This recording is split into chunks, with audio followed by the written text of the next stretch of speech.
maze of thoughts ensnare. Every joke a blade prepared, cuts through lies with humor flair. Unseen wisdom few can bear.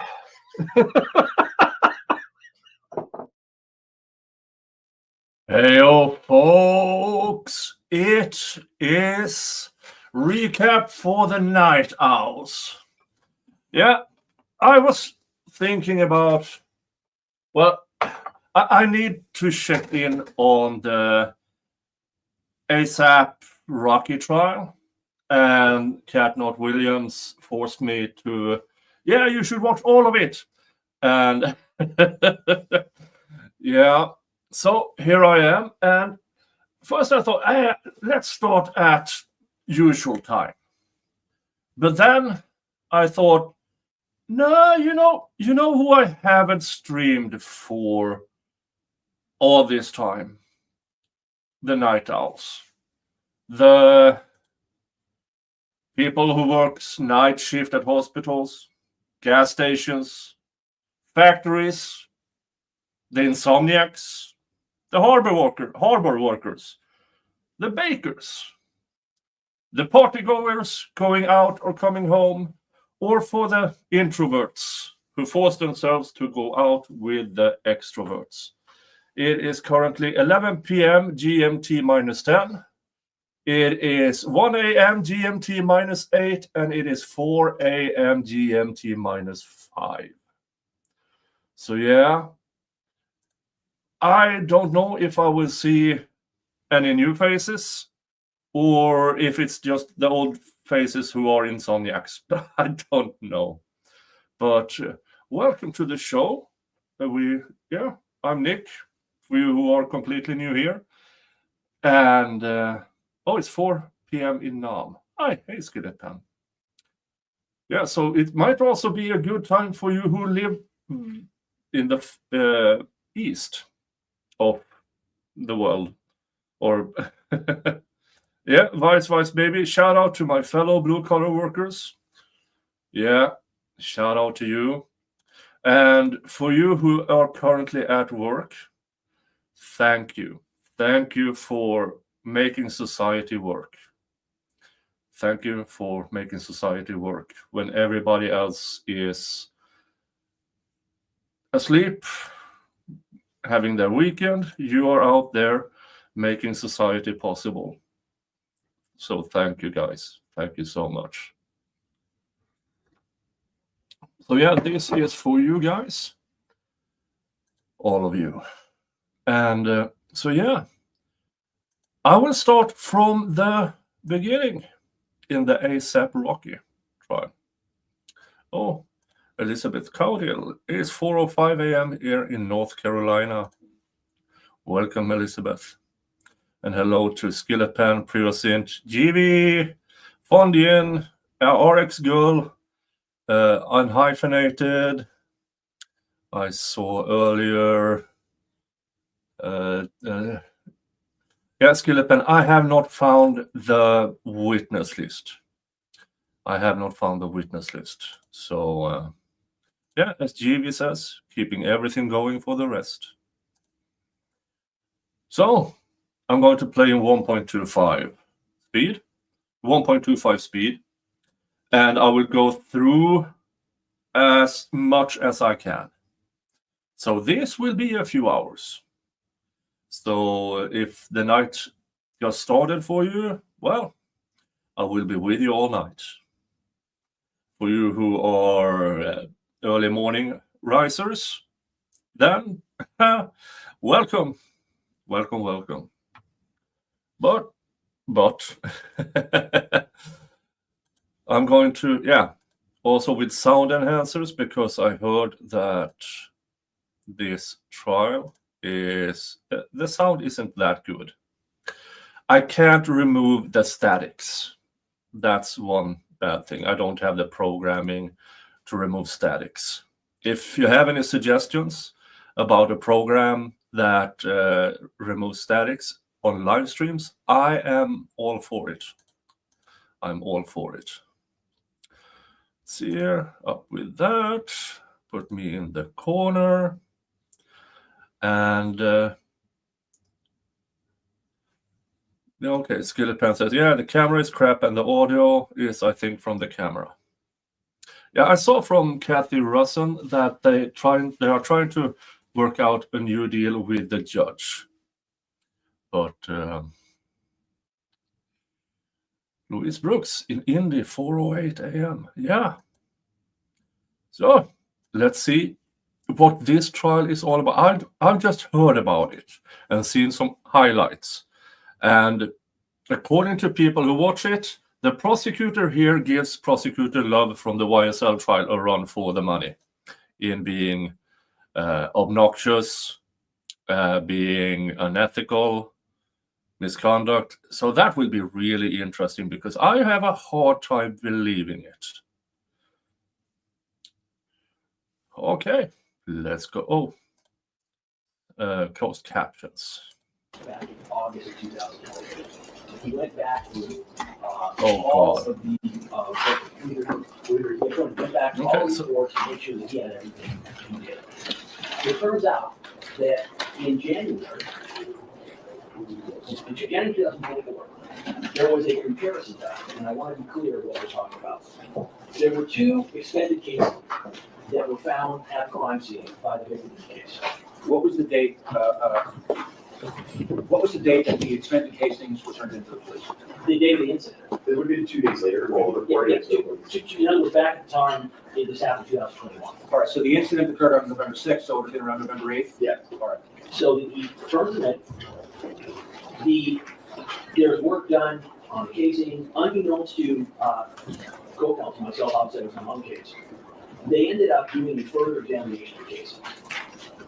That examination revealed that in fact, the two casings are consistent with having been fired, the 9mm casings, from certain 9mm handguns. There are some markings on the casings that are somewhat unique, and they can basically track them down to a much smaller subset of firearms that could have caused the marks on the casings.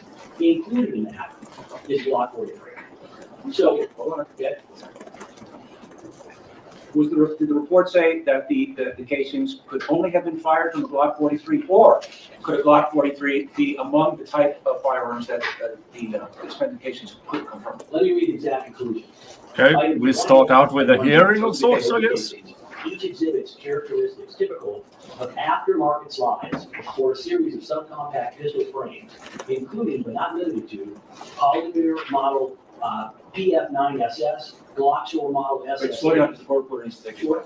Polymer 80 model PF9SS, Glock store model SS8, and Glock model 43 and 43X.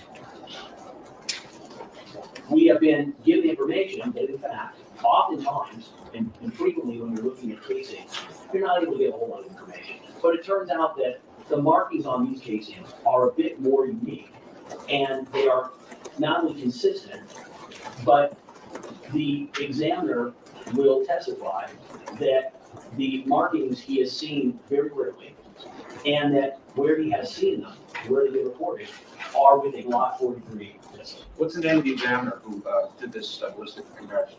The examiner's first name. Oh God, but toolmark guy. They call it ballistic comparison. Toolmark comparison is not a science. I will die on that hill. It is not a science. At absolute best, it can be used to exclude.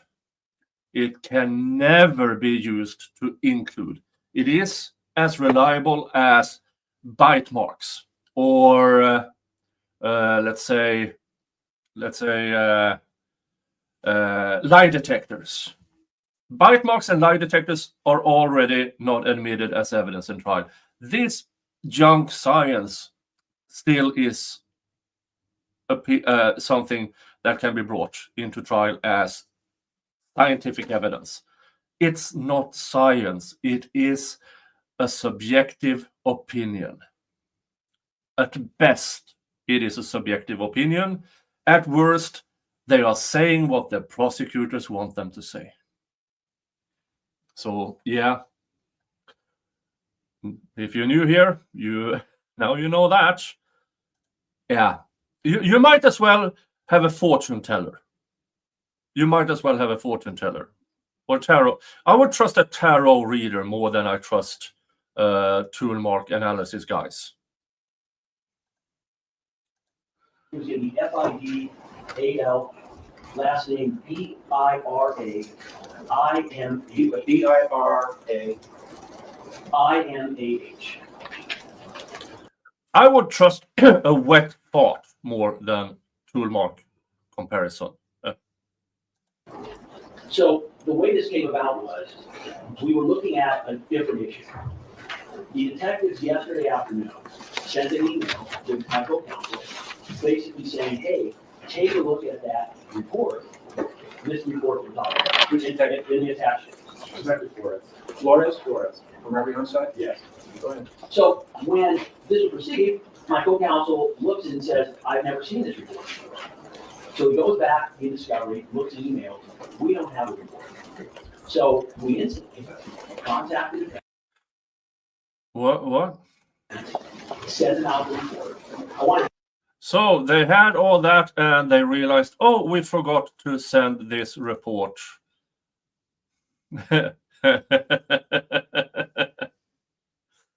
Oh. clear. The report is. We're off to a good start here, folks. So obviously. Tool mark analysis and Do we have no motivation? no discovery violations. Not to run the report. REC has no motivation either. What's very clear is that they believe they had turned it over, and they did. What time did Justice Flores bring this to either your attention or Mr. Fudlonic? Yesterday afternoon, you want the exact time? Approximately. It was yesterday afternoon, we were in court. We went back to the office after court yesterday, and that's where we went back and looked to see, do we have this discovery? So something after 4:30 p.m.? The email is timestamped 3/18, but I got it when we, so it was essentially received, but not gone through yet until I get back over to my desk. You conveyed this to the defense, right? We sent it to them at 5:21. So about 40 minutes later, they're Because the first thing we had to do was, we had to go back and see, or have we already turned this over? So we not only emailed them, we called them. We explained the situation. The response at the time that we gave it to them initially was, well, this is the same thing that you have accused us with respect to the witness and the court's finding that they violated the court's discovery order. We responded, no, this is completely different. You had interviews starting last August. I don't want to get into who said what. I just want to know the sequence of events. So at this point in time, we had a discussion. We sent an email at that point to counsel, and we included the court. There was an email sent late last night at some point by Mr. Tacopina. I did not see it until somewhere around 2 in the morning. In that email, Mr. Tacopina cited the Hughes case. Australia in the house. I went to mail it out. Hey, Emu I warrior. don't want to know about it. This would be appropriate if you want to argue your position. I just wanted to know the sequence of events. Right, I'm not going to go any further other than to tell the court. I read the case. I then sent an email at roughly 3 or 4 in the morning. I sent it to counsel and I sent it to the court. All right, the last, just one last factor on it, which is, I knew from past experience with firearm analysis. Hey, that Sebastian. there would be a lab file or bench notes associated with the analysis, so I tried to immediately contact the lab to expedite and see if they could send that to me immediately, but they were not open at the time that I called. So we had to call this morning at around 6, and they scanned it and sent it over, and I sent that to the defense as soon as I got it. How many pages is this report? The report is one The page. report itself is It's one One page. How many pages are there total of all the police reports, all of the discovery? How many pages? Regarding this, Regarding the total number of regarding this one. No, no, the total number of pages involving this case, this investigation. I would estimate 100 or over 100 pages. To be totally candid with the court, I haven't counted. Wait. The grand total of report in this entire case is over 100 pages of reports. I mean, a standard report. You have the front page. You have the what's in it. Then you have the actual content, and then some final words and sign it. So 4 or 5 pages, standard report. That's 20 reports in a murder trial. That's not a lot.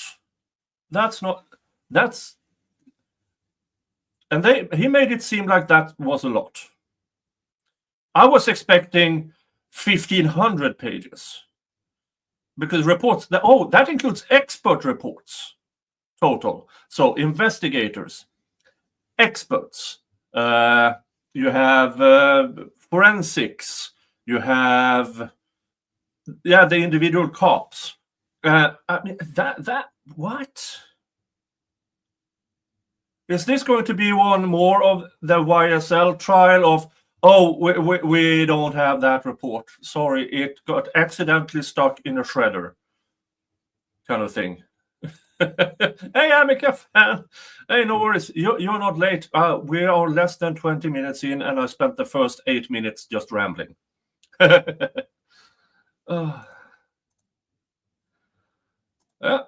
But that's just ballparking the various reports and things that we receive. All right, I understand now the sequence of events, right? Who wants to speak to the events? I think, I'll start. Maybe Mr. Siegel, if I can leave something out, we tackle this together. We spent literally 94 about 5 hours. All right. Speak slowly, before we get everything down, and I want everybody to know exactly what you have to say. Go ahead. So,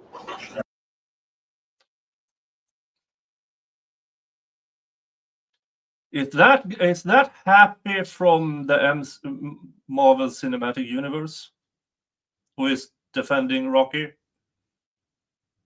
I don't know. I'll just stick with sort of the chronological order here. I'm not going to argue case law or anything like that. Good voice. Aside from the fact that we lost 4 to 5 hours the night before opening dealing with this. We this morning, after we get an expert report last night that was in the possession of the lead case detective in this case, not some random police officer. Detective Flores is the case detective in this case. I have to believe he understood the importance of that report. He testified preliminary hearing. After we get that report that says, in conclusion, that the subcompact pistol frames, including but not limited to, which means absolutely nothing. So it could be a universe that we don't even understand of other pistols, and then goes on to list 3 of them here.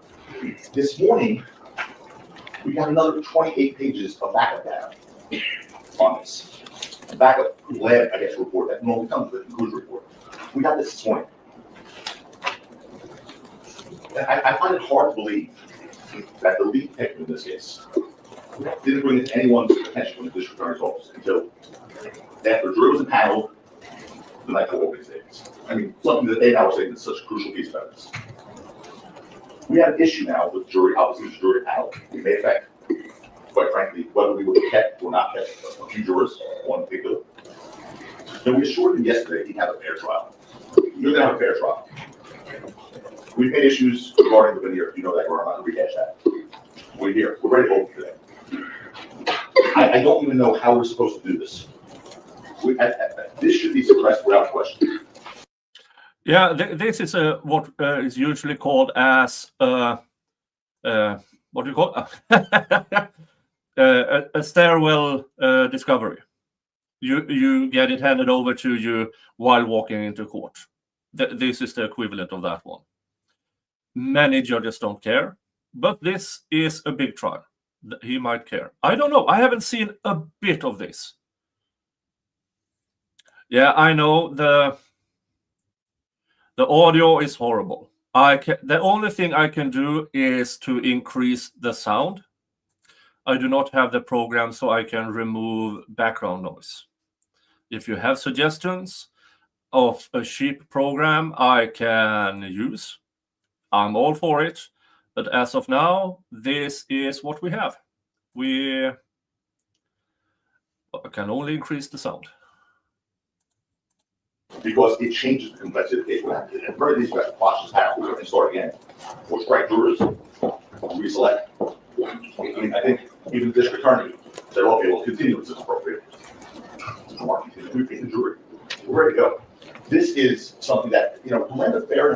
representation here. As we all assured Mr. Mayor would have, in the midst of the trial that's already underway, we would need to locate and engage our own expert to conduct a scientific analysis. Their report was 28 pages. It took them, according to them, it took them 1 week to do this. 1 week. And that's their own lab, with their own on-staff experts. And it took them a week. How long is it going to take us? We have to go find somebody first. Hope is available. The trial will be over.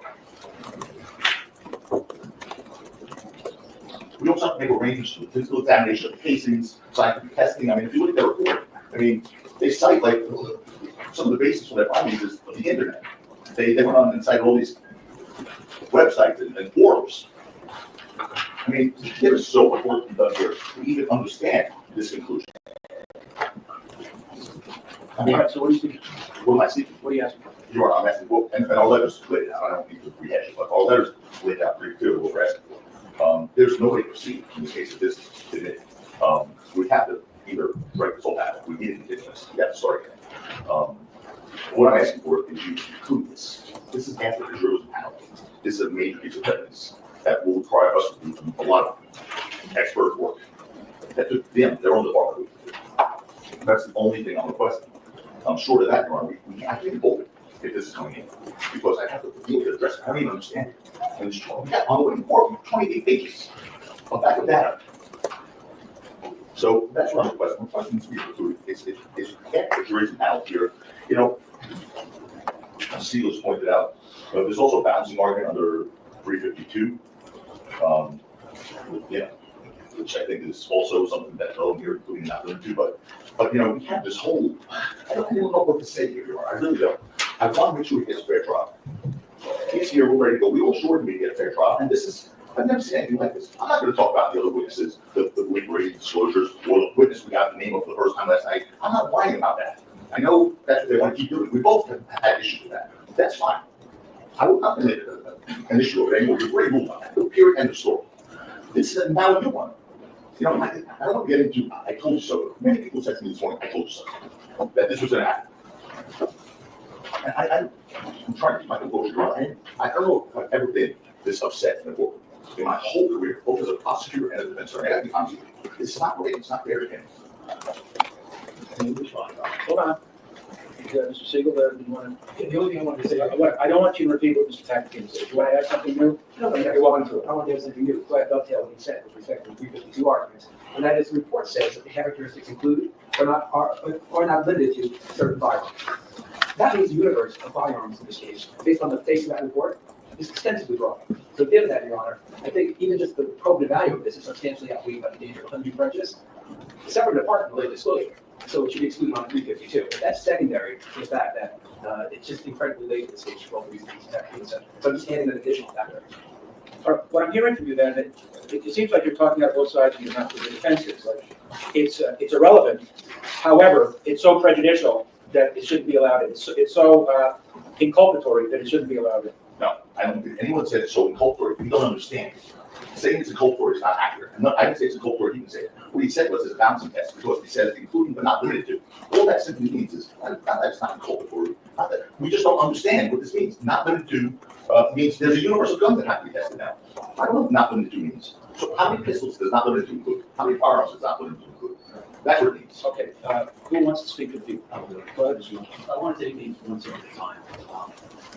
Council brought up a rate comparison to what has happened thus far. Alex, could you please go out and tell the jurors that we're dealing with some logistical matters, and just please be patient, and we're going to come to an end. Yes, sir. Go ahead. 4 years, 4 years. There is no logical reason why either Robert Howard's division or the DA's office. Oh, I forgot. The YouTube gives me they allow me to gift 10 free memberships each month. I can gift 5 at a time, and here are the first 5. There you go. And it was gifted to Gwendolyn, Marcy Cruz, Heather Mosher, KLF, and Mimi. Yay! Welcome to the Viking Squad. Would have in any way not turned this over. It's very clear that this evidence only helps our case. So again, as the court pointed out, on the one hand, Mr. Takina says, the client cannot get a fair trial. This is so apparently damaging. Yet on the other hand, he says, hey, it doesn't really matter because it includes so many other guns that it should be kept out and be irrelevant. But what's very clear is, and I didn't appreciate the comment, when Mr. Takina suggests that he can't believe that the VA's office did not know about this in advance. When I spoke to him on the phone last night, that is not what I heard. What I heard was say, listen, this is a problem for us. We understand, I'm going to quote Mr. Siegel, there's no reason why you would have not turned this over if you had it, which is correct, and the record didn't support it. Comparing this, counsel is now discussing and saying how they are being victimized by late discovery. The only late discovery in this case, and the court's aware of it, Okay, so we have a whining prosecutor. Whoopsie, we didn't turn this over because our lead detective is a moron. Sorry, it's not our fault. Yes, it's our fault. As a prosecutor, you have an absolute obligation to know what's been handed over, to know what's in the possession of especially the lead detective. It's your obligation. Sitting there and whining like, oh, it's not my fault, somebody else's fault. Well, turn in your resignation, make an off you fuck motion, and leave the room to somebody else. the court ordered that the discovery be turned over on 2 witnesses. It should have been turned over before the court ordered it. I don't want to deal with something that we've already dealt with. Oh, I understand about the 2 defense witnesses. We've covered that. Just deal with the present issue. So what counsel did is, he cited last night, he sent to the court a case called Hughes, 2020 case, 50 cal at 5th at 257. He included no facts about that case. At 2 in the morning, I went and I read the case, and I then sent an email. That case, so the record is clear, involved a situation where there was a Watson murder, and where the defendant was being tried on a theory that his alcohol intoxication had caused the accident. Investigation had been done by the MATE team, and they had determined that in fact it was speed and not alcohol. This was a very huge problem for the prosecution because that was the theory of their case. Apparently, the head of the MATE team started redoing a separate investigation, which the evidence suggests the prosecutor was well aware of. At the very least, and as the Court of Appeals said, the prosecutor was given information that in fact the MATE lead detective now had a new opinion, contradicting his prior opinion, that in fact, in actuality, it was caused by alcohol and not by speed. Instead of turning this over to the defense, the prosecutor literally had the witness on the stand in front of the jury.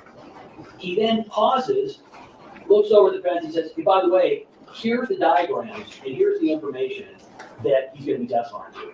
The defense is obviously horrified because it's the entire case. The defense asked for a mistrial. They asked for a continuance. They were both overruled. The Court of Appeals said, hey, listen, obviously the suppression of evidence, as the court is aware of, not in the statute, is the last option a court can utilize, only after every other option has been determined to be not harsh enough or not accurate enough in addressing and solving the situation. The Court of Appeals said, hey, listen, Judge, you had a chance to do less remedy. You didn't do it. The jury ended up convicting, and the case was reversed. To compare that case to the facts of this case, it is distinguishable for the following.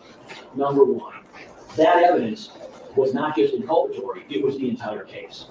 Number two, the prosecutor, for a tactical advantage, which the Court of Appeal basically said in a footnote, that although the original trial judge had found no prosecutorial misconduct, then in essence the record didn't support it, meaning that there was misconduct that the prosecutor did. The prosecutor decided, for a tactical advantage, that he was not going to turn it over. He then did it while the witness was on the stand. He then opposed any continuance or mistrial. Here's what we have. We have evidence, which it is inculpatory, It's inculpatory because the defendant is found at his location, at his house. There is a 9mm magazine for a Glock 43, and there's no Glock 43 to go with it. So it's just a magazine. We already knew that the defendant had the Glock 43 magazine, and we knew that these were 9mm casings. The difference now is that there's going to be evidence that suggests that a Glock 43 is more likely to have put the marks on the expended casings than many other firearms. So the idea that this would be excluded under 352 is patently absurd. The idea that Hughes is in any way authority for what they're asking is also absurd. We talked to the lab this morning. First, what we are proposing is that we will not mention this evidence, in this case, in opening. We will wait and see how the case develops.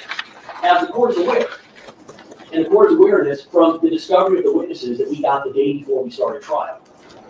The defense is now claiming not only that it was a starter pistol, but they are claiming that the 9mm magazine, which was found at the defendant's residence, actually belonged to the defendant's manager, and that he is going to testify. So let's look at how this plays out. If the defense... So what? Mr. Prosecutor, did you ask? Or was it something that is very, very common? They don't have an obligation. They do not have Mr. Myers do not have an obligation to talk to you. That's it. He has the right to remain silent. Did you ask anybody, hey, whose magazine is this? And the manager, yeah, that's mine. Or did you just assume? Defense ends up being that, in fact, this 9mm magazine belongs to the manager. That, in fact, what was used at the scene was a starter pistol / prop gun.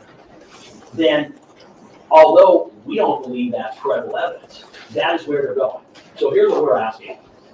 One, there's no late discovery instruction because, as the court is aware, and maybe counsel is not, to have a late discovery instruction, the court has to find that we had the information and didn't turn it over. There's no reason why we wouldn't turn it over, and as soon as we had it, we turned it over. And as the court's aware, I've been trying cases in front of His Honor for going on 30 years. As soon as we found this evidence, we contacted the court, we contacted counsel. Number two, the lab has told us that basically what they did in this case, to have someone else examine it is a very quick examination. And the amount of time that it should take for someone to examine it and end up being able to assess whether or not LAPD was accurate in what they found is ranging from a few hours to maybe a day. This is what we would propose. We would propose at this point in time, we will not mention this in opening statement. We will see how the case develops. We will, if we believe that this is evidence that is going to be important, we will ask to admit that evidence later on in the trial. In the meantime, we will make arrangements for counsel, and they can hire a qualified firearms expert. I want to distinguish between Hughes. Come to think of it, now the defense can claim it was the manager's magazine. Well, Mr. Prosecutor, did you check it for fingerprints?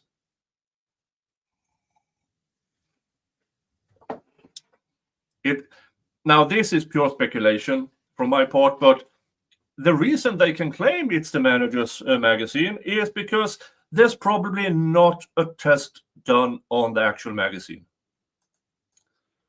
In this case, Hughes was an extremely complicated accident reconstruction involving a vehicle where multiple individuals died. It was very time consuming. It's an extremely complex investigation. This is very minor and simple ballistics interpretation. So we will make it available. We already have sent our investigators to recover the evidence. I don't know if they already have it. We believe they already have the evidence. They have it with them. And we will get it to the defense. And I just this is related to the other issue, so I just want to make sure that this is clear.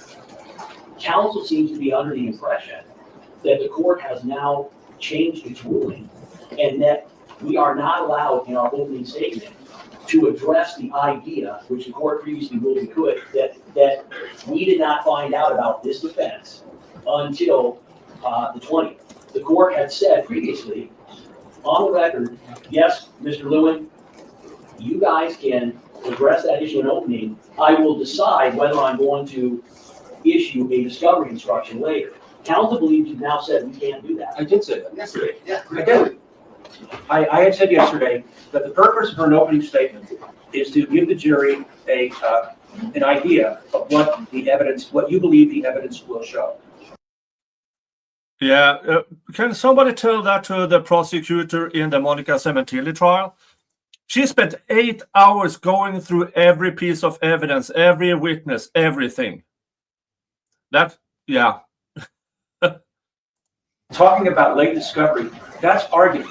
So as far as your opening statement, I don't want you to mention anything about, you just found out about darkness. That is not part of what the evidence will disclose. I talked about that yesterday. So, yeah, but I am correct. The court's original ruling was. Yeah, that is what I said. Originally, I said, yes, you can bring it up. Okay. But then after thinking about it, that's not part of an opening statement. So I don't want you touching it. Okay, Go on with the present issue about the ballistic. So where we sit right now is that counsel is arguing two inconsistent positions. They're arguing that this evidence is so damaging that we have to start over. Now, that's not in a vacuum. It's very clear the defense is not happy with this jury. They made it clear. Hold on. No, don't interrupt. Okay. He didn't interrupt you, don't interrupt him. It is very clear by the comments the defense has Here we made, go, apparently. where they have repeatedly said that their client is not getting a fair trial because of what they believe is the composition of the jury, the fact that they have filed a writ, the fact that they have continued to bring this up, leads to the inescapable conclusion that what they are looking for is a way to start over. I believe, Your Honor, that what we have proposed is more than fair, because in the end, Your Honor, they're arguing it both ways. As the court mentioned before, I ever pointed out, they're arguing, if you let this in, Judge, my client can't get a fair trial. Oh, by the way, what's the value of this anyway? What does it matter? Again, my position would be the second argument is inaccurate. It is evidence that is helpful to our case. It doesn't prove the case by itself, but it is definitely helpful. It is not irrelevant. It's not true. All right, you don't have to go on. Okay. I believe I have enough information to make a decision. All right, sure, please. No, you can't. I can respond to what he just said about the jury. It doesn't matter about what he said about the jury. That has no, stop it. That has no bearing on any decision I'm going to make. There's a record though. There was a record. I don't believe that you are unhappy with the jury. Mr. Lewin might say you're unhappy with the jury, but that's not, I don't believe you are. If you were, you wouldn't have accepted the jury. I believe that both sides are satisfied that with this jury and that both sides will get a fair trial. You don't need to respond to it because it doesn't matter whether he does or does not think you're happy with the jury. I believe that you are satisfied with the jury. All right, here's the way I want to deal with the latest. Okay. That good call by the judge. Yeah. Good call. Recently finding out about this ballistic report. Everybody at the table, all counsel, to me, has great credibility. I accept what all of you said. I don't believe that there's been any nefarious conduct by anybody. If this late report involved, all of a sudden that it was disclosed that a witness, an additional witness positively identified Mr. Mayers as the shooter, that would be very critical and crucial. If a witness came forward and said, yeah, Mr. Mayers confessed to me that he shot ASAP Rowe, that would be very critical and crucial. If a firearm, if a 9mm was recovered, that could be ballistically compared to the casings, and that just became discoverable or became disclosed, I think that would be critical. But that is not what happened here. What I'm seeing here is that the casings that were recovered were examined, and the opinion is they could have been fired from a Glock 43 or any other number of types of 9mm. You have said that, well, In my opinion, if an expert report is that vague, it shouldn't be presented to the jury. now you have to hire, you want to hire a ballistic expert. That's not fair to you and your client. So this is what I am proposing. We have a list, a Superior Court list of firearm examiners that have been recognized as experts. My star judicial assistant over there, Alice, will print out that list. Ms. Kaplan is an attorney who practices in this area. If there is someone on the list that you want to hire, contact that person and tell them this is crucial that the ballistic evidence be examined now, not later, but now. The court will pay for it. Mr. Mayers will not have to pay for this. We will. If the firearms examiner wants extra money because it's a rush, the court will pay for it. Judge Bev, Judge Gould, listen to this, Judge. This is how you make something at least somewhat fair. The prosecution throws over something by surprise. Well, the court's going to pay and make sure you get some fairness in it. Now, we do all know that neither Judge Bev or Judge Gould will do that, but this is good to watch, just to see in comparison what a good judge does. If you are not satisfied with the people on the list, then if you want to find your own examiner who will do the examination, the court will pay for it. If it's necessary that I speak to the examiner to impress upon the examiner the importance of getting this done ASAP, I'm glad to do that. I am providing my cell phone number to all of you. If you need to call me any time of the day or night, I will speak to you. I will speak to a firearms examiner. If you feel it is necessary, Mr. Tacopina, we can be dark on Monday. But I'm not excluding the evidence. I don't find that there is any nefarious conduct. The evidence is relevant. It's not a smoking gun, but it is somewhat inculpatory. But in and of itself does not mean that your client is guilty. Any Louisiana girl. That's the way we're going to deal with this, and that's the final ruling. I don't want to hear anything more about it. That's the end of the issue for now. Are both sides ready for the jury to commit? Do not mention anything about the ballistic comparison in the opening statement. That was our question. So, Yeah, do not mention that. Understood. Your Honor, what I was planning on mentioning was that the cartridges found at the scene were 9mm. In the defendant's house was a magazine that was 9mm. All right. And had some 9mm live ammunition in it. That was it. If that has been part of the discovery and that was known, then that's fair game. Yes. But this ballistic comparison, that's off limits for the opening statement. Yes. Understood. All right, bring the jury. Make the jury an offensive list for the. Oh, yeah, do you want that for this captain to let the list of the firearms examiners? I can also email it out to your presence. Just print it. Yes. All right, we are off to an interesting start, folks. Wow, discovery violation, but with a comparably fair solution by the judge. But still, an already shit science, which is so vague. It was a 9mm cartridge. It could have been fired by any 9mm gun, more or less. When not even a toolmark analyst can do a positive comparison, then it's really, really bad. It might not even be a 9mm cartridge. Oh, all right, let's skip ahead. It seems like, yeah. Mr. Kozlovic, the floor is yours. Thank you, Your Honor. Good morning, ladies and gentlemen. Opening statement. I wanted to start off by, on behalf of myself, Mr. Lewin, I'm sure on behalf of the defense too, and all the court staff, we all want to thank you so far for the time, attention, and candor that you gave to us during jury selection.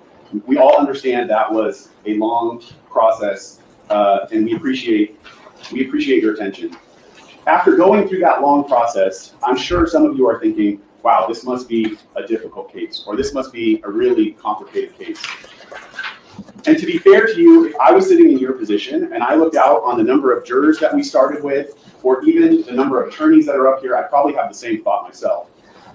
But what the evidence will show in this case, and what will become almost instantly clear, is that this is not a complicated case.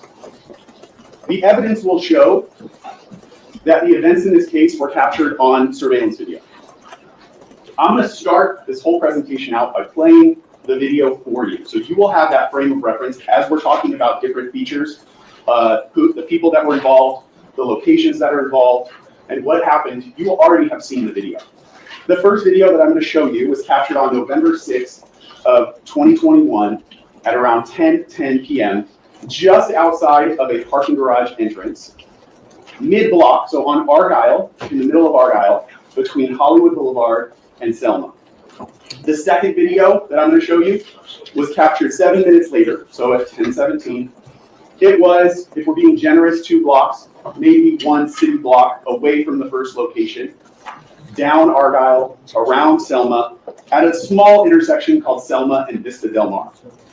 So I'm going to play the first video for you, that outside of the parking lot.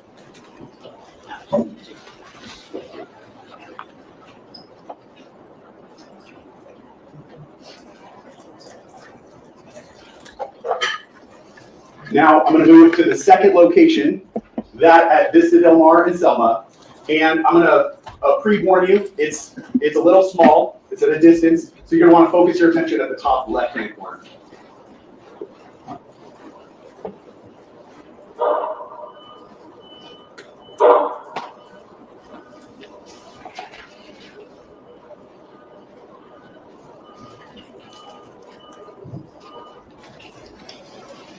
All right, now let's go over the details. As I said, the people that are involved, the location, and I'll give you an explanation of what you've seen on these 2 videos. This case takes place in the heart of Hollywood. This is the iconic Hollywood and Vine. The picture you see here is just a demonstrative picture of that intersection, but it's an iconic intersection in Hollywood. That intersection is about 1 block 1 block west and 1 block north of the crime scene.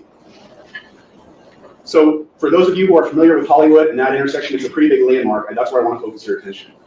Now, the actual shooting in this case takes place on a much smaller street, on Selma and Vista Del Mar. But this is the area around where that shooting took place. It is a very densely populated part of Hollywood, and there are some landmarks on there that you might be familiar with, just so that you can familiarize yourself with the location that we're talking about. The Capitol Records building at the top, the W Hotel, and Hollywood Boulevard.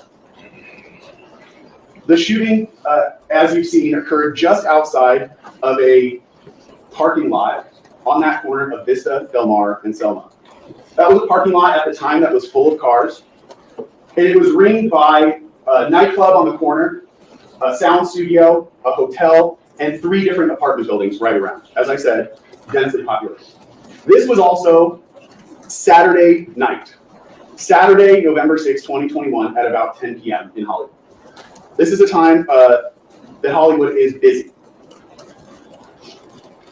Now that you understand kind of the locations that are involved, I want to start with how this case starts for LAPD. Hi, I live in the apartment on the corner of Argyle and Selma in Hollywood, and there's just been a shooting. So at 10:18 p.m., LAPD receives this call, that there's been a shooting at the intersection of Argyle and Selma. The call continues, though. Did you see anything? I was just checking stuff. 2019, ASAP Rocky was in Sweden, and he got arrested for assault. I had no idea. Yep.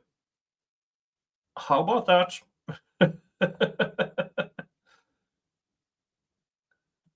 Didn't know that. All right, let's get back to this. Yes. No, right, we watched it. Okay, what did you see? There were 4 men, and they were kind of fighting as they were walking along Argyle, and then they turned left onto Selma. We heard yelling, and they started running, and they turned left into the back lot apartments for El Centro Apartments. Now, the 4 men that you see on that screen will be the 4 men that we'll talk about in a minute. They were the 4 that were at that location. And then someone pulled out, the guy in the black sweatshirt pulled out a gun, and he shot, and I think the guy who shot was blue. Now, the evidence in this case will be that the man in the black sweatshirt was the defendant, Rakeem Myers. That evidence will be uncontradicted. As you have heard throughout jury selection, Mr. Myers is an entertainer, and he goes by the stage name A$AP Rocky. Why do they show him with Rihanna? I mean, I don't. For the yeah, for instance, I had no idea until everybody talked about it. Why would the prosecution want the jury to know about Rihanna? What's the gain? What I thought Rihanna was very, very popular, very, very popular, and most people know about Rihanna for her being assaulted by who was it? The pastor she dated a decade ago. Everybody knows about that.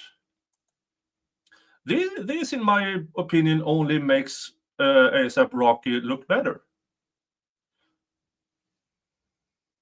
How about You that? will hear other nicknames that he is referred to in the evidence in this case, including Flacco and Luigi. At the time of this crime, Mr. Mayers was 33 years old. He has his own company that I believe is referred to as AWGE, A-W-G-E, that you will hear referred to in the testimony in this case. And as we talked about, his significant other is Rihanna. The victim in this case is a man by the name of Terrell Efron. And Mr. Efron, you will hear, was also a member of the A$AP collective, and he went by the nickname A$AP Relly. They are very lucky they are in Florida or in California, because in Georgia, it would have been the gang. Mr. Efron was also 33 years old at the time of this crime. And what you will hear from Mr. Efron is that he was friends with Mr. Myers well before this case, and well before even Mr. Myers was a famous individual. That essentially, I believe they met in high school and grew up together. He has known Mr. Mayers 18 or 19 years at the time that this shooting happens. And you will also hear that he, too, at the time was working in the music industry, and he had his own company called Shut Eye Entertainment. Now, I mentioned it already, but to put a finer point on it, the group that both of these men were members of is called A$AP. It doesn't stand for what you probably thought it did when you walked into court. It's an acronym for Always Strive and Prosper. It was formed by high school age kids in Harlem, New York around 2006. They call themselves a collective. You will hear are rappers, producers, music video directors, designers, people that have different artistic pursuits that essentially work together. And there are many members of A$AP.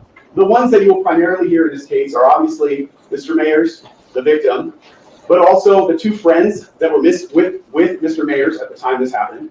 And they go by A$AP Ills and A$AP 12E.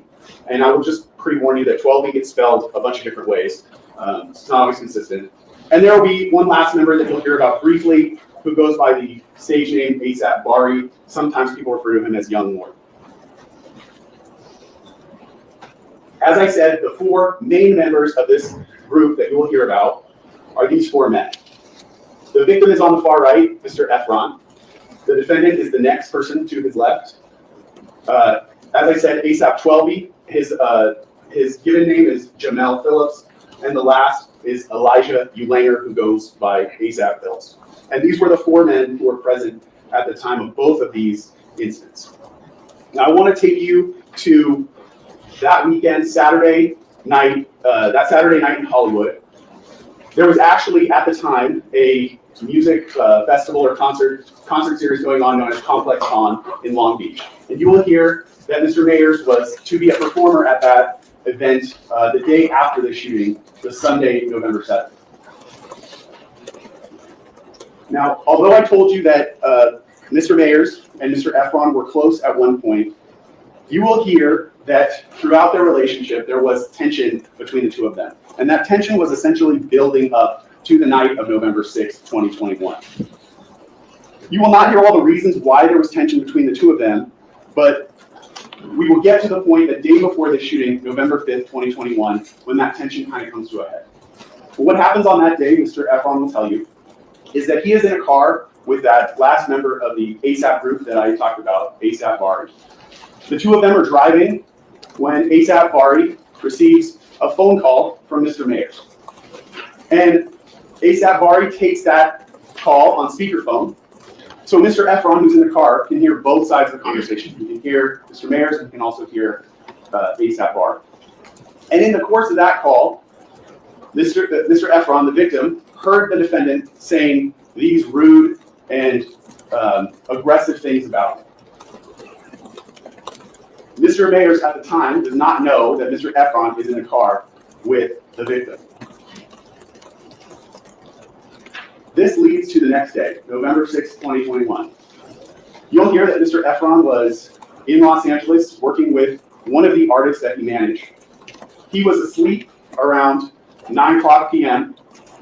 when he started receiving a series of urgent messages from not only from Mr. Mayers, but from the two other men that were with him, ASAP Ills and ASAP 12.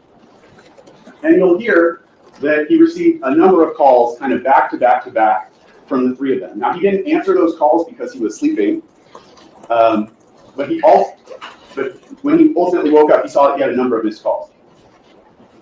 He also received text messages from Mr. Mayers that were aggressive, seeking a confrontation with him, asking him where he was. Mr. Mayers is on the left side of this conversation. Where are you at? Let's get to it. Stop ducking my calls. The messages that you're receiving are instantly aggressive towards him. So you will hear from Mr. Efron that he called the defendant. He was groggy because he had just woken up. They had a conversation and they agreed to meet outside of the W Hotel in Hollywood. Mr. Efron will tell you that as he went to that meeting, he was of the frame of mind that he and Mr. Mayers were going to have a confrontation. That he believed they would argue, and that ultimately this would lead to kind of repairing their relationship. So they would each be able to speak their piece and essentially fight like brothers do, and they would ultimately bring them closer together. They would repair sort of the issues that they each had with each other. So that's how Mr. Efron is going into this meeting. Now, let's talk about the location where they meet, this location just outside of the W Hotel. You're going to see this map throughout this case.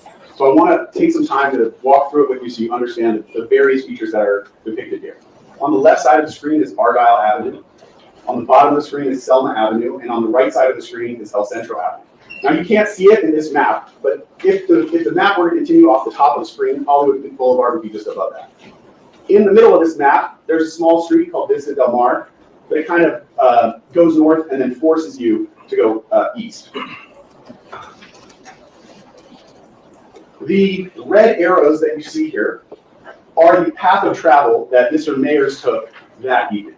So it starts at that mid-block location on Argyle, continues down to Selma, and then up Vista Del Mar, around that corner, all the way to El Centro, and then he made a left turn on El Centro and went above, off the map. The numbers in the red boxes that you see here, 1, 2, 3, and 4, are the 4 different locations where the police were ultimately able to recover surveillance video from. There are 4 different locations. Attached to each one of those locations, you'll see the green triangle and the green, and with a green arrow in the middle. And what that represents is very roughly, this is not meant to be, exact, but very roughly the direction that a camera attached to that building was facing.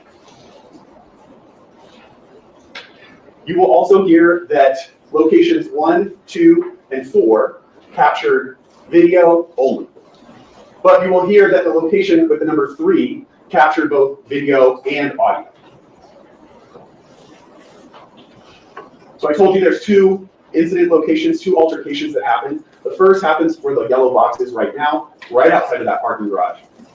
The second happens at that corner of Selma and Vista Del Mar. And that's where the firearm was actually discharged, where the gunshots were fired. So the first location I want to focus on is that where the initial confrontation happens. This location is the entrance and exit of a parking structure.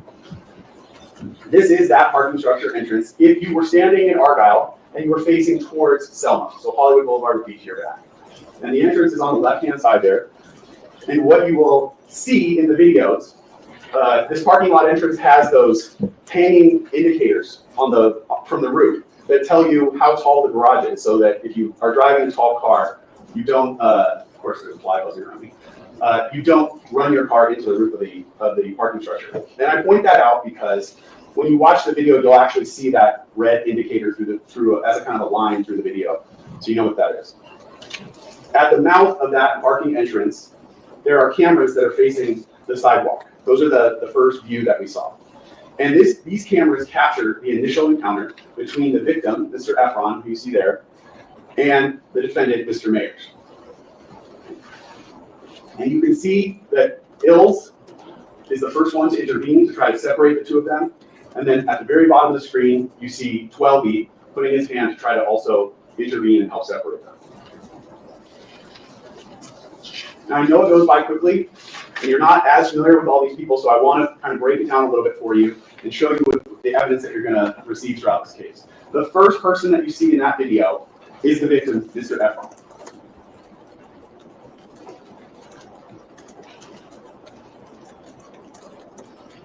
The second person who you see, who is instantly confrontational with Mr. Efron, is the defendant, Mr. Mayers. You see on the video that Mr. Mayers is immediately aggressive towards Mr. Efron. He's pulling at Mr. Efron's sweatshirt, and he's pushing Mr. Efron backward and pushes him off camera, out of camera view. The third person that you see, as I told you, is Elijah Elanger, who also goes by ASAP Ills, or he might just be referred to as Ills throughout this. If you look closely, you can actually see his stage name embroidered on the jacket that he's wearing there. And what he attempts to do is to de-escalate this situation, to get between the two men and physically separate them. And you'll see that all three of them go off screen for a period of time. Mr. Efron will tell you that during the period of time that they are off screen is when the defendant first produces that semi-automatic pistol from his waistband. He pulls it out of his waistband and he's holding it to Mr. Efron. Mr. Efron will tell you that the defendant pointed the gun at his chest and was essentially trying to point the gun around Ills, who was between. So this is off camera, and what we have is he said. All right. That at the time that he was pointing the gun at Mr. Efron, he was also threatening Mr. Efron. I'm going to kill you. Keep in mind, these men have known each other for a long time. And Mr. Efron will tell you, in his state of mind, he never believed that he was going to be shot. He never believed that the defendant would actually shoot him. He will tell you that had this been a stranger, someone he didn't know as well, he would have been petrified. As you can imagine, anyone pointing a gun at you would upset you. But he knows the defendant. He knows that Mr. Mayers is not going to shoot him. He knows so much so that he'll tell you he looked at the defendant and said, if you brought a gun, you should shoot it.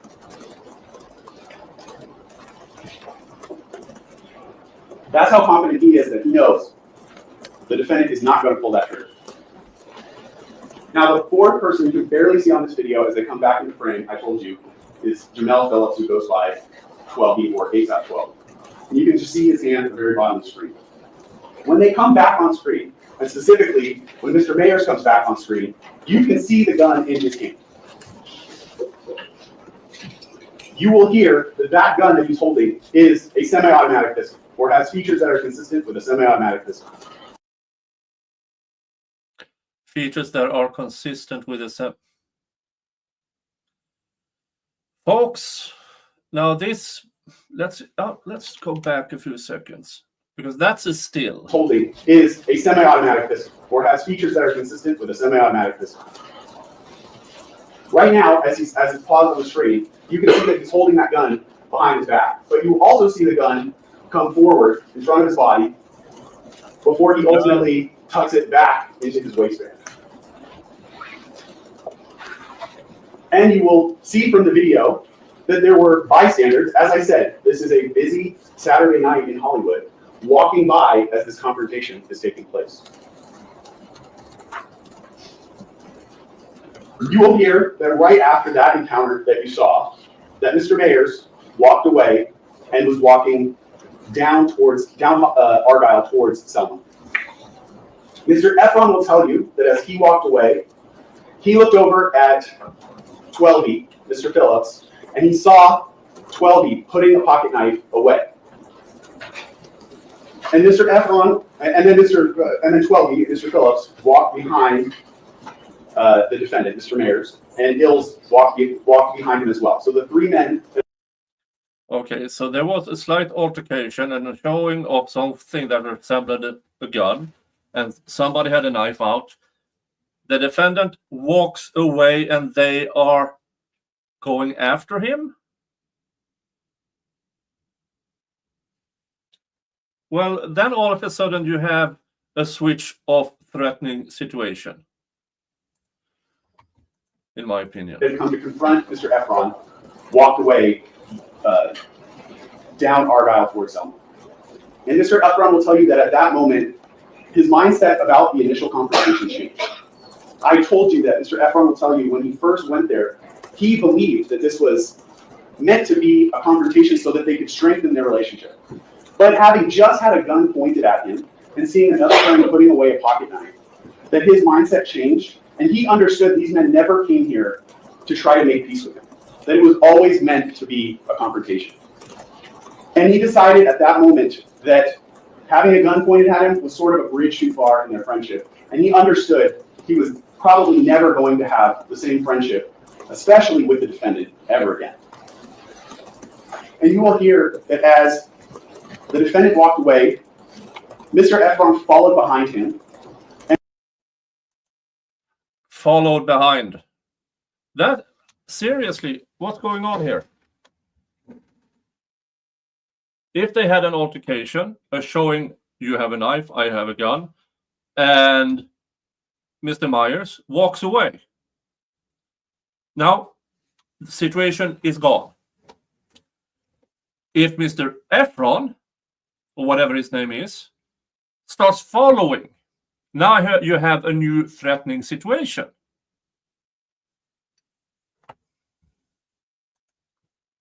He was yelling and screaming at him, even though he knew the defendant had a gun. Because although Mr. Efron believed this is going to damage our relationship, he still never believed that the defendant would actually shoot at him. It's not as if Mr. Efron will tell you that he had some death wish or that he was not scared of guns. He will not come in and say that. What he will tell you, again, is that had anyone else done this, he would have been frightened. But he had known the defendant for so long, and they were close. So he walks down Argyle towards Selma and follows behind the three other men. When they get to Selma, they all turn left, and they walk towards Vista Del Mar.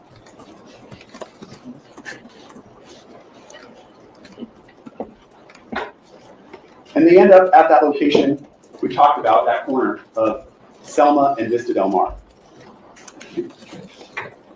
And as Mr. Mayers stepped off the curb, he walked into frame of the camera at location number 2 that's pointing towards Selma. Now, I want to take you, before I play the video. Just by listening to the prosecution's opening statement here, and apparently it's not done yet, the situation now is Mr. Myers has a showing of gun. Then he walks off. He believes, in my opinion, situation over, I'm off.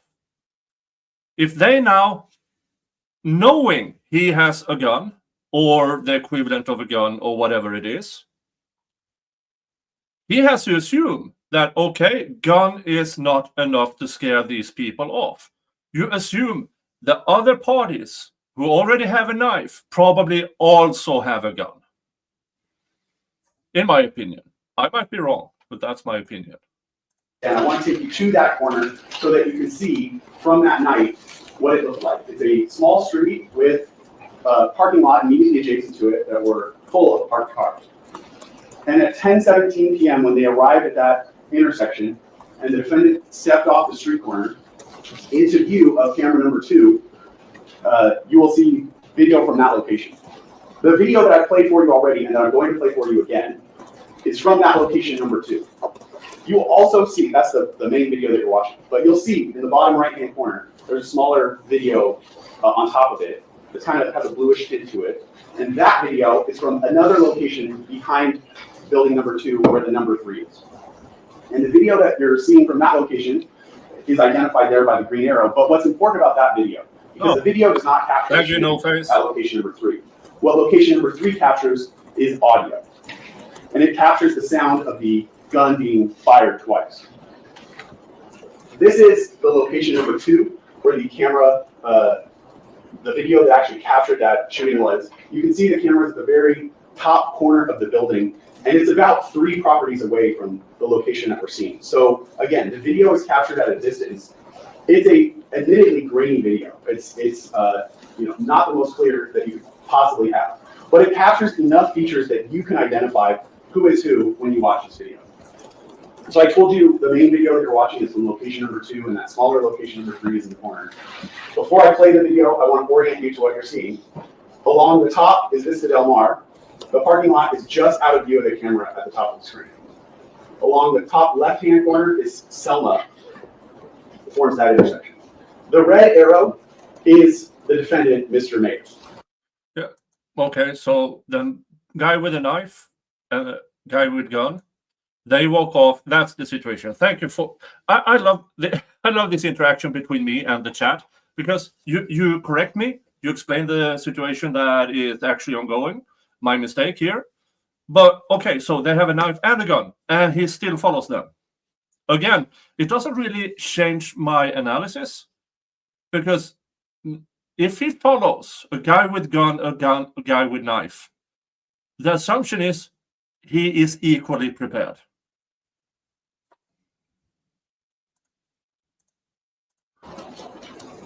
And the green arrow is the victim, Mr. Efron.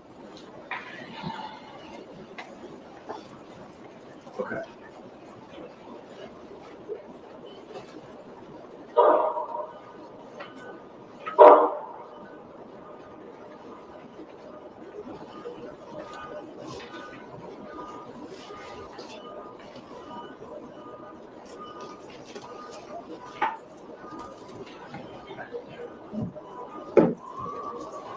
Now, what you see as the video plays is the various cameras on location number 2 switching between 3 different cameras that are mounted to that building. What's important about that, towards the end of the video, you'll see as Mr. Mayers is running away from the location, running down Vista Del Mar towards El Centro, he trips a floodlight that's motion activated. And when you watch the video closely, that floodlight is captured by both locations. So location number 2 and location number 3, those cameras each capture that floodlight turning on. And when you watch the videos together, you can see that moment in time when the lights flash on, line up. And that's how you know the sound correlates with the video that you're seeing playing at the same time from a different location. Now, I told you, we all know the video from location number 2 is from a distance. If you zoom in on the area where this incident happened, and we will play a zoomed in version of this video, what you see is a very pixelated image. But what even that captures still are the colors the individuals are wearing, which is how you can distinguish who is who on the video. You'll see Mr. Efron on the far left. Ills is just next to him. 12E, who's wearing the red jacket, is just next to Ills. And then the defendant, who's wearing all black, is at the bottom of the screen. Again, I understand if you watch this video one time, you may not pick up these features, but as you watch it repeatedly, you'll be able to tell who is who. And you'll also be able to tell when you watch these videos in sequence, because they walk in front of other cameras that are far more clear, that you can easily identify who is who on this video. So this is the zoomed in version of that incident. This does not have any audio.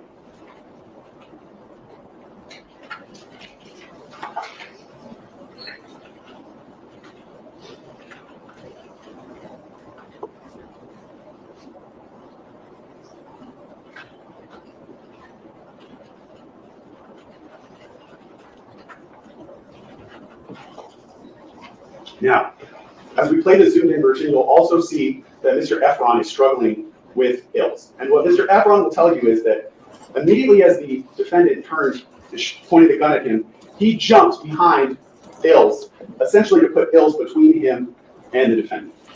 And you'll see on the video the defendant lunging one way and then the other way around Ills, trying to get at the victim, who is holding Ills in front of him. Now, despite how dangerous this is, having a semi-automatic pistol pointed at you and discharged twice, you will hear that Mr. Efron was not seriously injured by this shooting. He has these injuries to the middle knuckle of one of his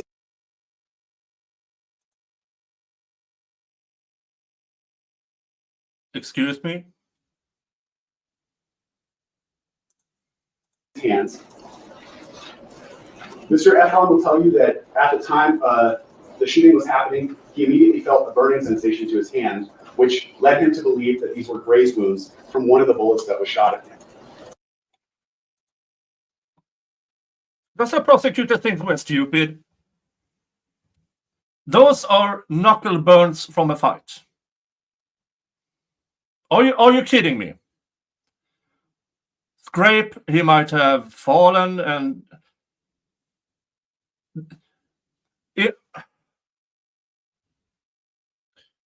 for that to have been grazed by a gun, he had to have his hand in an absolute, I mean,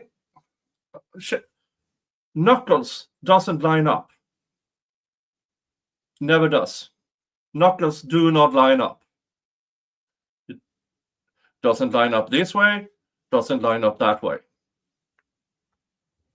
There's no way on God's green earth those on knuckles that were grazed by a bullet. There's no way.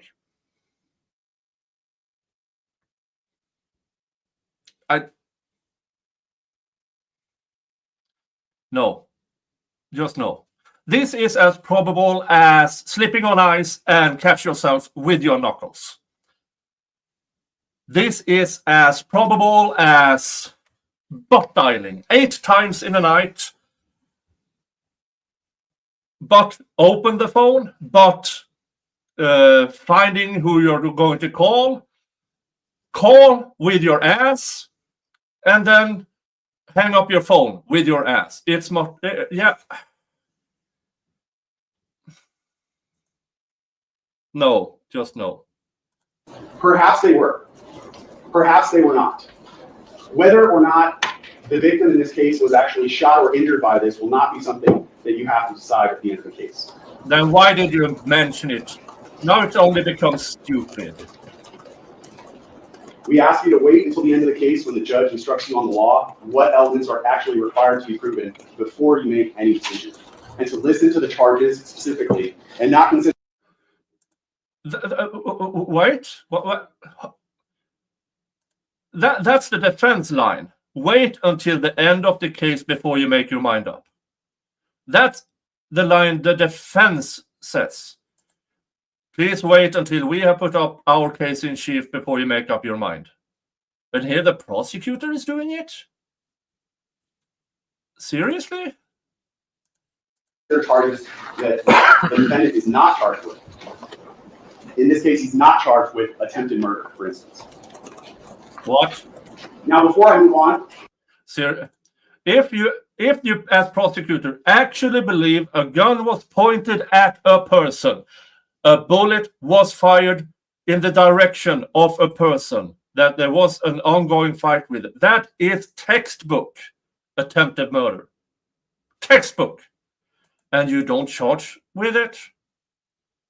Oh, for fuck's sake. I want to focus in on the last location that I haven't talked about much, location number 4. That location is a loading dock for this building on El Centro. It's right in the corner of El Centro and Vista Del Mar. And what you'll see in the video from that location this is BS. is the defendant, Mr. Mayers, and his companion, 12B, walking from Vista Del Mar up El Centro towards Hollywood Boulevard. The arrows indicate their path of travel. They're going to come from that corner and then walk up El Centro. The camera itself is in that red circle. And you'll see this video is far more clear.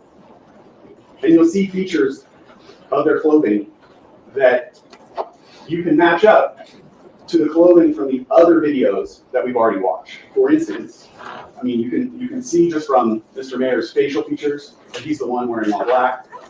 You can see from his facial features compared to the video from the parking structure. And then, as I said, the various features of his clothing, the rhinestones on the hood of his sweatshirt in both videos, and the design, the rhinestone design on the chest of his sweatshirt at both videos. And taking all the videos in their totality and comparing them is how you'll be able to decide on the video who is who. Now, I played the 911 call for you that LAPD received at 10:18, which triggered their response. And you'll see and hear that at 10:27, LAPD officers responded to the 911 call. And as is their duty, they responded quickly to this call to try to shots fired in the middle of Hollywood. You will hear from at least one of the officers who responded to that location, and the officer will tell you that as part of their uniform, they wear cameras that are mounted to their chest. And you will actually get to watch camera that captures the police response. After this shooting, the evidence will be that all four of these men, the defendant, 12E, Ills, and the victim, all left the scene. You'll hear that there were at least 2 people who called 911 to report this crime, who were just people living in the surrounding area, not actually involved in the altercation itself. You'll hear that the 911 callers were reporting different information. So the first call would be that the gunshots were fired at Argyle and Selma. The second call would be that the gunshots were fired in the area closer to Vista Del Mar and El Centro. Hi, Tommy. You will hear from the officer that as they responded, they come to the scene looking for a victim. That's their primary focus, trying to find anyone who needs immediate life-saving attention. Their second focus will be looking for the potential suspects if they can find them.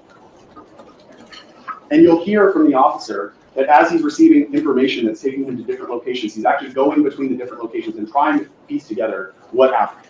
But what will be important for his testimony is that he is not given a precise location to exactly where this shooting happened. And with the limited information that he has, he and his partner are doing the best job that they can to find any victims, any suspects, or any evidence of a shooting. You'll hear the officer talk to different people who were just out and about, try to figure out what was going on, that neither of the 911 callers would meet with them, and that they searched not only the surrounding streets, but they primarily focused on the parking lot that was right at that corner of Vista Del Mar and Selma, because the second 911 caller had told him, or had relayed that it was possible that the shooting was happening into a car. The officer will tell you that they searched the area and they did not find any evidence of a shooting. They didn't find a victim with injuries, they didn't find any of the suspects, and they didn't find any discharged cartridge cases, which are what come out of a gun after you discharge it in the surrounding area. But again, they don't know exactly where to look with the limited information that they're getting. You will also hear from Mr. Efron that approximately an hour, and he's not precise on the exact time, but approximately an hour after the shooting, he himself returned to the location. Now, at this time, the police have already responded and left. Mr. Efron will tell you that he and his girlfriend went there specifically to look for evidence that this had happened, evidence of this shooting. And Mr. Efron will tell you, because he knew exactly where the shooting happened, that he was able to locate 2 fired cartridges. This is actually a photograph that Mr. Efron himself took of one of the fired cartridge cases that he found. Mr. Efron, you'll hear, went to the police 2 days later, walked into the Hollywood police station to report this crime happening. He brought the 2 fired cartridge cases with him, and he gave them to the police. You will hear... Wait, what? Hold on here. Hold on here. The police had already responded. Now, this time, the police have already responded and left. Mr. Efron will tell you this. Okay. Let's go through this. The police went to a scene of a reported shooting. He and his girlfriend went there specifically to look for evidence that this had happened. Why the fuck would they do that? What? What? Evidence of this shooting. And Mr. Efron will tell you, because he knew exactly where the shooting happened, that he was able to locate 2 fired cartridges.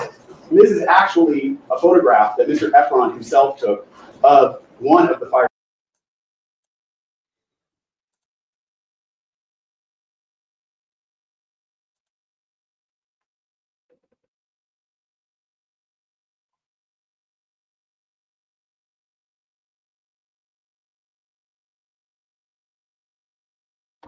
Are you stupid?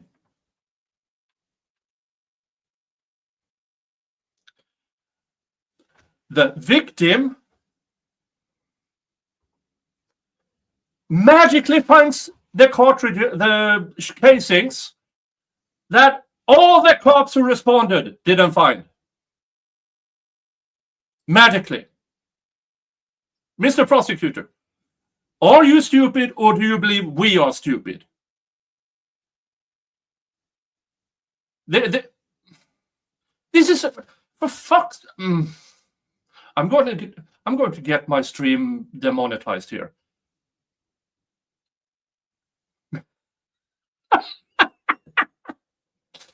Ooh.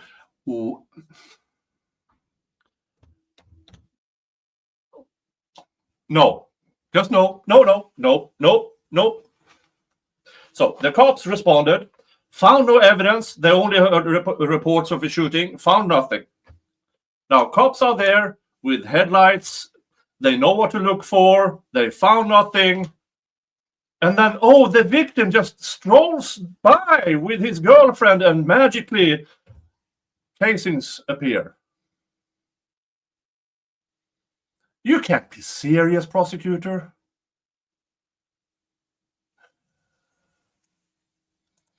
Cartridge cases that he found.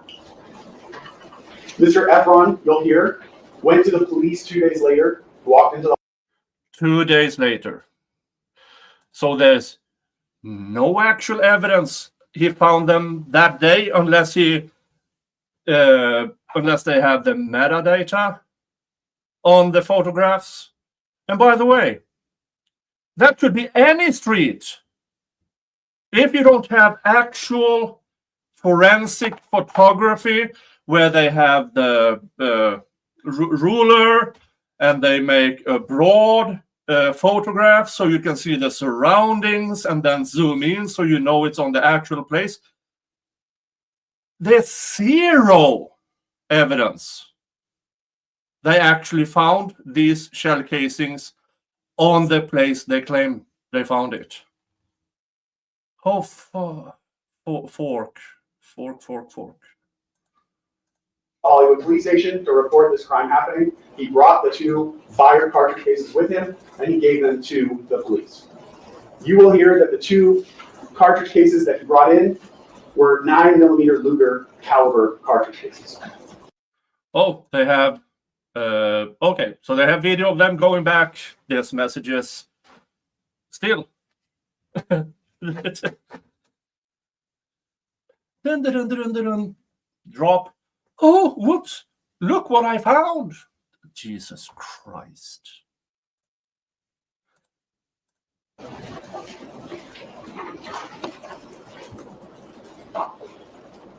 However, you will also hear from Mr. Efron that immediately after the shooting, about an hour and a half later, he started text messaging the defendant. And he text messaged the defendant, "You try killing me." By the way, 9mm Luger is, if not the most common, one of the most common cartridges in the world.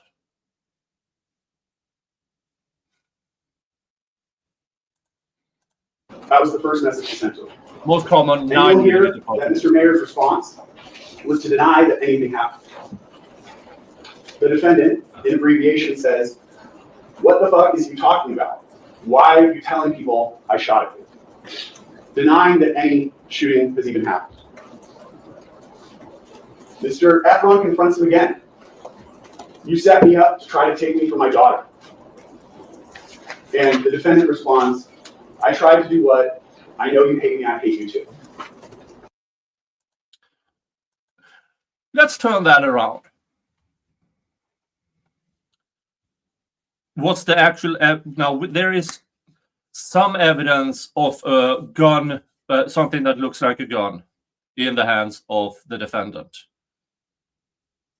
But so far, there is more evidence that, except a gun in hand, that we actually don't know who did the shooting, unless you can actually see on that video that there are gunfire and muzzle flashes from the defendant. It might as well have been a hidden gun by Mr. Efron, and now he's trying to set him up. I know a bunch of you have watched the trial more than I haven't watched the trial. I was on Cat Not Williams' stream for 10 minutes yesterday. That's about it. So you know more than me. The defendant responds again, stop making shit up. Again, denying any confrontation took place. Certainly any shooting.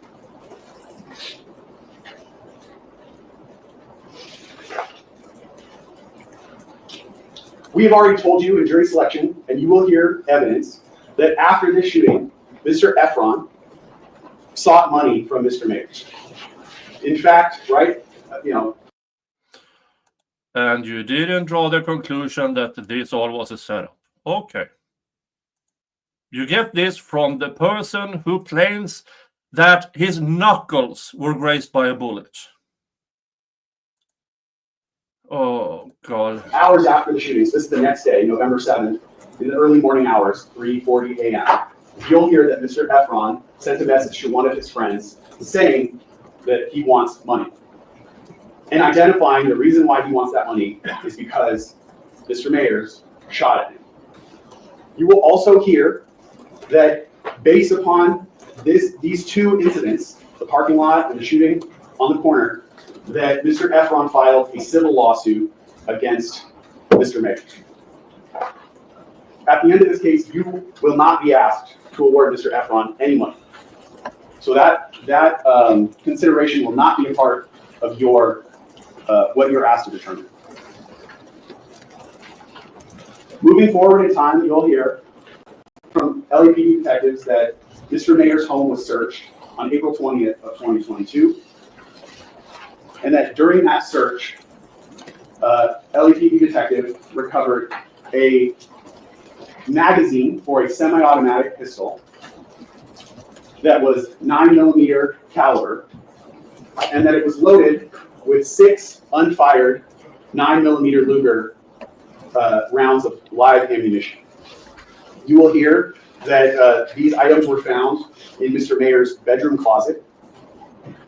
You will also hear that there was no handgun that was 9mm in Mr. Mayers' home that was for that magazine. So you have a 9mm magazine, but no handgun to go with it.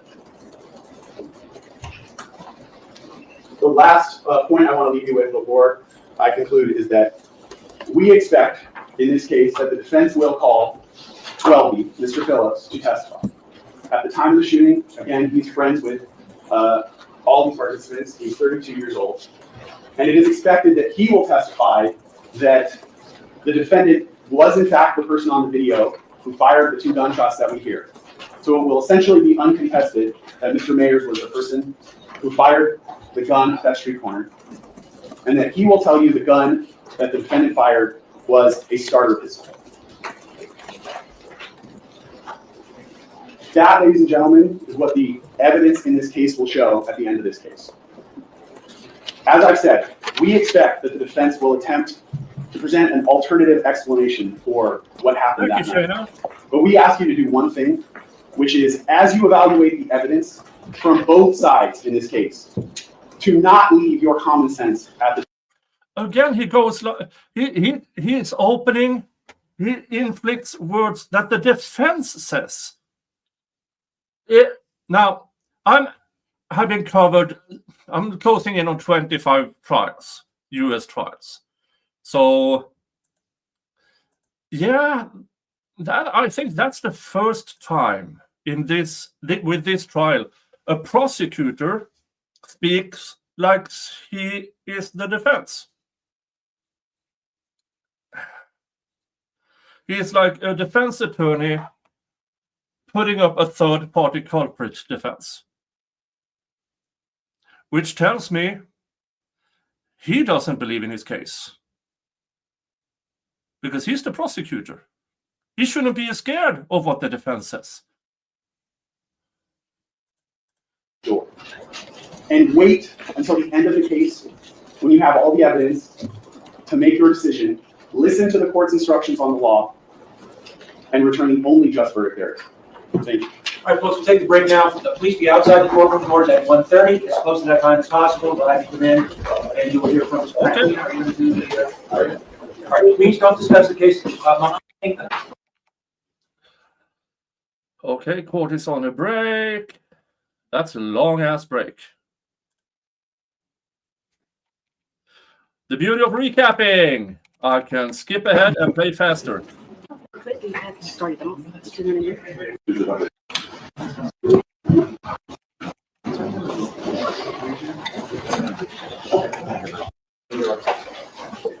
All right, Mr. Buzlova is finished, and Mr. Jacopino, the floor is yours. Is that the guy you call Taco, the defense attorney? I haven't figured that out yet. You tell me, folks. So this case is about one man's jealousy, lies, and greed. And that man is not wrong. That man's Terrell Efron, or you heard the name Relly, he is the source of all the evidence in this case, all that the prosecution is going to rely on. He's the source of all the evidence. The two assaults you're going to hear about in this case were both committed by this Relly. Both. All the evidence comes through his mouth. Every single piece of evidence for you to decide these charges comes through his mouth. This case rises or falls on his credibility. The videos you saw without his testimony proves absolutely nothing.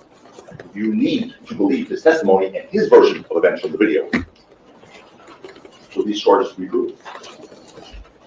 The last thing the district attorney said on his opening statement was, don't leave your common sense at the door or use your common sense, something like that. Please don't leave your common sense at the door. I implore you to use your common sense in this case. Look, I will address the credibility of Relly in great detail later, what the evidence will show. But first, let me begin explaining the purpose of an opening statement, what we do here. Opening statements are really lawyers giving you a preview of how we believe the evidence is going to show you, come in. How will unfold in this case, but it's more than that, actually. It's a promise to you. It's a promise from us to you. It's a promise that what we say is going to be proven is actually proven. And it's not like one of those politician promises. You know the politician promises, right? If you vote for me, I'll lower taxes, I'll make it safe, unemployment will go down, all those great things that politicians promise, and then based on those promises, you vote. And then you hope they fulfill those promises. Not here. Here, both sides make Great promises comparison. right now. You get to see if we fulfill those promises, and then you vote. That's the difference. That's an Listen, excellent you represent the comparison. state of California, the people of the state of California, North Suburban. And there's no greater service a citizen of this country can do than serve in the military or do what you're being asked to do right now. Stand in judgment of another person in a matter of such great importance. It's an incredible burden to bear. But that's why the 16 of you were chosen. There were 106 people here. You made the cut because you all, and even the alternates, assured us that you could carry out that burden fairly, impartially, without bias, without a closed mind. Listen to the evidence carefully before rendering your decision, you promise. And base your decision only on the evidence. not some preconceived notions stemming from the nature of this case or what you may have read or heard, This is entirely argument. but just on fact. Wait, what? The prosecution objected to that? Oh no.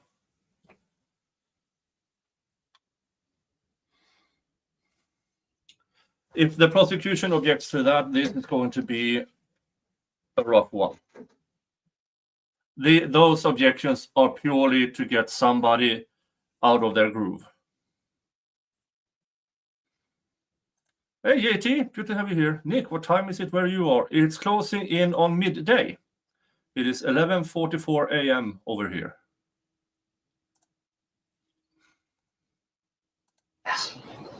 And to abide by the basic tenets of our Constitution, prove beyond reasonable doubt and a presumption of innocence, and then not mere technicalities, instead they're the backbone of this country.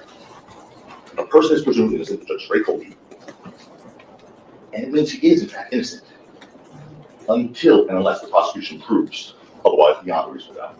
Oh, I like that. Until, and unless, folks. Since the Zachariah Anderson case, there's a bunch of us who have been trying to argue the change of innocent until proven guilty to innocent unless proven guilty, because until means it's just a journey towards guilty.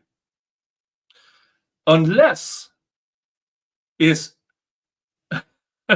well, it more gives the what you call it, the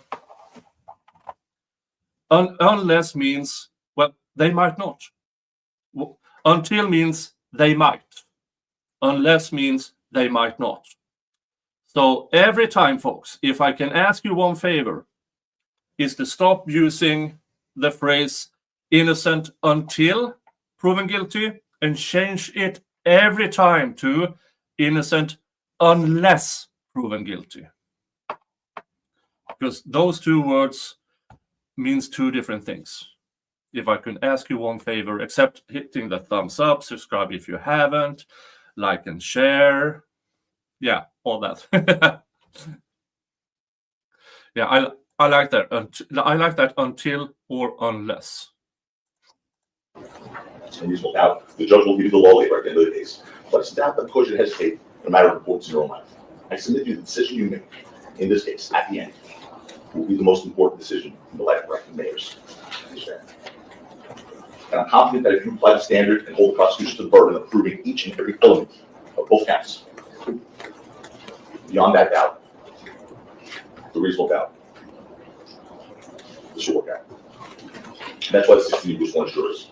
Look, this is serious business, and I just want to tell you one last thing before we dive in. I just think some people, when they become jurors, forget. No one here is going to both sides. I'm not going to ask you to do anything you don't do in your everyday life.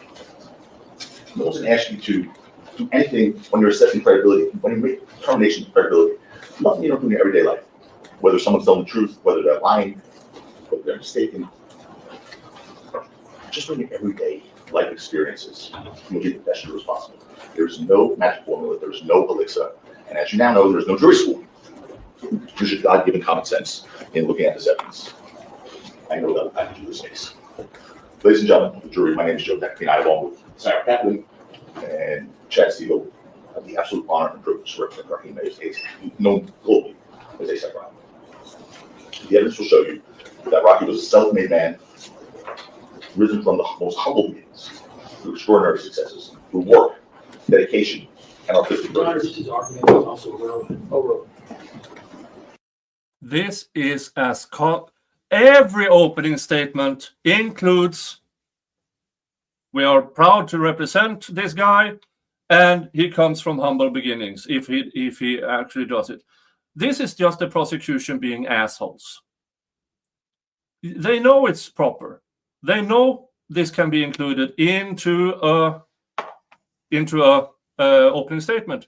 This is just for the prosecution to get Taco here out of his group. What is said in opening statement is not evidence. What is evidence is what can be proven. Sometimes things are said in opening statement that cannot be proven, and are not proven. Sometimes they are. That's what this case will be about. Remember my promises, I'll remember theirs. When we talk in a few weeks on closing statements. I remember the DA put up a slide in the opening. It's from Harlem, a picture of him and Rihanna. Talked about when he was a teenager. I wanted the same thing. You'll hear he was born in Harlem. They say. He was raised in poverty. Your Honor, You'll hear that same, Your Honor, the same objection. You hear about his upbringing, his mother and his siblings, and how he overcame with hard work, with dedication, and with talent. Rocky's not only this. I do want you to stick to what the evidence will show. Yes, sir. I do believe the evidence will show that, but I'm going to get deeper into these facts. But what the evidence will also show is he's not only a celebrated artist and a fashion icon, he's a man who raised a beautiful family. That's the district attorney put the picture of his significant other. Your Honor, You got to get to the facts. You're going to hear What's going on with the stark prosecution's contrast table? between two individuals. Rocky on one side, Pharrell Efron on the other side, known as Relly. He represents a very different narrative. The evidence will show you that this Relly presents himself to the world as a wealthy, successful man. During opening statements, one of the things you shouldn't do, and the judge should be aware of and strike down on immediately, is people being animated. That is so unprofessional. Source like he's a reporting artist. It can be funny, but it's still He wants unprofessional. a very lavish lifestyle on social media. He goes with luxury goods. Your Honor, the same objection, none of this is evidence. Evidence will show you this. None of this is evidence yet. There's no evidence on both sides. Posting pictures of himself with large sums of cash and whatnot. It's fraud. He is all about the money grab. The truth is far different. And you're going to see this extravagant lifestyle that Israeli wants. There's nothing more than a fraud. Built on not on success and hard work, but upon criminal activity. Ladies and gentlemen, this case is all about money. I've said it once, twice, I'll say it a few more times. The evidence will show you it's nothing more than a money grab. Nothing more. A clear attempt at extortion by Relly, so he can keep funding this extravagant lifestyle of his that he presents to the world. You're going to see the only reason we're in this courtroom is because Rocky would not agree to be a victim of another one of his crimes. That's why we're here. Because Rocky said, here's some money. We're not here. He doesn't go to the police. And even after we went to the police, if Rocky gave him money, we're not here. It's not about justice, it's about money for him. Period, end of story. And I will show you that. The evidence will make clear that Relly is trying to leverage a fabricated story to extract money from Rocky, using lies to support these claims. And the evidence will show you that Relly is a blatant perjurer, someone who makes an oath, despite that oath lies. The evidence will show you, and you will see him commit perjury right before you in this court. And you'll see how important that is this case. Because the evidence will show that despite all the evidence they claim to have, all of it, and I mean all of it, will rise and fall on the word of Relly and his credibility. Period, end of story. You will see if you can't believe him, the prosecution's case fails. Now let's walk you through the events leading to the incident of November 6th, 2021, which is that part of this case. But to do that, we have to start a few years back. From Relly's own testimony, that was the catalyst for this incident. His resentment, from his own testimony, his resentment was the catalyst for this incident, and his animosity towards Rocky. The evidence will show you that Relly met Rocky when he was in high school in Harlem. We were both part of that creative and artistic conglomerate called ASAP, which now you know means Holy Strive and Prosper. Over the years, Rocky achieved more and more success in the entertainment industry first. He did maintain a friendship with Relly, unfortunately for him. He even sought help Relly through professional collaboration. But that wasn't enough, Relly, clearly. You'll see the kind of person Relly is in this world. You're going to see it. He was jealous and angry, and as Rocky rejected some of the projects he presented him, Relly's resentment grew deeper and darker. So embittered by the success achieved by Rocky, someone he once considered peer really embarked on a dangerous course of action. And in November 2021, Relly's resentment towards him reached a fever pitch. After tragedy had struck another member of this ASAP group, an individual named ASAP Josh had untimely death, passed away. Evidence will show you that Rocky stepped up, spoke to the parents and the mom. ASAP Josh and both covered the cost for the funeral, bringing the body back to New York and pay for the funeral. But Relly, still blinded by resentment, believed otherwise. He thought for some reason Rocky didn't agree to pay, or had agreed to pay, but didn't actually pay. And he was furious. He went as far as to threaten physical violence against him because he thought he didn't pay for the funeral or for the expense of flying the body back. He was wrong, because he did pay. Did you forget about that prosecution? He went as far as Did to you threaten forget physical about violence. that? And you're going to see that for yourself, ladies and gentlemen. On October 16th, a few weeks before this incident that you'll get to hear about, Relly told his friend that Rocky was a piece of shit and declared, "I'm going to beat this nigga up." Okay, now They showed you a lot of text messages. I didn't see that one. yeah, if that is going to be something common, then this stream will be demonetized by YouTube. So if you wouldn't mind, at least hit the thumbs up. And if you can find it in your heart to become a member, please do so. Or even a super chat, please do so. Because if that word keeps getting mentioned, this stream is getting demonetized. Did not see that. That's the catalyst. That's weeks before this incident, when he came in hot on November 6, 2021 on Argyle. And if you fast forward only a few weeks on November 6, 2021, you'll see that. You see that Relly sought to turn those threatening words into dangerous actions. And he did. The evidence will show you that on November 6, 2021, Rocky was scheduled to attend a music festival. They put it up at the Complex Con with two other members of the ASAP crew, Elijah Lulanga and Janelle Phillips, who now know them as ASAP Ills and ASAP Trolley. So in order to address Relly's resentment, because he was really mad, and having accompanied Ills and Twelby to the festival, Rocky reached out to him multiple times. As a matter of fact, I think in short text from one of Relly's friends to Relly saying, "Hey, I think he wants you, Rocky wants you to perform at Complex Con." So Rocky was trying to get him to come. It was sort of a celebration of the ASAP crew. So Rocky, yes, he was urgently messaging him because they were late for this Complex Con. You're going to hear that from multiple witnesses. He was making them late for the show, so there were multiple messages for both Twelby and Rocky. Where are you? Where are you? Where are you? Well, you're going to learn that although Relly, because Rocky had reached out to Relly to make plans to meet at his hotel. And you're going to learn, however, that Relly said he was staying at the Lowe's Hotel. He wasn't staying at the Lowe's Hotel. Why for Rocky? He said he was staying at the W Hotel. Why? Because he wanted Rocky to think he was staying at a nicer place for him, which is consistent with his pattern of showing off, owning, extravagant lifestyle. But also consistent with his kind of lying.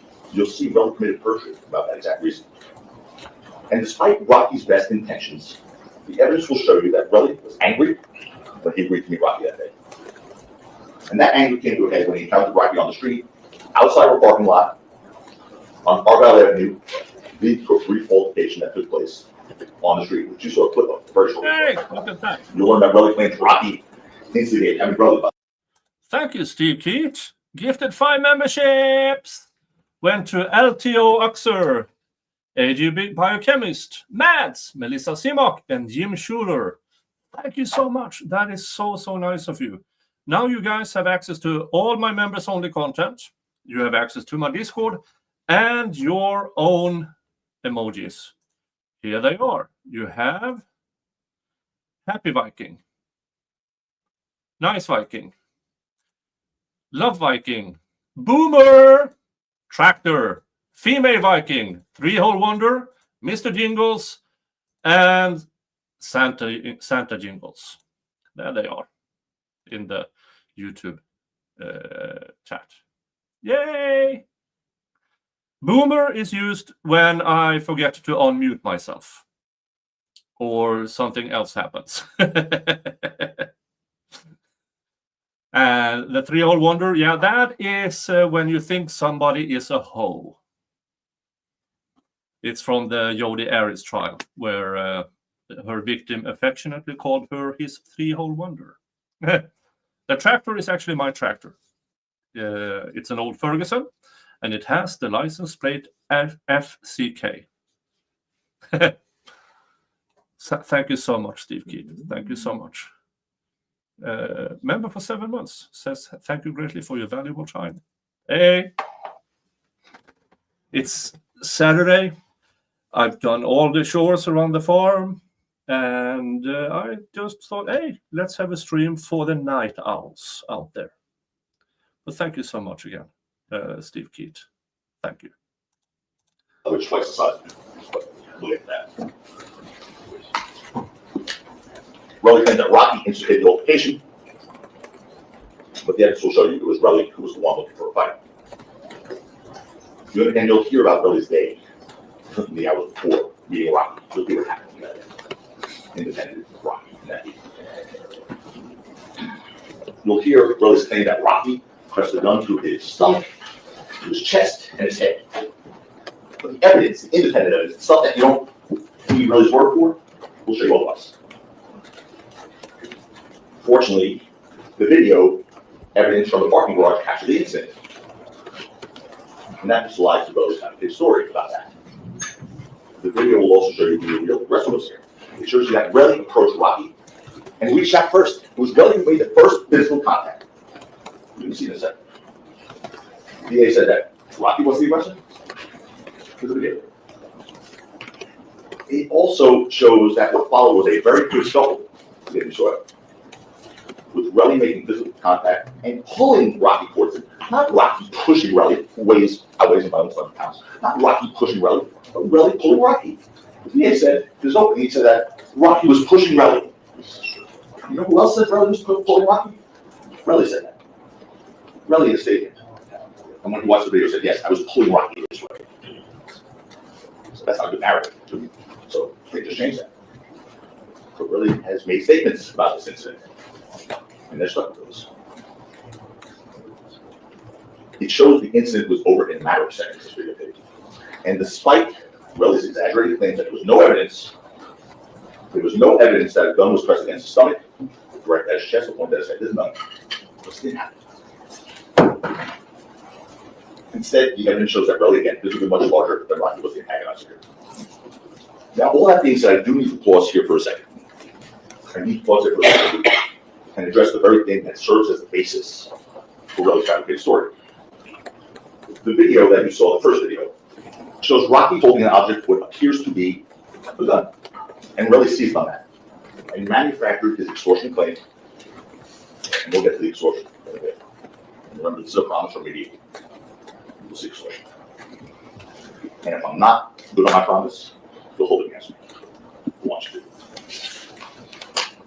The evidence will make clear that the object Relly alleged was a firearm was absolutely nothing more than a prop gun. The DA ended his opening statement saying, 12B will tell you that. He'll testify on behalf of Rocky Taylor. Not just 12B, multiple witnesses will tell you that. Not just 12B. Multiple witnesses will tell you that that was a prop gun. You'll learn that that was a prop gun, also called a starter gun, a blank gun, or a type of fake gun. It's used in pop movies and music videos. It's also used to scare off attackers by looking and sounding like a real gun, without actually firing a live round. The evidence will show you that Rocky, obviously, I think you all know by now, was a high-profile person in the public spotlight, and he was a party. The evidence will show, in fact, that he was a victim of prior violence, which caused him to have to carry this. Victim of home invasions, victim of a stalker at that time, in November of 2021, victim of a slashing on his face, which he still carries with him today. It's, Your Honor, there's been no.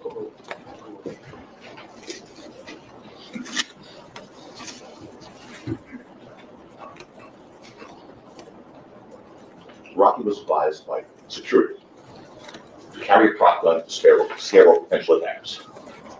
And by the way, folks, listen to this one.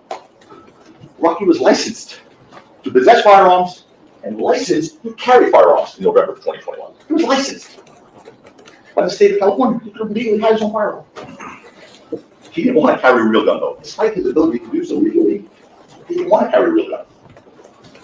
For fear that he would either injure someone or himself. Again, I want to repeat that. He didn't hide a gun, carrying a legal gun. He was licensed to carry a gun in this state. So you're going to learn that in July 2021, a few months before the incident with Relly, Rocky was in a music video with Rihanna that had pop guns in it. The evidence will show you that Rocky took one of them, which he carried as a security measure, as he was advised to do to scare off potential attackers. And that's exactly what he tried to do with Relly on November 6, 2021. Unfortunately, you hear that Relly was not to be deterred, not scared, because Relly knew that that gun wasn't real. There will be evidence to that effect. And all of Rocky's friends knew that Rocky carried a pop gun for safety. All of them.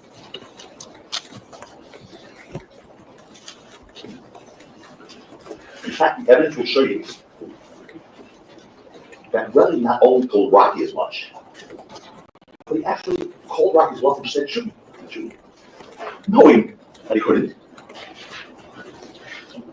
With all this laid out, I do want to show you the video and walk you through it with respect to the first encounter. I'm going to play it once, it's quick, and then I want to show you 2 snippets. Here's the first encounter. That's Relly coming up.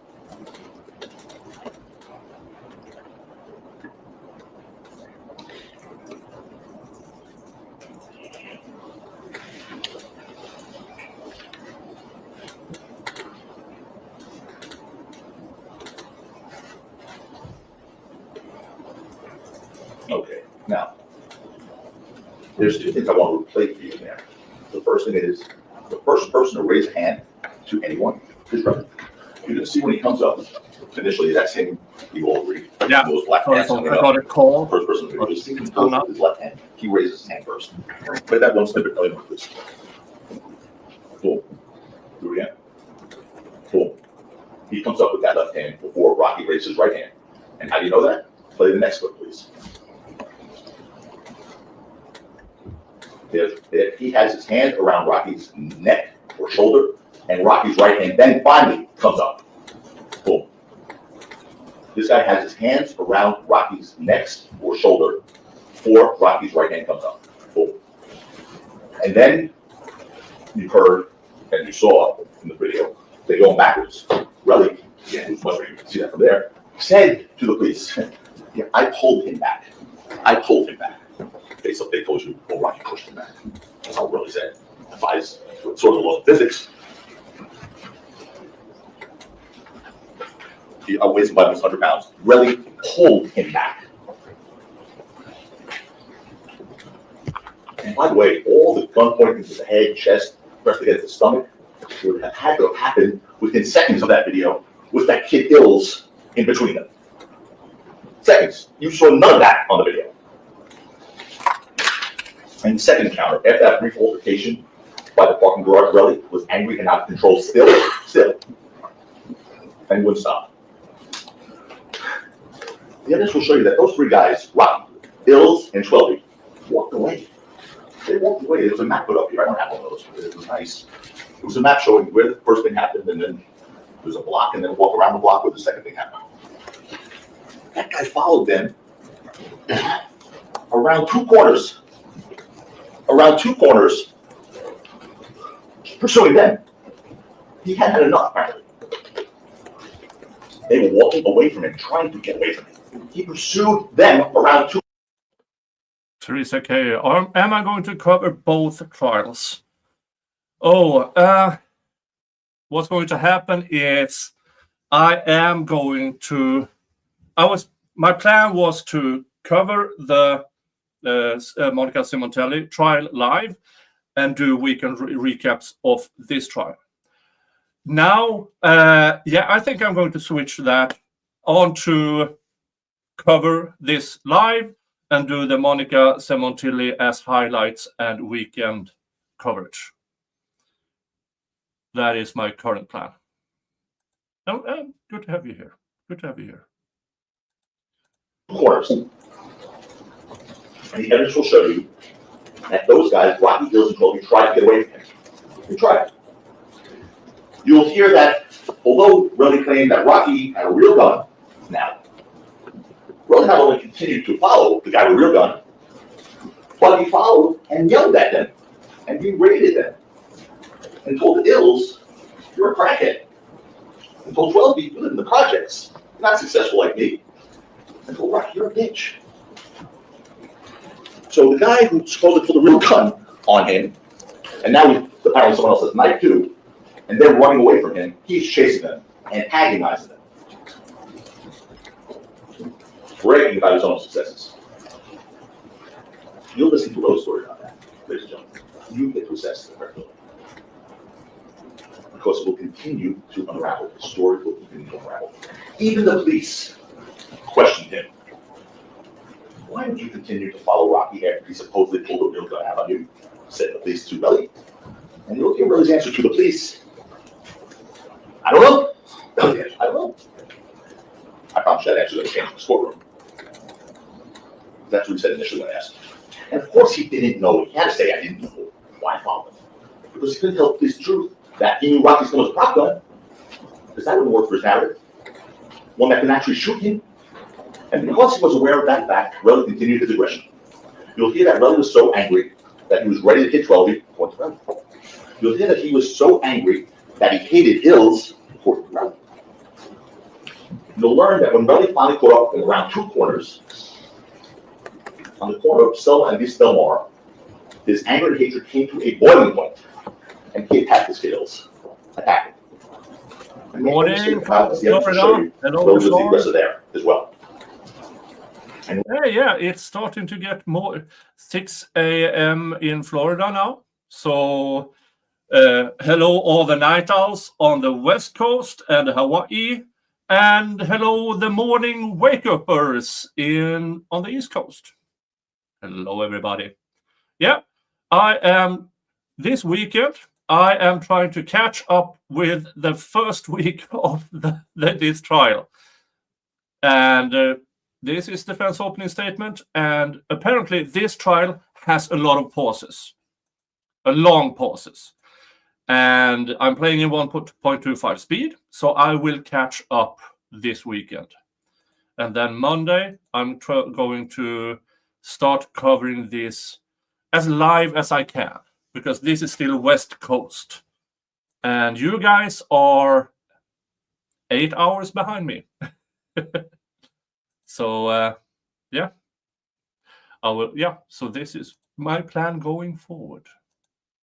And then I would do highlights and weekend recaps of the Monica Simontelli trial. So I will switch those trials around on which I will cover live. Rocky, again, significantly smaller than Lee. Fired that prop gun, that star gun, which makes sound just like a real gun. Good morning from Wisconsin.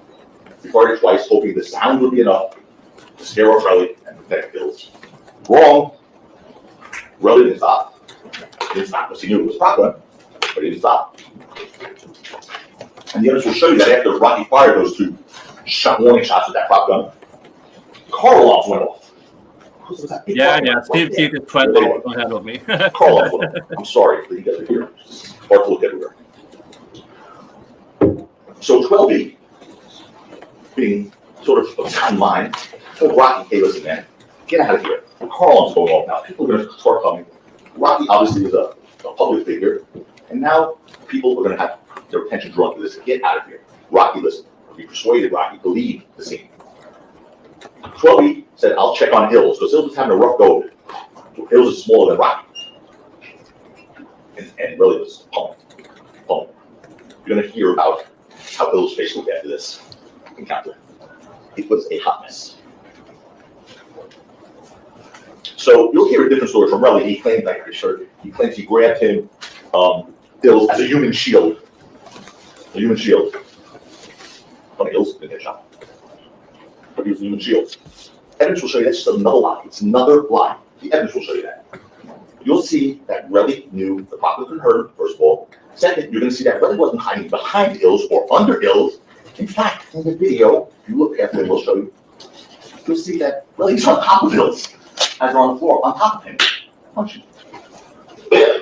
And even after Rocky left the scene, listen, even after Rocky left the scene and ran, the evidence will show you that Relly continued to attack Ills. A witness will walk you through that. That sort of is a problem for them. I mean, this guy was claimed he was shot at one point, and he is still attacking the guy that he started to attack before there was any warning shots fired. He's still attacking him, not to be deterred by any star pistol or real bullets from him. The DA played you a video here that had that sound, there's little box in the bottom, it had sound. Or pop pop. That video was called the sequence surveillance video. The district attorney played on the roll. Funny part about that video is that they cut out that last part of the video. We'll play the full part. But the part where Ills goes back and attacks, Relly goes back and attacks Ills. They cut that part of that video out. It's not on that sequence surveillance video. They cut out those last 3-4 seconds. That's a problem. Now, this altercation, like the first one around the corner, was also captured on video, but as you saw, that thing is not clear. I saw some pictures up here earlier. It looked like aliens or something. But it's not clear, but you can make some things out. But even Relly in his testimony said, I really can't tell what happened in that video. So we have to go on his word now. And although the video captured that incident, that was less than half a minute, not particularly clear, the evidence will make clear what happened there. The evidence will. Relly physically attacked Ills. Rocky tried to use a prop gun to defend him. And with that, I want to walk you through that video the best we can. We'll play it first. And you notice the drill gears at the corner. Up here. Focus on here. There's Rocky and Ills. There's 12B. Then Ills comes and he's following. You see him go right after Ills, Relly. And that's a Rocky. Part of the warning shots. There's Ills on top. Relly on top of Ills, punching him. That's Ills going down to the ground. Rocky's gone. 12B's about to be gone. And watch.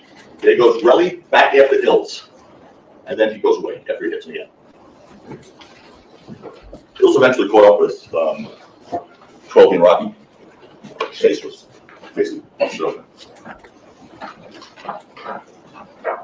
We have the clips to play. Small ones. Let's do that again.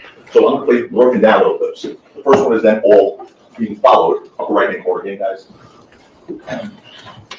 All being followed by Relly. 3 of them trying to get away. First Rocky, then 12, then Ills, and Relly's still coming hard. You got to see this as many times as you want later. The second one is Relly on top of Ills on the ground. Is that right? Yes. Let's see if I can help here. Can I stand up here for a second? Actually, Alex is going to get we have a pointer in the courtroom. Oh. And he's going to get it. All right. So, yeah, you can stand where you want to stand, but in a little while, Alex will bring up the pointer, and you can use it, or Mr. Lewin can use it, or Mr. Lewin can use it, or Mr. Sigmund can use it. All right, so not hold it on. I'm just going to go forward here right now, okay? All right. Can you go back again? Yes. But also, This is the clip where you see. contrary to many other channels, I forbid anyone to monetarily support this channel if you're struggling. Do not see, oh, I wonder if I can. You don't have, if that's your thought, don't. I'm doing fine. I have a day job that pays well. If you want to support and you don't have, watch my videos. I get some ad revenue. I have lots of videos. So you can, what freak? There's plenty of ways for you to support this channel. And if you're struggling, watch my videos. Hit the thumbs up. Subscribe if you haven't yet. Check if you're still subscribed, because YouTube likes to unsubscribe people. So yeah, you do not have to super chat. You do not have to give memberships. If your thought is, can I afford? Then don't. If you don't have to think, open your damn wallet. Relly, and you get to see it later. Relly, big guy, on top of that, little Ills, on top of him, not using him as a shield. Watch. Good. There's Relly that Steele's down and Relly on top of him. He's not worried about Shield. He's going after him. And then the last clip is, are we playing that last clip? Yeah. It's after Rocky's on. Everybody isn't worried. Relly continues his pursuit of Hills. Poor little kid. There. And he hits him again before he peels off. He goes to the left to hit Hills, and then he goes to the right. There's also a witness that saw this. Unfortunately, Ryan's intent to scare Relly didn't have the intended effect, obviously. Instead, Relly continued his attack on Hills, and then hatched his extortion plan. Yeah, it seems like the aggressor all this time was Mr. Efron. How about that? Why didn't you show that, Mr. Prosecutor? Why did you not show that? Were you scared? You didn't have your blankie? Nom nom nom nom. What you'll learn is that Relly returned to that scene an hour later. He returned to the scene an hour later. And he attempted to fabricate evidence, ladies and gentlemen. This is some offensive stuff. It's going to be crystal clear. He attempted to fabricate evidence. You hear Relly's claim that he came back to the area an hour later with his girlfriend, Lydia Parker, and that while they were there, he quickly found 2 shell casings on Rocky Fire right there. Come up, and he found them. And then he videotaped them. An hour later. You will see that story fall apart so hard. Why? Because the evidence will show you that well before Relly returned to the area, 7 police officers, like a SWAT, 7 police officers arrived at that same spot. They responded to the scene and carefully searched every inch of that area. I did not believe the opening statement. Oh, Yeah. Police didn't know where to look. Mr. Prosecutor, why didn't you mention that interesting? 7 cops canvass the area. 7 cops who are trained to find evidence. 7. Find nothing. And then this Mr. Efron shows up and magically finds 2 shell casings. Magic. What a miracle. Police searched the exact same spot where Relly claims he picked up the bullets. Not close to it, not near it, the exact same spot. Thank God there's videotapes. There's a body cam from the police where they're searching. And there's that surveillance video that you see here that captures Relly coming back now. Exact same spot. So, we're playing it now? Well, it's not we're playing, we're showing. Showing. So this is where the police are. Oh, this is back. The police are searching with flashlights.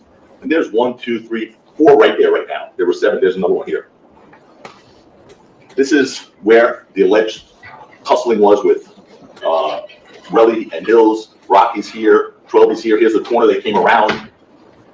So this is where the shots. Yeah. It's very high pressure on.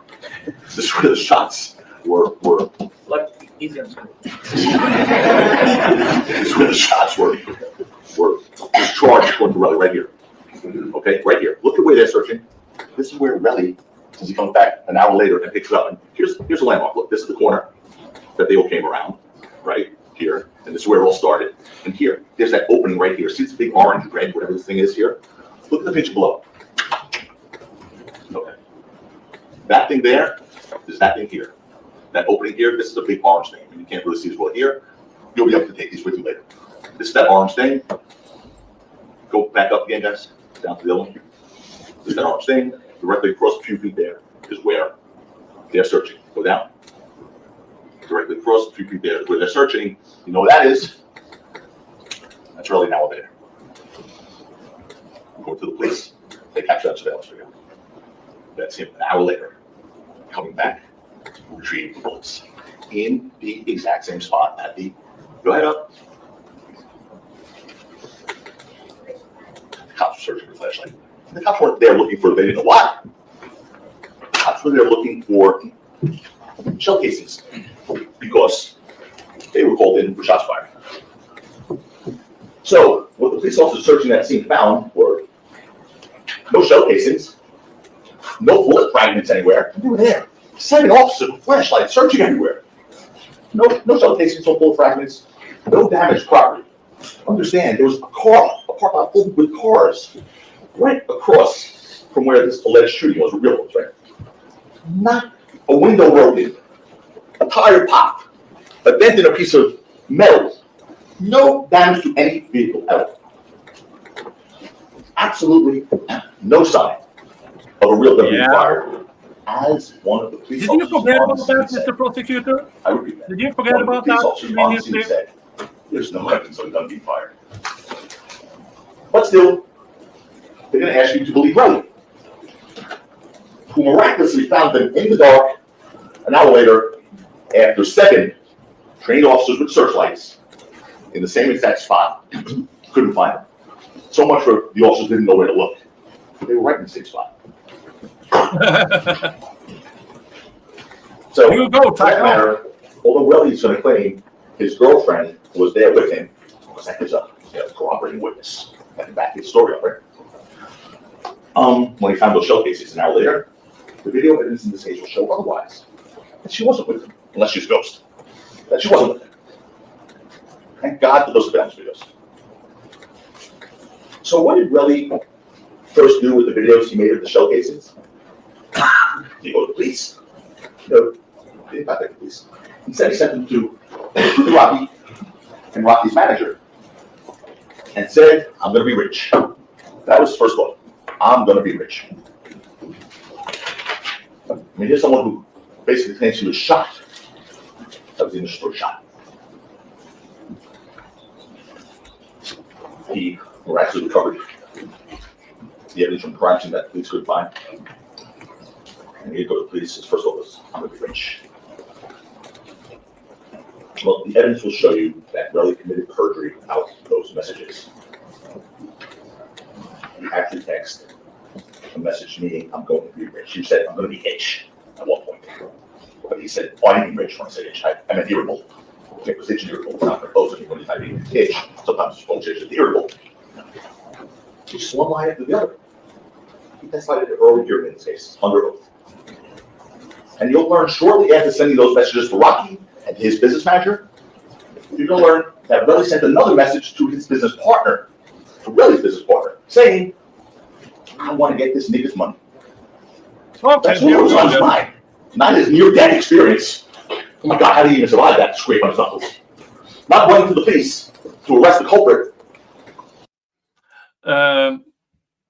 Please, if you are a defense attorney, you know this is going out to a large audience and it's going to be restreamed by people like me. Don't use the N-word with all the letters. I'm getting demonetized over here. No. Texting everyone, I'm going to get rich, I'm going to get his money. That's all we care about. The evidence will show you that Relly fabricated these shell casings in order to extort Rocky, right from the outset, right from the get-go. And why did he think he could get away with that? Why? Because Relly didn't know that the police had already returned within minutes of the sounds and the incidents there and searched the scene. He didn't know that. And of course, they didn't find anything. We talked about that already. There was no actual shooting because there was no real gun. There was no evidence of a shooting because there was no real gun. And that's why that same night, in response to Relly's text to Rocky texted him, if I shot you, go to the police. They didn't show you that text, though. Showed you a bunch of texts between Relly and Rocky that night. They didn't show you that text. Rocky said, go to the police. Yeah, because someone who really shoots someone and is guilty said, yeah, go to the police. Rocky texted about that.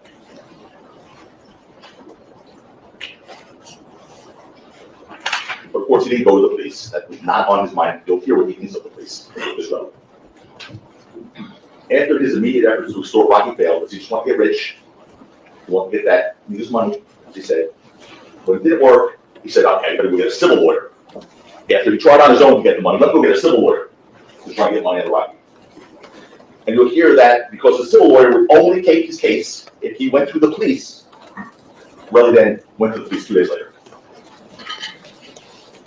2 days after the incident, he finally goes to the police. And you'll learn of the inconsistent statements he made to the police. Because he couldn't keep the story straight. It is all over the place. You'll hear this ridiculous claim like the one about him being shot. You just saw that picture. This posed proof of him being shot, the knuckle scrapes, the superficial knuckle scrapes across his knuckles, which are consistent with him doing what you see in the video, attacking somebody, attacking pills. That did not look good. But attacking somebody and punching and scraping the knuckle on the ground. What kind of bullet does that? Hits one knuckle, bounces down, hits another knuckle, bounces down again. I mean, it's ridiculous that he said that. He got shot. That's his first story. Now you hear the back off way off that thing now. You'll hear his ridiculous thing about that injury, that it was a gunshot wound that required medical attention, he first said. Of course, now he just said to you, oh, you don't have to decide at the end of this case if you got shot or not. You don't have to decide. Don't worry about it. Not that easy. Not that easy. You do have to decide because his credibility is at issue here. You have to decide if he was lying, if he was embellishing, if he was making up a story to get money. So if he says he got shot, and you find he didn't get shot, you do have to decide that. Really, at this very moment, has a civil lawsuit against Rocky, seeking millions of dollars. $30 million for the knuckle scrape. $30 million. Not just. Oh, he also claims that he has a permanent disability. Permanent disability from the knuckle scrape. And he lies about almost everything in this case. He swore that he has a permanent disability. You can see it Instagram video of him, that permanent disability, showing his manicure hand, turning it around with his Rolex watch on. Permanent disability. It is offensive to a different level. He even claims he went through necessary medical treatment for his injury to a hospital, but not here in LA, where he was shot. He waited all the way from California to New York to go to a hospital many days later, after getting a civil lawyer and being told Hi, Dave. by the detective in this case, really, you should go to the hospital, not to make sure you're not going to die, not to make sure you don't lose use of your hand, not to make sure your knuckles heal. The detective said you should go to the hospital for this case. The detective, somebody undisputed, told Relly to go to the hospital for this criminal case. Do you think they're trying to build a case? Is that what we do? We instruct victims to go to the hospital to make it look better? Those scrapes are no more proof of a real gunshot than those shell casings that the 7 officers did not find are. And what else did the police not find after Relly turned in the shell casing? Finally, after walking around and God knows where for 2 days? What else did the police not find? You'll hear that the police, despite examining them for fingerprints, didn't find Rocky's on them. Those bullets, metal, patch prints. So if someone loads a bullet into a gun, the prints are going to be on that. Not Rocky's. Now, the shell casings apparently had no fingerprints on it whatsoever. As if someone who can't find after the fact wiped them completely clean. So what else wasn't found on those shell casings? Rocky's DNA. They took samples, the police did, of Rocky's DNA for the purpose of comparison.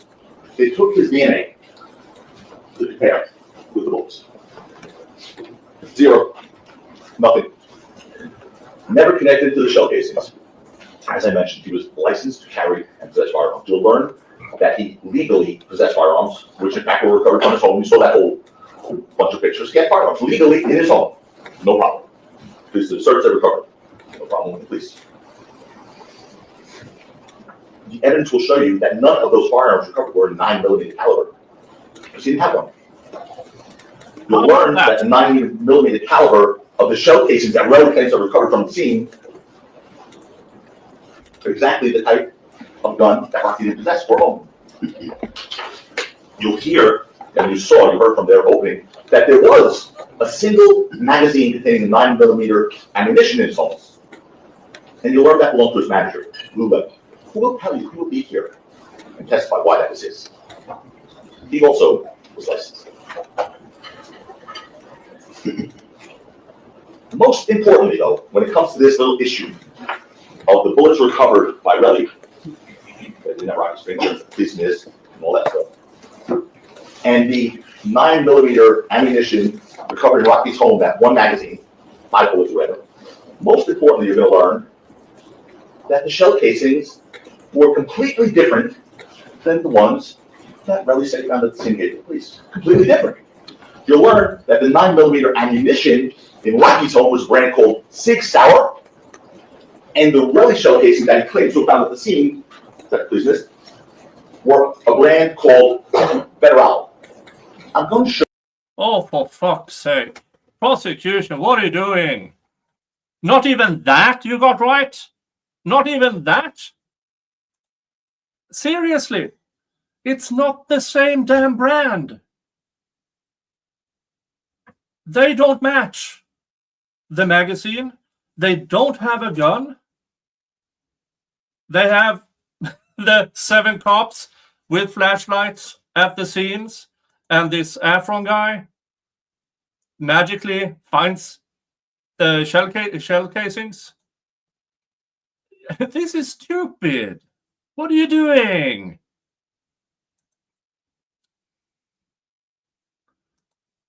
Show you the difference. I'm going to show you the pictures.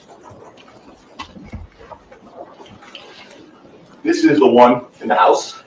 That's that magazine that they recovered with bullets in it. That was Lou Evans. This says Sig. Whoa. I can't see nothing now, so you zoom back a little bit. SIG SAUGER or something like that. Sour. What's this? How does it say? Luger. What? Luger. Sig. SIG. Sig Luger. The ones at the scene are these from Relly. FC, which stands for Federal cartridge. Federal Cartridge. Completely different brand, completely different bullet. Those are the ones from the house that belong to someone else who testified here. Jesus. Those are the ones that Relly claims to have found at the scene. They're different bullets altogether. So much for that big reveal on the opening. They didn't show you that. No. They didn't show you the comparison of the bullets. Just a magazine. Rules and I know different bullets. In the end, you'll see that all the objective evidence in this case relied on by the prosecution to support a shooting rises and falls, I mean falls, on the word and credibility of Relly, who is a proven criminal and perjurer. Those shell casings he claims to have found, the superficial scrapes he claims is gunshot wound. The video himself that he even claims he can't make out clearly. We have to rely on his rendition of it only, because without his rendition, you get nothing from any of this. Ladies and gentlemen, it's your job when you try to evaluate the evidence. To look at every single piece of evidence they present to you, the prosecution, and ask yourself, does that pass the smell test? Mr. Lewin, every time you stood up in jury selection, said, possibility? Do we say possibility? No, no possibility. No possibility. The word possible is not part of this trial, he said to you. Remember that. This case is not about possible. It doesn't pass the smell test, and you have to ask yourself that, does it? Or do you have a doubt about a piece of evidence that's really the focus here when you consider the charge in this case? There are 2 charges. The first charge is assault with a semi-automatic fire gun in this case. No, actually I said that wrong. It's an assault with a semi-automatic firearm. That's the first count. Both counts of that, actually. The first one is the altercation in front of the parking garage. The second for the altercation around the corner. 2 counts. To prove those 2 counts, they must prove beyond a reasonable doubt 2 things. 1, Rocky possessed a real gun. No, this sounds like. Okay. The judge will give you the law. He's right. The judge will give you the law. And that's what needs to be proved. You're right. I need to judge, does anything right? You were right too on that one. They won't be able to meet that burden in this case. When the judge gives the law, you'll see the 2 things that have to be proved. It's not close. I'm higher. The objective evidence in this case, independent of Relly, just is not there.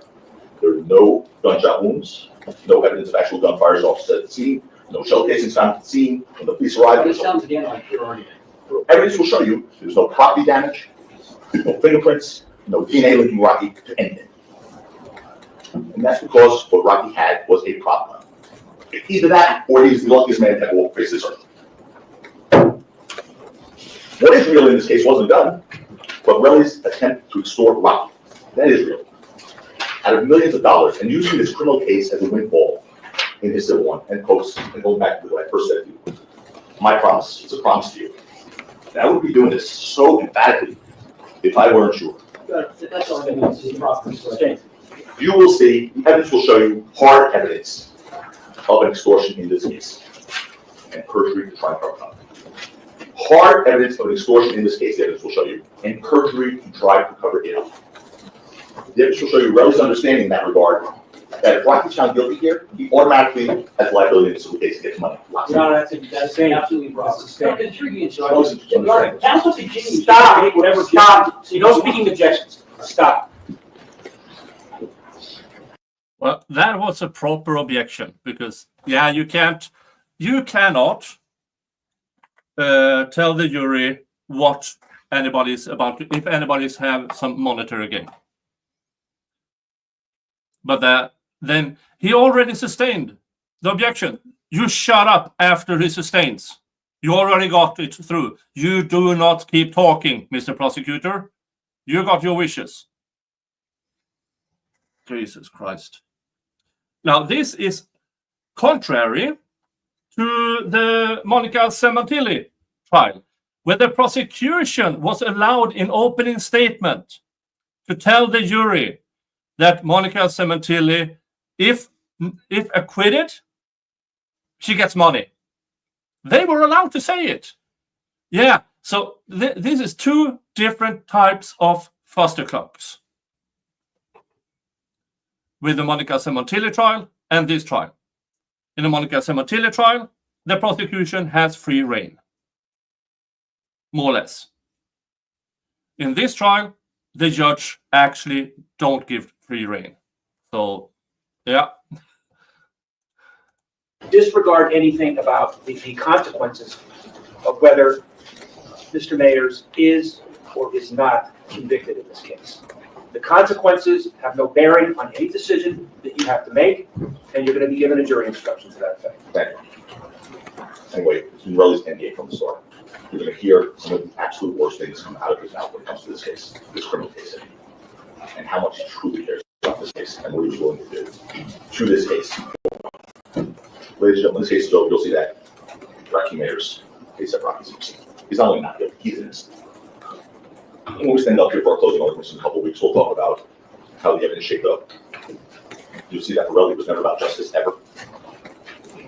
It's about a man seeking a profit from a fabricated narrative, using false. Read that.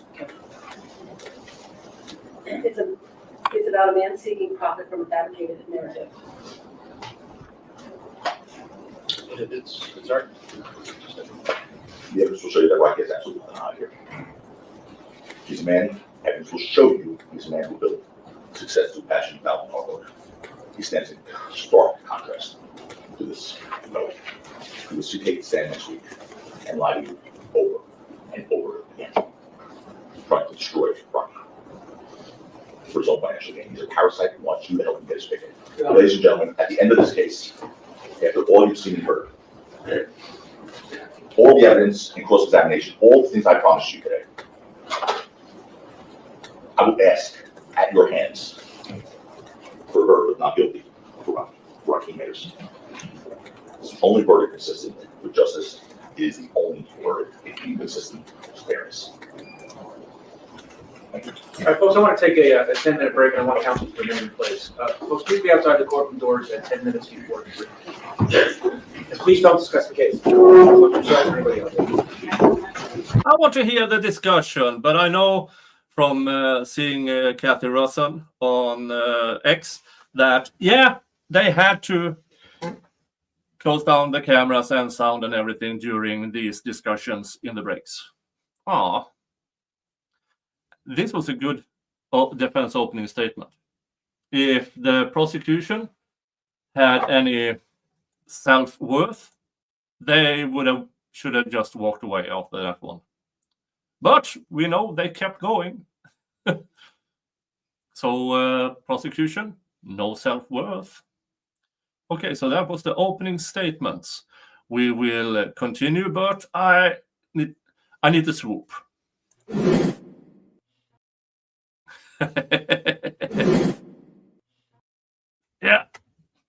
Now, I will post highlights of these streams for the people who don't want to follow these many hours long streams.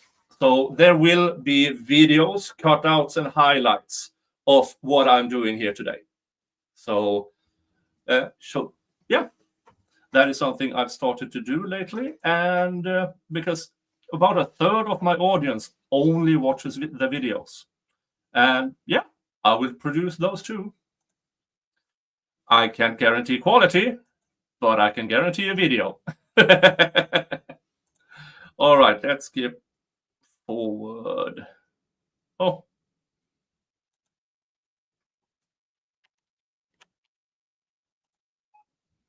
What's going on here? Why? So just state the objection, state the legal grounds, but don't explain to me why. Everybody on the same page? Yes. Okay, all right, Something is wrong. What? Something's wrong, right? Does it relate to his opening statement? It does. My co-counsel got up, he gave a legal opening statement. He didn't argue. He didn't bring up the areas that are outside of the supposed to discuss it. Counsel got up, and he basically gave an argument charge. I know what the court knows that he doesn't. The problem is, I don't think he cares, because basically, he just talks about whatever he wants to talk about. Don't make aspersions. I'm not making a really aspersion. I watch as he continues. Mr. Prosecutor, I don't know who this guy is. The prosecutor who barely is big enough to dangle his feet from the chair. The judge ruled. You object, if you object during and the judge has ruled, it's over. It's over. Get on with it. Don't be a whining little thing. To argue one applicant. I just want to make sure there were several things that he said about what the evidence didn't show. So, for instance, he testified how bullets capture prints, and there should have been bullets on that gun. Well, as far as I know, You need prints. prints on the cases, prints on the bullets. They're not dead bullets on those cases, by that. He repeatedly called the victim in this case, quote, a proven criminal and perjurer. Now, here's the problem. Last time I checked, has he made a motion as to what, if any, conduct the court is going to allow? No, he said the evidence will show after this case is done. That is what he said. Jesus Christ, don't whine. It's absolutely improper. Had a prosecutor done that, can you imagine, just imagine for a moment, if he had gotten up and made aspersions about what happened to, for instance, the defendant in Sweden without having brought it up to the court's attention. I counted 10 different times when he called the victim a perjurer. At least 5 times when he talked about how he was a proven criminal. Unless I missed it, Your Honor, where did he get the court's permission to be able to introduce that evidence? The court remembers, I said yesterday to counsel in the court, all that I ask is if there's an area that you're going into that is not absolutely clear, you approach, and you make sure you can do it. So, Your Honor, it's not just a disrespect to me, to my co-counsel, it's a disrespect to the court, because he has basically decided, I'm going to say whatever I want about the victim, and I don't care whether it's going to be allowed by the court. And the problem is, I see your point. okay. Why are you telling me now? Well, yeah, Your Honor, I objected during, why am I telling you this now? Very simply, I objected during his opening. The court's position, it's clear to me, the court understands that much of what he said was objectionable. The court said, I'm not going to stop somebody on opening.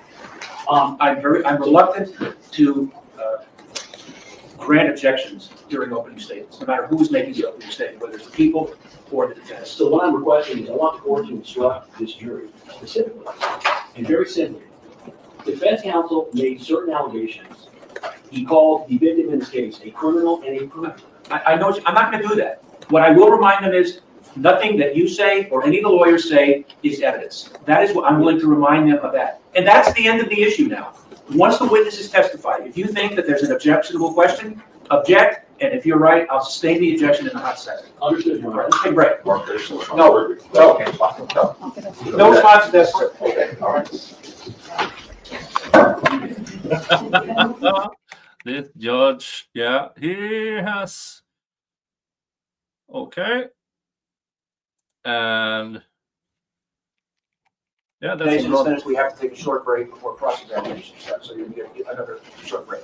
All right, first witness. If that fly manages to cross. What? If that fly manages to cross, you need my permission to remove him from premises. There's a fly There's a fly that's been buzzing right around. buzzing around you, or Whoa, whoa, whoa, whoa, whoa. Shower. Yeah, he's been all over here. So he's asked before if I have a shot and am I permitted to? what do you plan on taking the shot at him with? I'm using your. Oh, yeah, that's fine. All right, thank you. Get the first witness. My first witness is Sergeant Thomas Zizzo. Well, then Thomas is the first witness for the prosecution.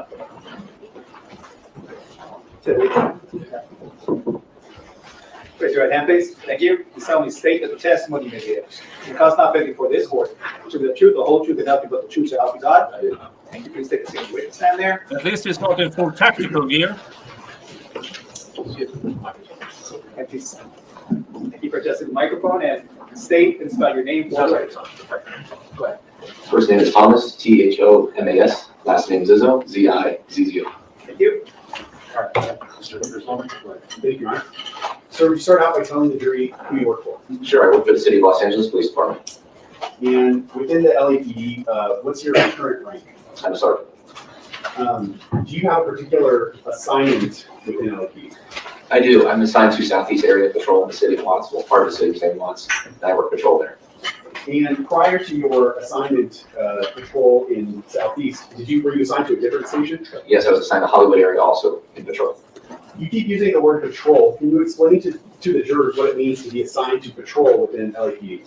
Sure, well, patrol is the very basic function of law enforcement. If anybody were to call the police during an emergency, uniformed officers such as myself, as I'm a uniform now, would respond and meet with you and handle the emergency or respond to the emergency. Drive around in a typical LAPD black and white patrol car? Correct, marked vehicle, yes. Okay. Yeah. Were you working on Saturday night, November 6th, 2021, between 10 and 10:30 in the evening? I was. Whiskey on the Rocks incident.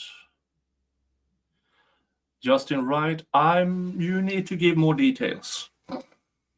First of all, I don't do Whiskey on the Rocks. Are you talking about somebody else? I'm not entirely sure what you mean.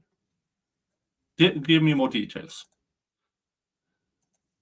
In the Hollywood division, are Saturday nights generally busier for law enforcement? Yes, they are. That night at around 10:20 p.m., did you respond to a 911 call? I did. Just so that the jury is clear, when you respond to a 911 call, can you explain to them exactly how it is you receive information from someone who would say call 911? Sure, so it starts with the person calling for police service. It could be anybody. They call 911 for an emergency. It goes to a person who takes the call, receives the information from the caller, and then they pass that information on to a dispatcher who directly communicates with us. And then we get that information from them. So when you're out in the field and you're receiving that, when you receive that information, do you receive that over your radio? I do, yes. When you're receiving information through the radio from a 911 call, is that really just a summary of the 911 call? Correct, that's correct. Okay. That night, November 6, 2021, do you recall the general area that you responded to at around 10:20? I do. Selma Avenue, Argyle Avenue, that intersection, and also Selma and El Central. They're separated by 1 block from each other. Wait, you said Selma and Argyle and what? And Selma and El Centro. Okay. Now, Justin Wright, Whiskey on the Rocks incident. The Soviet submarine that got stuck on the rocks just outside a sea base. Yeah, that was the U-137 incident in Sweden in 1981. That was before I did my military duty, so I was not in any way, shape, or form involved in anything about that one. So that was a little bit before, a few years before I did my military duty. So yeah, but that was interesting. So yeah, the whiskey. It's an amazing documentary out there about the U-137 incident outside Karlskrona in Sweden. If you get a chance to see it, you go watch it. It's good. We had lots of fun. We have lots and lots. We had lots of fun about the submarine at the time. Yes, sir. You're going to ask Mark, my first exhibit one-page document with a map. It may be marked equals 1. Does the defense have this? I just wait for the exhibits to be back. All right, that's people's one for identification. Yes, and if I can, Your Honor, I'll mark equals 2 at the same time. It's a satellite view photograph from Google of the same area generally depicted in people's one. Okay. Sergeant, I'm showing you what I just marked as people's 1. I'm going to start broadly with, do you recognize the general area that is depicted in that map? I do. Now, you said that you responded to Selma and Argyle, correct? That's correct. Do you see where that's depicted on this map? I do. Can you point that out? Sure. This intersection here. Even if there's a pointer there somewhere, you can use that. This intersection here. Selma being east-west, Argonne being north-south. Does the court need to describe any further if it's marking? Thank you. And you said you responded to Selma and El Centro, correct? Correct. Now, I just want to point out for the record that on People's One, there is an icon of a firearm just meant for representative purposes, not displaying anything specific. Okay. Showing you People's Two, does this appear to be the same? Does this appear to depict the same area that you just went over, Selma and Argyle and El Centro and Selma? Yes, sir. Okay. I'm going to stick with People's One.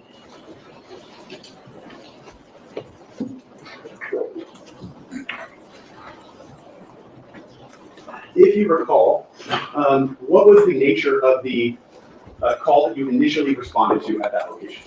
It came out as a possible shooting had occurred. Did it give any details about a particular area?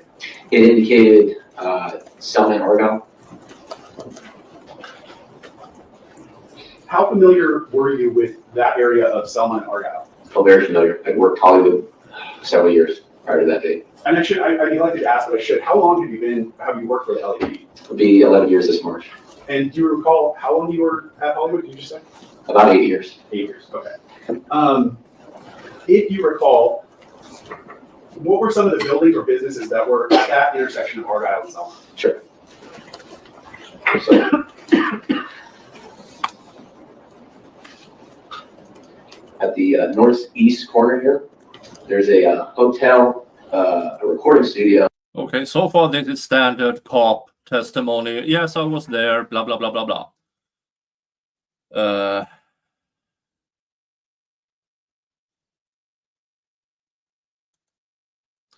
So I'm actually going to skip direct examination and go directly to cross-examination. Oh, they showed, yeah. Body cam.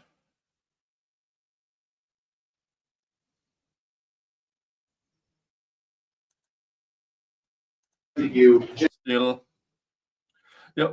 With this standard, I usually, when I do recap, I go directly to cross-examination because it really doesn't matter. Everything that is faulty will come out in cross-examination and the possible redirect. I'm going to go up to a certain part, Your Honor. Say again? I'm going to go up to a certain part. That's party-goers. I think it should take strike to left. Well, we have to break the floor. Yeah, I'm saying. I might be a few bit short for it, but we'll get the world here. Hey, Sergeant, how are you? Good, how are you? Just a couple things. This whole line of questioning about the possibility that you may have missed something. Remember that line of questioning the prosecutor asked you about? Yes, sir. You're not trained to miss something, you're trained to find it, correct? Correct. Now, when you say you missed something, there were 7 of you guys responding officers at the scene, correct? Did you say 7? Yeah. I don't think it was 7, but Look. Okay, how many do you think there were? I think 3 total. Oh, no. Did you see the video? I did. I only saw 2 others, including myself. That's 3. How about Brian, you did it, you know? You did. Kijevix? Yes. Was he that? I believe so, yes. How about John Cook? Yes. Rob Sweeney? Don't recall. Okay. Steve Wilson? Also same. Rocky Martinez? Same. How about Adrian Rodriguez? Don't remember seeing him. And Jose Anila? Quintanilla? No. You don't remember seeing him either? No. Okay. Isn't that remarkable how he immediately lost his memory? Isn't that remarkable?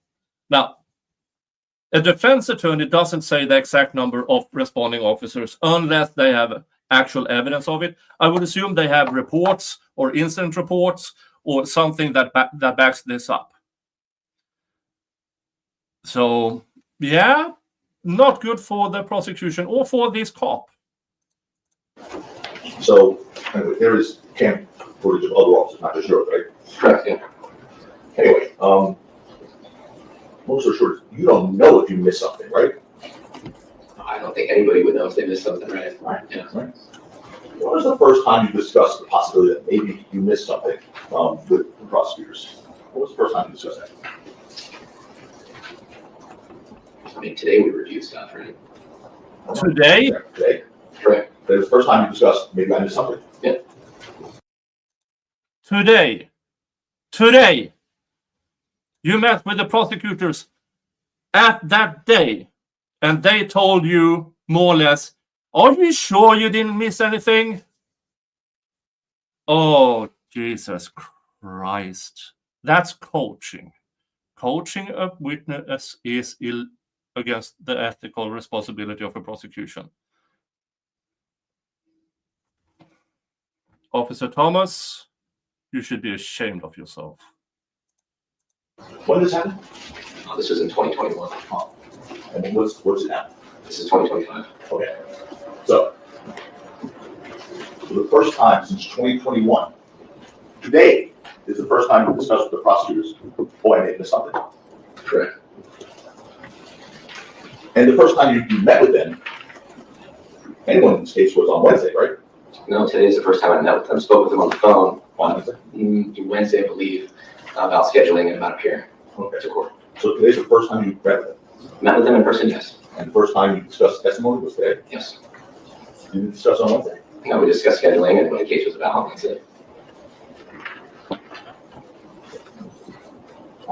You take your duty seriously. By the way, let me stop for a second. You were asked what you were looking for hypothetically when you arrived at the scene of a culprit shooting. Recall that? Yes. And you said victims? Yes. Yes. Damage to property, correct? Correct. Without shell casings. You look at that too? Sure. Because you mentioned that. That would be something, right? Absolutely, yes. Yeah. You take your duties as a law enforcement officer seriously, don't you? I do. And because of that, you make your best effort to perform your duties to the best of your ability, right? And you do, in fact, the best to perform your police functions carefully. Yes. And you're a sergeant, right? Yes. I mean, for a distinguished position, yeah. Thank you. Welcome. And you pay attention to detail, don't you? Yes. Here's how you get a cop to testify to your liking. Flatter them. Look at the smile he got on his face when he got the congratulation for achieving a sergeant. Yeah. Gwen Garnett, what's in Utah? In Utah, I'm going to visit Jeff's family. I'm going to visit Donnie Ahn, and I'm going to visit Jeff Legalwise's final resting place. And I will also travel around Utah to look at all the movie scenes that is filmed in Utah. So we'll be there for 2 weeks. And then I will go to Miami. I will meet up with Steve Gosney, and I'm going to try to gain access to the courtroom for the YNW Melly trial. Yeah, this cop knows he didn't miss anything. This is just for the prosecution, more or less told him, could you do us a favor and say you can't exclude that you missed anything? Yeah. I mean, you get called to a shooting scene. You guys have flashlights too, right? Correct. Searchlights? You know what you're looking for, right? Correct. On November 6, 2021 at 10:27 p.m., you had received a report of shots fired, right? Correct. And you responded to the area of Selma and East Selma. Correct. And you were in your body cam camera, I think that was established, right? Yes. And you reported that. Yes. Yeah. And also, fellow officers reported video as well. Correct. And you, in turn, reported your fellow officers' activity. Correct. You exited your car around 10:31. Can't anybody really recall, but if it shows that on the timestamp, that timestamp's accurate. There's no reason to believe it's not. Correct. Exactly. Correct. And your car was parked next to that parking lot on East Delmar? Yes, And after exiting your car, you walked southbound on East Delmar, correct.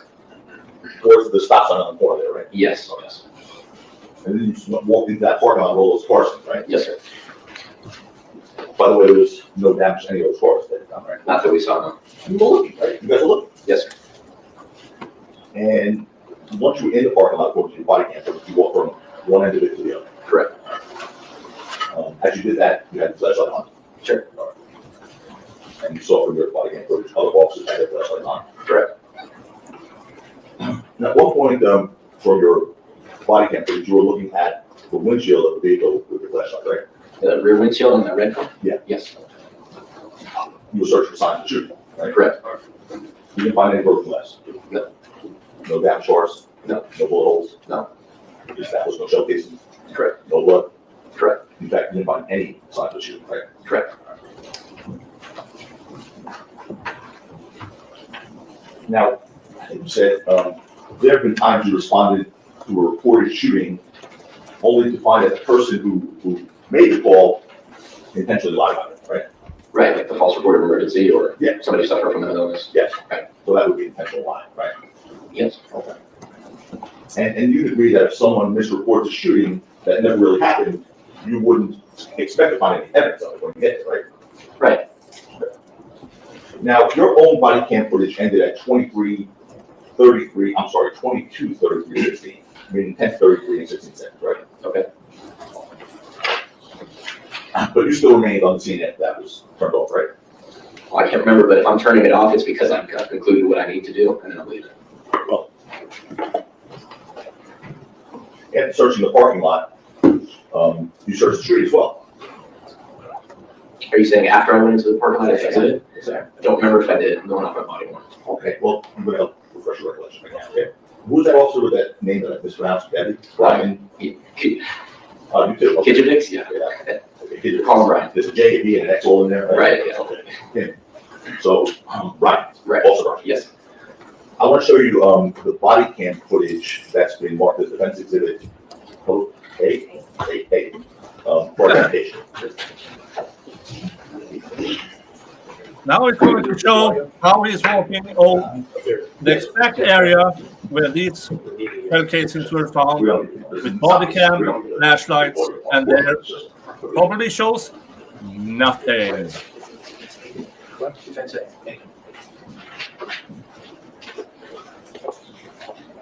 Now, directing you to 22:35:50, 20 seconds into this video. Hold on 1 second. Is that it? We're good there? Yeah. So that's 22:35:50, right? Yes. Okay. And that's whatever. 10:35 p.m. Thank you much. 20 seconds into the video. Do you recognize yourself? I do. Okay. So you did go to the street after the parking, right? Yes. And at that point, your body camera is off. Wait a minute. He said that there was only 3 there.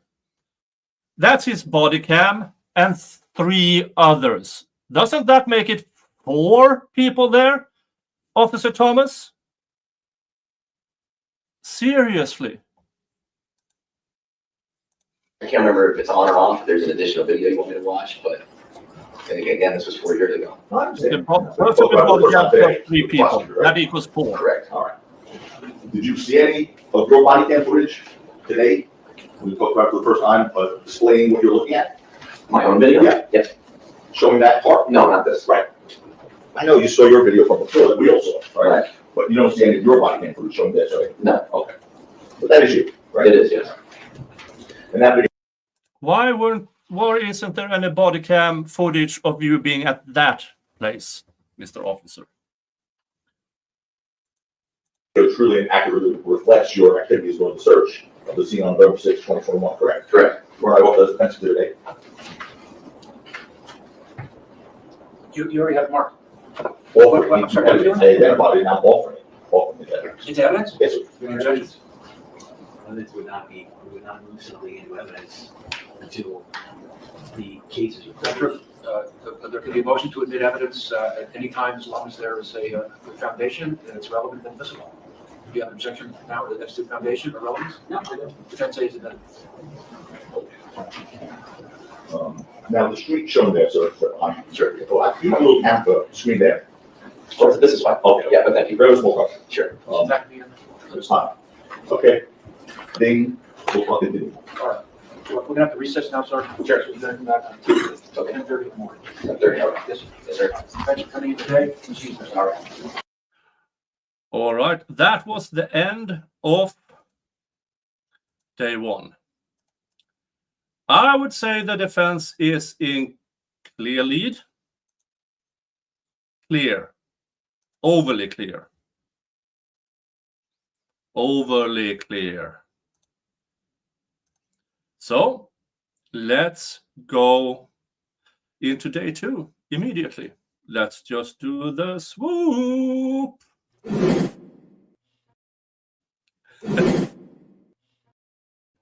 And the continuous cross-examination of Detective Thomas, who during direct examination and first few questions in cross-examination clearly said, no, we were only 3 people there. And the first picture from a body cam shows from the body cam's perspective 3 people, meaning 1, 2, 3, 4. Oh, any cop out there who tries to do what the prosecution says. When you're lying or misremembering or do not recall, make damn sure you can back it up. This cop couldn't. All right. Day 2 of the Rocky trial and the continuous cross-examination of detectives. I understand that Mr. Efron, also known as, I understand that ASAP Relly is going to be called to the stand today. Is that right? Hey, do you want? All right. Relly is, I know, a very important witness to both sides. Your Honor, just so you know, he's in the court right now. I didn't even take it off, but I wanted to make it right. No, back Efron. Wait a minute. Was Efron in the courtroom? What's your first name? Terrell. That's 1 R and 2 L's. EPHRON. All right. Mr. Efron is an extremely important witness to both sides. That's patently obvious. The jury is entitled to know him and about him, consistent with case law and statutory law. Okay. The parameters of questioning that I have the hearing? is based on my consideration of a number of factors, including the evidence code, specifically all aspects of evidence code section 352, the probative value weighed against prejudice, the relevance to issues that the jury will have to decide and discuss, and both sides advocating for their client, and above all, fairness to both sides. The rulings on what Mr. Efron can be questioned about on direct examination and cross-examination is final, with no input from either side. Oh. He can be called, he's been identified as ASAP Relly. He's also been identified as Terrell Efron. Depending on how you wish to address him, you can call him either Relly or Mr. Efron. Judge is thorough. He is not to be asked any funny question that asks of him, I mentioned, I told counsel before that they could record what I'm saying now for future, for later today or any other time. And the people are welcome to also. We have one more thing. Okay.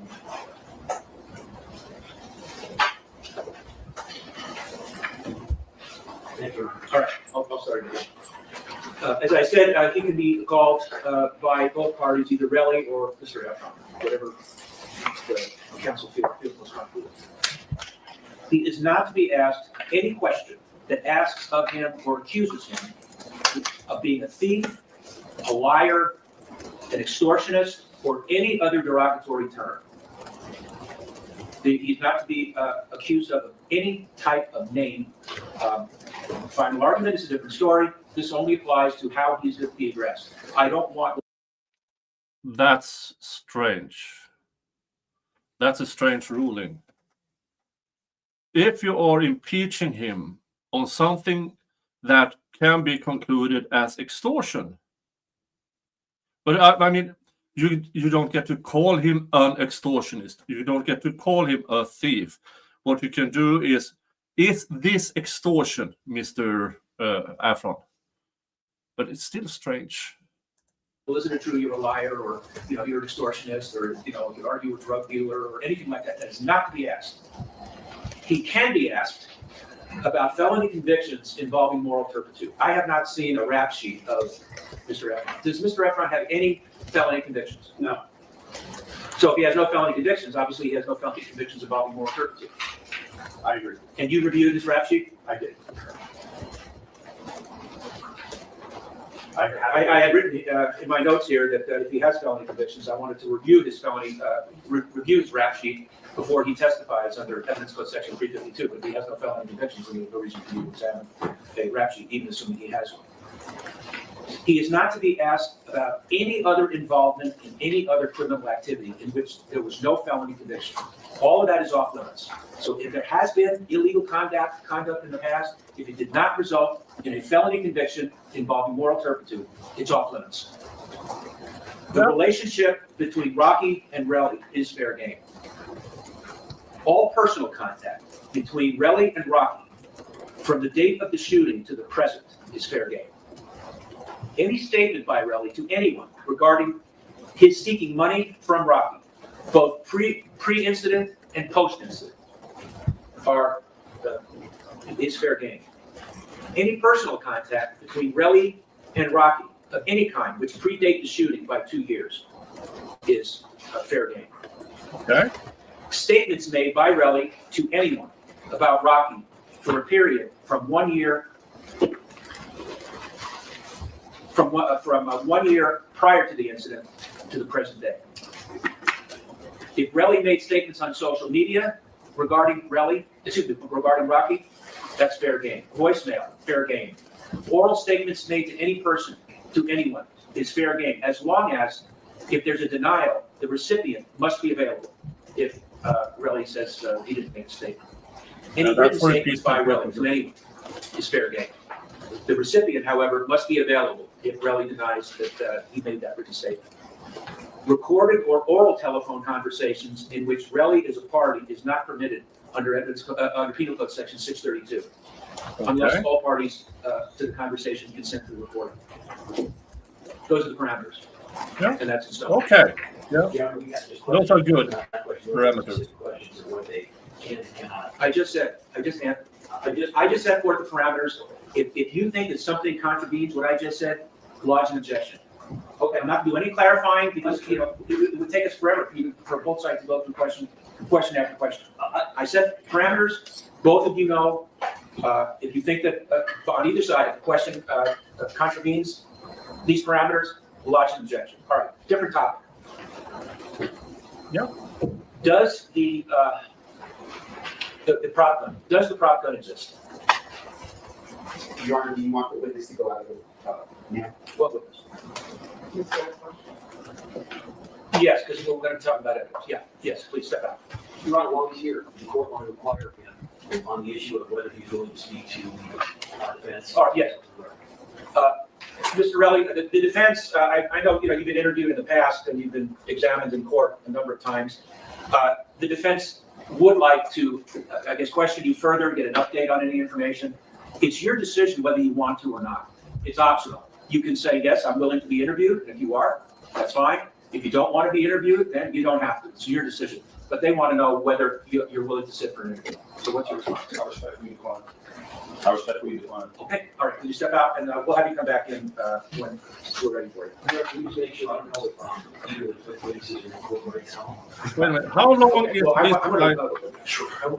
I'm gonna, This is day 2. We should have more cross-examination of that cop, wouldn't we? So how long is Riley Efron on the stand exactly? Is that the rest of the week? Before we forget, even the court can, we can deal with that. no, the court started talking about evidence in the case, and I wanted to make sure they were not in here. Well, the court can talk about. Oh, yeah, so Mr. Levin, Mr. Phillips, they're not for you. All right, all right. Does the prop gun exist? The prop gun existed, yes. Does it exist now? I don't know if it exists now. You're asking, do we have it, we're gonna produce it? Yes. No. All right, well, that answers that question. All right, let's deal with Mr. Levin. Is he outside? Yes. All right, can you have him come in? No, And I don't see any reason why, no, we can't. call 911 from Australia? I mean, No, not yet. technically, obviously, we're gonna be asking questions that go to this area. Council, I don't have a problem being here. Council has an objection. I think we could. Do you see any reason why you can't be in here? I'm gonna be talking now about Levin and Phillips, so I'm not talking anymore. I don't think you should be here. If you don't think he should be in here, then he's, I don't think Levin should be here after you're done. he doesn't need to be. I just, are you Mr. Levin? I am. Okay. What's your first name, Mr. Levin? Lewis, L-E-Y-S. Deputy Bennett, could you give him a piece of paper? On the piece of paper, I want you to write your birthday down. Yes. I don't want you to say it in open court. No, girl, because it's being Australia. recorded and, you know, Oh. the public doesn't need to know your birthday. Right. Once you write down your birthday on a piece of paper, give it to Deputy Bennett. Deputy Bennett, give it to the prosecutors and they can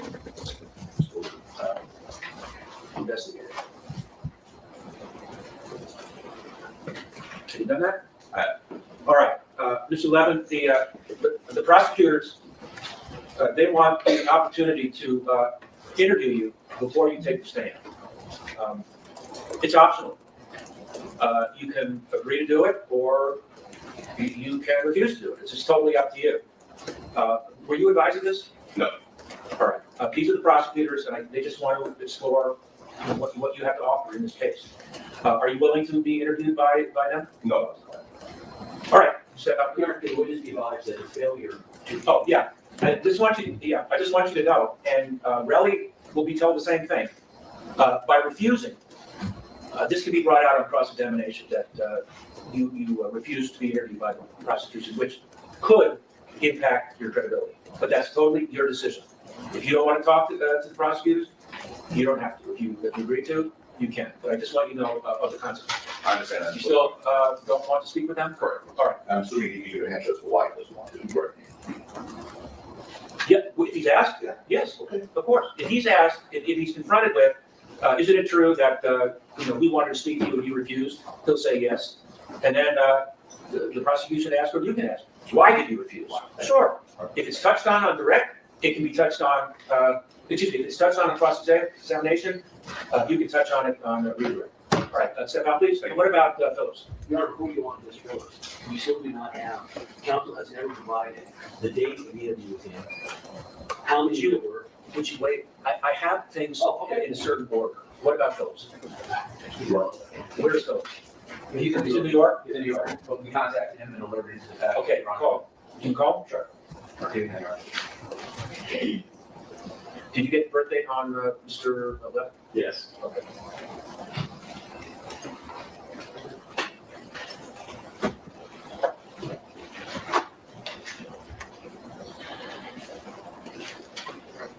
What is it, Phil's first name? Jamel. Jamel? J-A-M-E-L.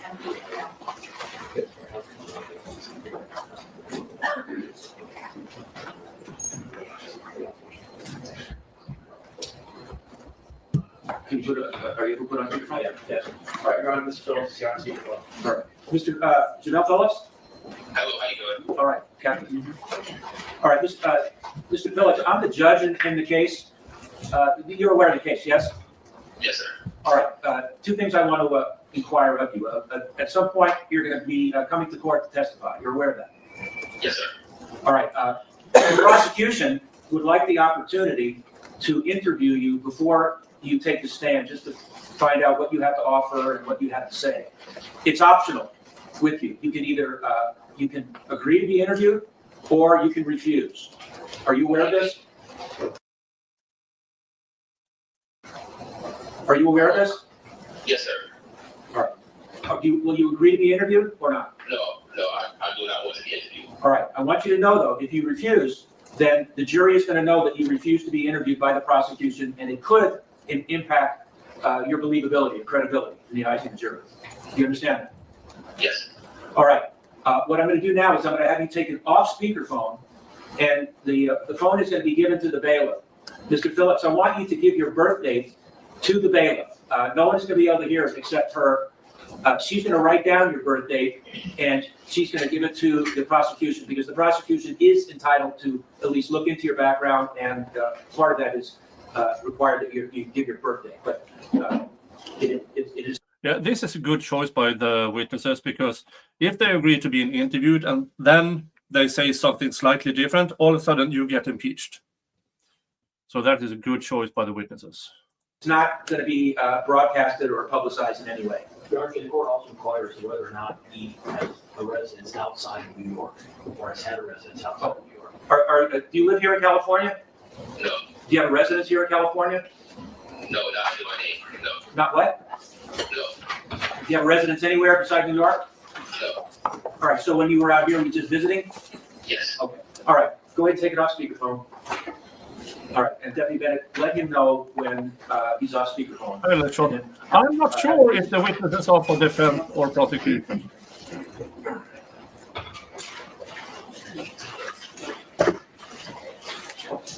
Before the testimony starts for day 2, if you haven't hit the thumbs up yet, please do. If you haven't subscribed yet, please do. And if I could ask one favor of you, if you have social media, please share this coverage, the link to this coverage, if you wouldn't mind. Thank you. Do you want him on like 24-hour call, or is that? Yeah. Say again? All right, you have a birthday? We did. All right, getting back to Mr. Levitt, since he's being called as a witness, how many times has he been interviewed by anybody from your office? Twice. Okay, when was the first time?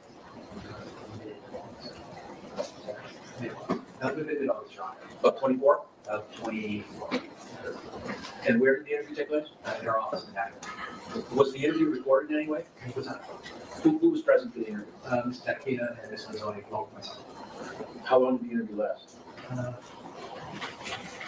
I'll try to call you on. About an hour and a half. Oh, yeah. And nobody took notes or prepared a written statement as to what Mr. Levin said? No, Your Honor, it's a conversation. I had said that the people are entitled to at least know the sum and substance. Since there's no written recording of what happened, people are entitled to know the sum and substance of your conversation. So that is to be generated today. We did that, Your Honor, we provided. Oh, you did? Yeah, the court, if the court recalled, Your Honor, the court made an order. They were supposed to turn over the show. Did they? What originally got was, we got a paragraph saying he was going to talk about his observations, not what the observations were. The day before we started trial with Tony, we got approximately a 15-line summary that certainly would not take an hour and a half. No dates as to when the interview occurred. Nothing about who was there. By the way, even that. Wait a minute here. The same prosecution who, the night before trial started, handed over a completely unknown for the defense, a tool mark analysis, are now whining about the defense handed over a more detailed. Yeah, they just can't stop whining, can they? Hey, LeSean, member for a whole 6 months. Thank you so much for your continuous support, LeSean. Says, thanks for recap. I missed the first 2 days. Well, you're welcome. Here we go. On day 2, Now, what they're just told the court is, they're interviewed in mid-August, they can't even say what date it was. And what they gave us was simply apparently a combination of What's the date? everything he said. I know you know what date it is, so what's the date? It would have been August 16th or 17th. Correct. When was the second time you interviewed? About? No, not about. When was the second time? Or of course, I'd like to have questions over the other 50, right? On this. Okay, we have the same issues with some others, right? All right, well, let's deal with this, and then I'll listen to what you have to say. All right, when was the second time? It was the 26th, Your Honor. So 10 days later? No, 2 days ago, January 26th. Oh, where did that interview take place? That was at our hotel. How long did that interview take? Yeah, about the same amount of time, around an hour and a half. So, was that interview recorded anyway? So, no. okay, what happened? Uh-huh. 3 hours worth of interviews. We have told about 15 lines. The court's aware. On the 20th, the court expressed skepticism. On the 15th, the court expressed skepticism that the defense did not record it, did not write anything down, did not have any substance to what was said. Correct. So apparently, after the court gave that lecture, they conduct another interview 2 days ago, where again, they don't record it, they don't make any notes about it, and they don't turn anything over. They're not required to. If they choose to do their job that way, then they do their job that way. They are required to let us know that they have interviewed the defendant or the witness. Yeah. They have to let us know that the interview took place, when it took place, who was there. It appears, again, I'm not gonna pull punches. They gave you that before. All right, so what do you suggest? Well, what I suggest is I find completely disingenuous that we have 3 hours now worth of interviews. We got a total of about 15 lines. Very little detail about what's going on. And so if all of a sudden he ends up testifying to more detail than he gave. You have known about this witness for months. You could have subpoenaed a deposition. You chose not to, you absolute twat. The court already has it, we've said it. If he ends up testifying more detail than what he has previously provided in this mid-drive summary, then we got discovery about it. Are you, who's going to be a question?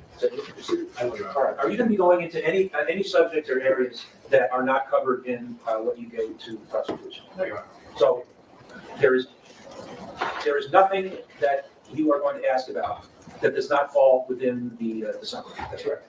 Correct. Okay, then I think there's been I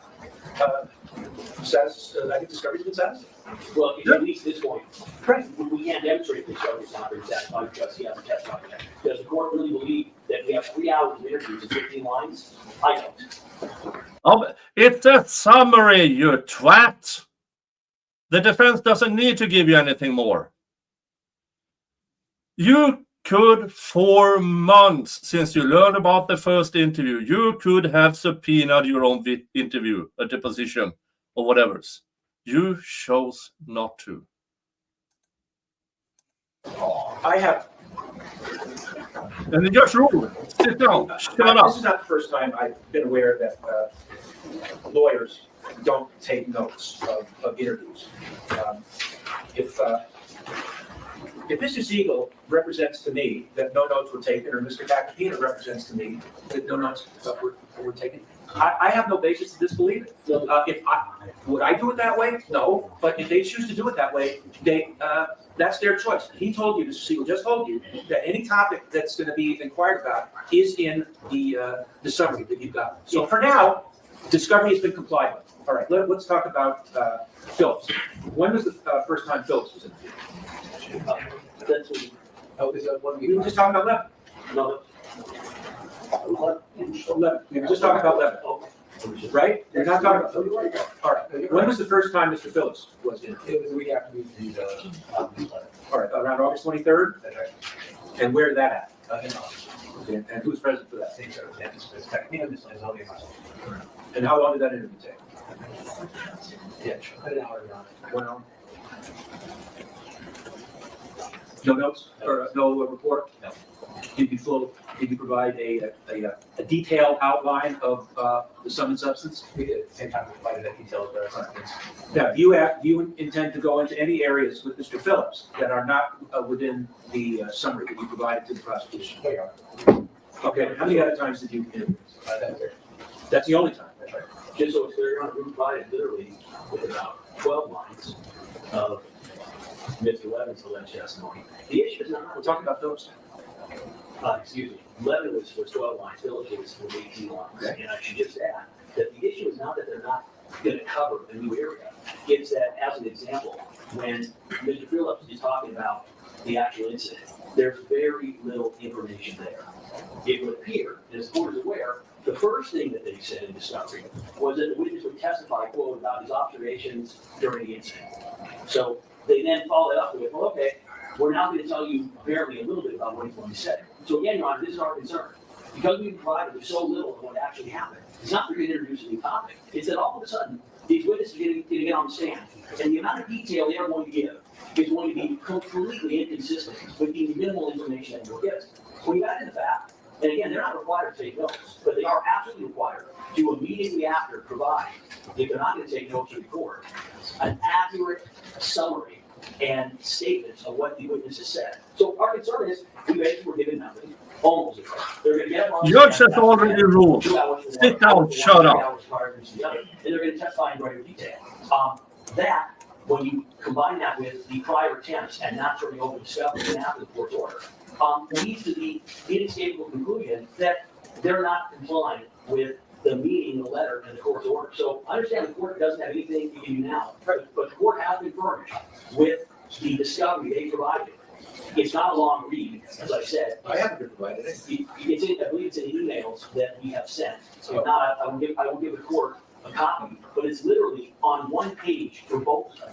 If I'm understanding you, Mr. Siegel, that any topic that you're going to cover on direct examination of Mr. Levin, all right. Am I correct in assuming that any question that is asked on direct examination by either counsel or Mr. Levin and Mr. Phillips is encompassed in the summary that's been given to the prosecution? Yes, Your Honor. All right, I just want to get your all right. I'd like to say more than one word. Wait. All right. I don't see any other topics to go into. All right. In terms of, on this issue of total. For now, There's a couple of other issues that people have. The first issue relates to, it's not just the real evidence of fraud. We've been furnished with 2 witnesses at the call. Right. It is our understanding there will be no other witnesses that will be called to testify about fraud. The court's aware. Counsel and I have been asking for days, any email the court is talking to you, are you planning on producing the gun in this he case? said no. Well, they refused to answer that question for the last week we've been asking. They've also answered the second question, are they now planning, which would be against the court's discovery order, to call any other witness regarding fraud information? And the court please inquire, multiple of the 2 witnesses to call, plus maybe the defendant. So any other witnesses that you intend to call or reasonably intend to call? But the only possibility is sitting right to my right, Your Honor, right? So it's either Levin, Phillips, and Roxy, or just Levin and Phillips. The next issue that we would have, Your Honor, is we want to make sure there have been times where counsel has asked to approach, but he still wanted to be on the record. Our position going forward is that unless it is something having to do with an issue with the jury, the prior time occurred before the jury was selected. Counsel made certain arguments in open court, then he asked to approach, and he made different arguments, but he wanted to do it on the record. Unless the court orders it, and there's a good reason. The last time this happened, Your Honor, as the court is aware, counsel elected at his request to give a speech that he was very happy with this jury, wanted it to be known that he was happy with the jury. Speech. Stop, don't interrupt. Okay, fine. You'll have a chance. Oh, I know what he's You'll have a chance. Wait till he finishes, then you'll have a chance. I know what he's doing. Do not interrupt neither of you interrupt the other. He said, I need to say something in open court. And then he made a statement about how they were very happy with the jury. Clearly, it didn't matter to the court. He then asked to approach. You twat! You said in open court on the record that they weren't happy with the jury. Oh, for fuck's sake. When we asked to approach, he said he wanted to do it on the record. On the record. But outside the press, he then complains about jury selection, about a specific juror, etc. We are not going to participate in Mr. Tacopina's attempts to manipulate the media. Again, that ties into the fact that when the case started, I very kindly said to Mr. Tacopina, hey, listen, I know you've been speaking to the media before trial. There was no word, you're right. Are you going to be saying anything once trial started? He assured me in front of my co-counsel, the response was, John, I would never do that. I won't be saying anything to the press. Meantime, he is speaking, I already sent the court this. He's speaking to TMZ. He likes to say things to the press as he leaves the building. We took him at his word that he wasn't going to be talking to the press while the pendency of this trial was going on. This is necessity as an example. We ended up hearing his arguments basically about the jury issues repeated by Al Sharpton. We're not going to try this case in the press. We're going to ask the court at this point to order Mr. Tacopina to not speak to the press during the pendency of this trial. Okay, I guess I'll start in reverse. First of all, I'd like him to provide a quote of what I said to the press, because one thing I've never done is speak about the facts of this case since the jury's been out. Never. Okay?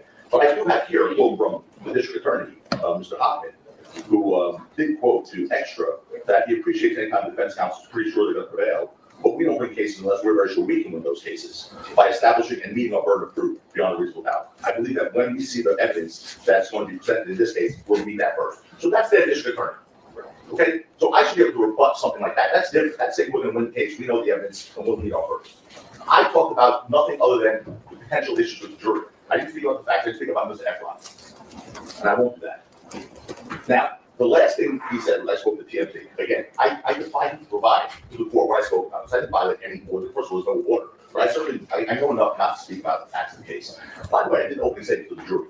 Certainly, I would never say anything outside of that open statement. I didn't even do that line. I simply talked about the issue with the jury. And the reason I did that is because he just did again what he did the other day. Stood up and said, we're not happy with this jury. Try and get that message back to the jury that we're not happy with them. That is not the case. But, Your Honor, the reason I raised the issue about maybe we would have selected a different jury, or certainly a different juror or two, is because of the late disclosure of the ballistics report after the jury was impounded. And we have a right to make that record. It doesn't mean I'm unhappy with the jury. So, speaking of disingenuous, we're now getting to disingenuous. But I did nothing but protect the record, protect my client. So that's first and foremost. So again, the issue that I spoke about off record was caused by their late disclosure of a report that was generated over a year ago by their lead detective in this case. That Mr. Lewin wants everyone to believe he just stumbled upon 3 days ago. He just stumbled upon 3 days ago. You don't have to whisper, just talk. Try to get that middle ground there. Just talking in normal tone of voice. That he just stumbled upon 3 days ago. He made all these accusations about that's disingenuous. I don't believe it. Well, I don't believe that they just found that report from their lead detective who they interacted on a daily basis in this case 3 days ago. I don't believe it. That was done in January 2020. I already made findings. In my view, nothing nefarious. I don't want to go over things that we've already gone over. We just did. We still have good. He's asking that that both sides be directed not to make comments to the press. That's what he's asking for now. I'm not poking fingers. I'm not accusing anybody of any unethical conduct. Let's just move forward. Here's what I want to ask. Oh, go ahead. All right, I just listened. Go. Now, we heard all about the discovery issues about this not being enough. I mean, I think this is perfectly detailed when it comes to Mr. Phillips, especially with the videotape. This is really detailed. What he's going to observe at the scene, he's going to testify to what he observed at the scene. Putting that aside. Based on what I've heard, I am satisfied under the circumstances that both sides have satisfied this discovery. So there's no reason to go over about whether you have complied with discovery. I already found that you did. Then why did you allow the prosecution to go on and on then? Okay, now I want to talk about that. There was a police officer, the first one out of the box, Sergeant Zizza. Right. The only thing we have from them, because I assume the rules apply to both sides, right? The only thing we have from them is a 2-line email saying we spoke to him on Wednesday. He testified to our report. We spoke to him on Wednesday, and check, you got these emails?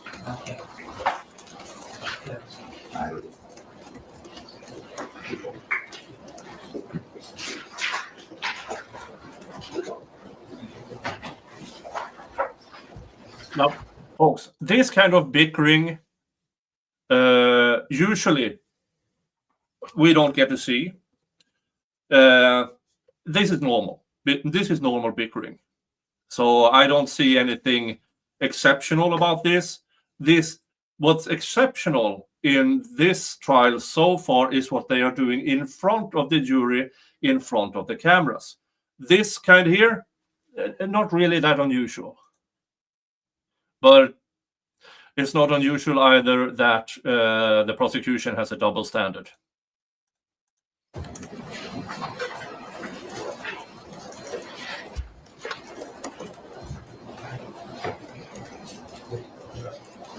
Here's what we happened on officers, that they spoke on Wednesday, which they also denied on the witness stand, by the way. He said the first time he spoke about substance was the day of his testimony. He said that he advised the district attorney that he responded to the shooting while on patrol, and it's common occurrence that they'll receive a call to shooting and respond only either to find no evidence or the victim, but also sometimes find out where the call was intentionally misrepresented. 2 sentences, that's the discovery. He testified that one, he may have missed the bullet casings, and 2,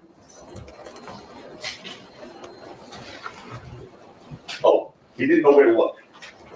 2 sort of important things that, and he didn't agree, he didn't search the entire street. That was not a disclosure. Not the disclosure at all. But yet I'm being accused of not giving them the right information. First of all, I don't have the date. There's nothing in that disclosure that they interviewed Friday before the testimony. We don't even have that interview. We don't have that date. We have Wednesday only. The witness said, no, I didn't speak to him on Wednesday. So that was just about logistics. Okay, so before we start casting aspersions, I wasn't going to even raise the remark. Just happened. I understand this is trial. But, being that we're now throwing stones, let's hold the case. Let's not throw stones. Well, I know, but they started. So I'm going to respond. This is a no squabbling zone. Oh, after he swallows. I'll swallow back. You're a good squabbler. You're doing a good job squabbling. All right. Regarding what Sergeant Zizzo testified, did he write a report? He did not write a report, Your Honor. But he obviously before he body worn video. That's been provided. That was provided. All right. Years ago. You're an experienced attorney. All of you are experienced attorneys. Sometimes, a witness will say something that is not in a report.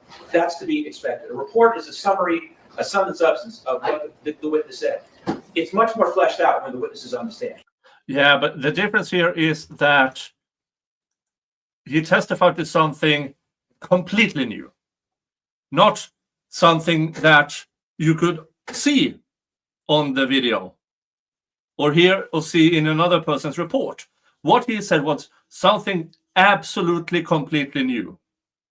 And he said it after a meeting with the prosecution's office.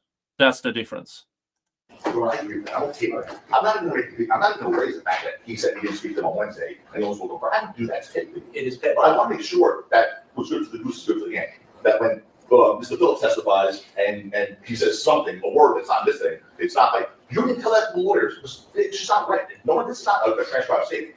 There will be nothing outside the scope of this. But the same way I didn't get anything from them regarding, I made this showcases. I didn't get a report to that. Again, to be repetitious, I do not find either side has violated any discovery statute or any discovery rule. Regarding the press, the jury has been told not to read or watch anything about this case. I'm going to assume that they follow that rule. But what I am concerned about is someone that the jury knows is going to read or watch something about the case and then relate it to the jury. So here's the rule. I don't want any attorney in this case saying anything to the press while the case is going on. That's it. So you call it a gag order. We will advise, obviously, of course, where we've said nothing. We will advise the DA as well. To be clear, the DA responded to Mr. Tacopina's published report where he dared, quote, Nathan Hoffman can try the case himself. But we're going to tell the DA. Let's move forward. Yeah, just let everybody know in your office who may say something. Tell them not to say anything to the media or the press. Will do, Your Honor. We had 2 last issues which are brief. The first issue, made this request before. Yes, right.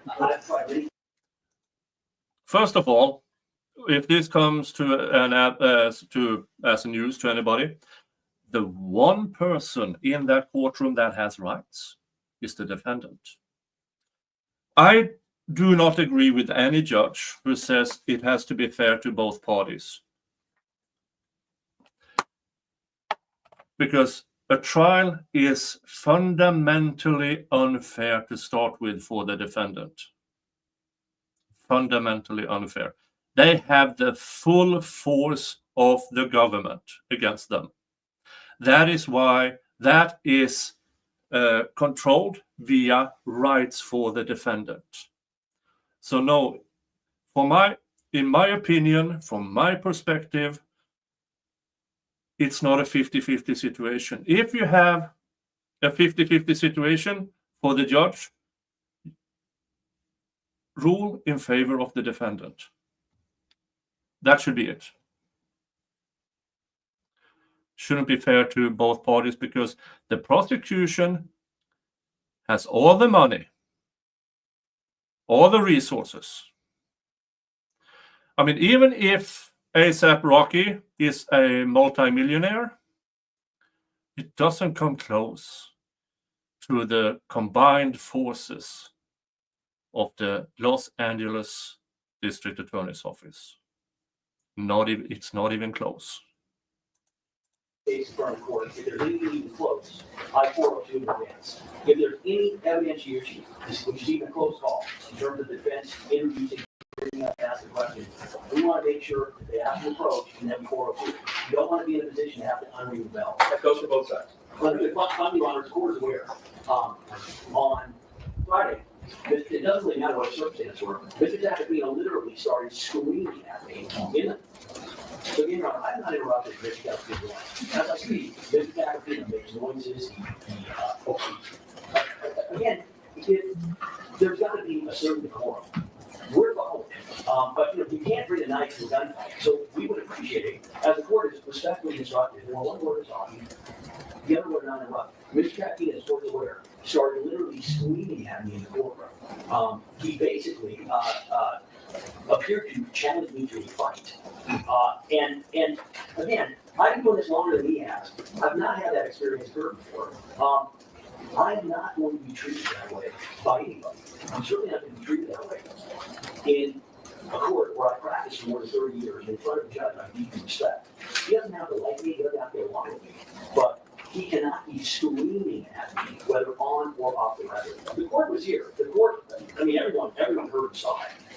It's not right. So I'm just asking that the court, again, Mr. Tacopino is an emotional guy, that the court advises him. And you are, both of you are zealous attorneys, aggressive attorneys, both of you are.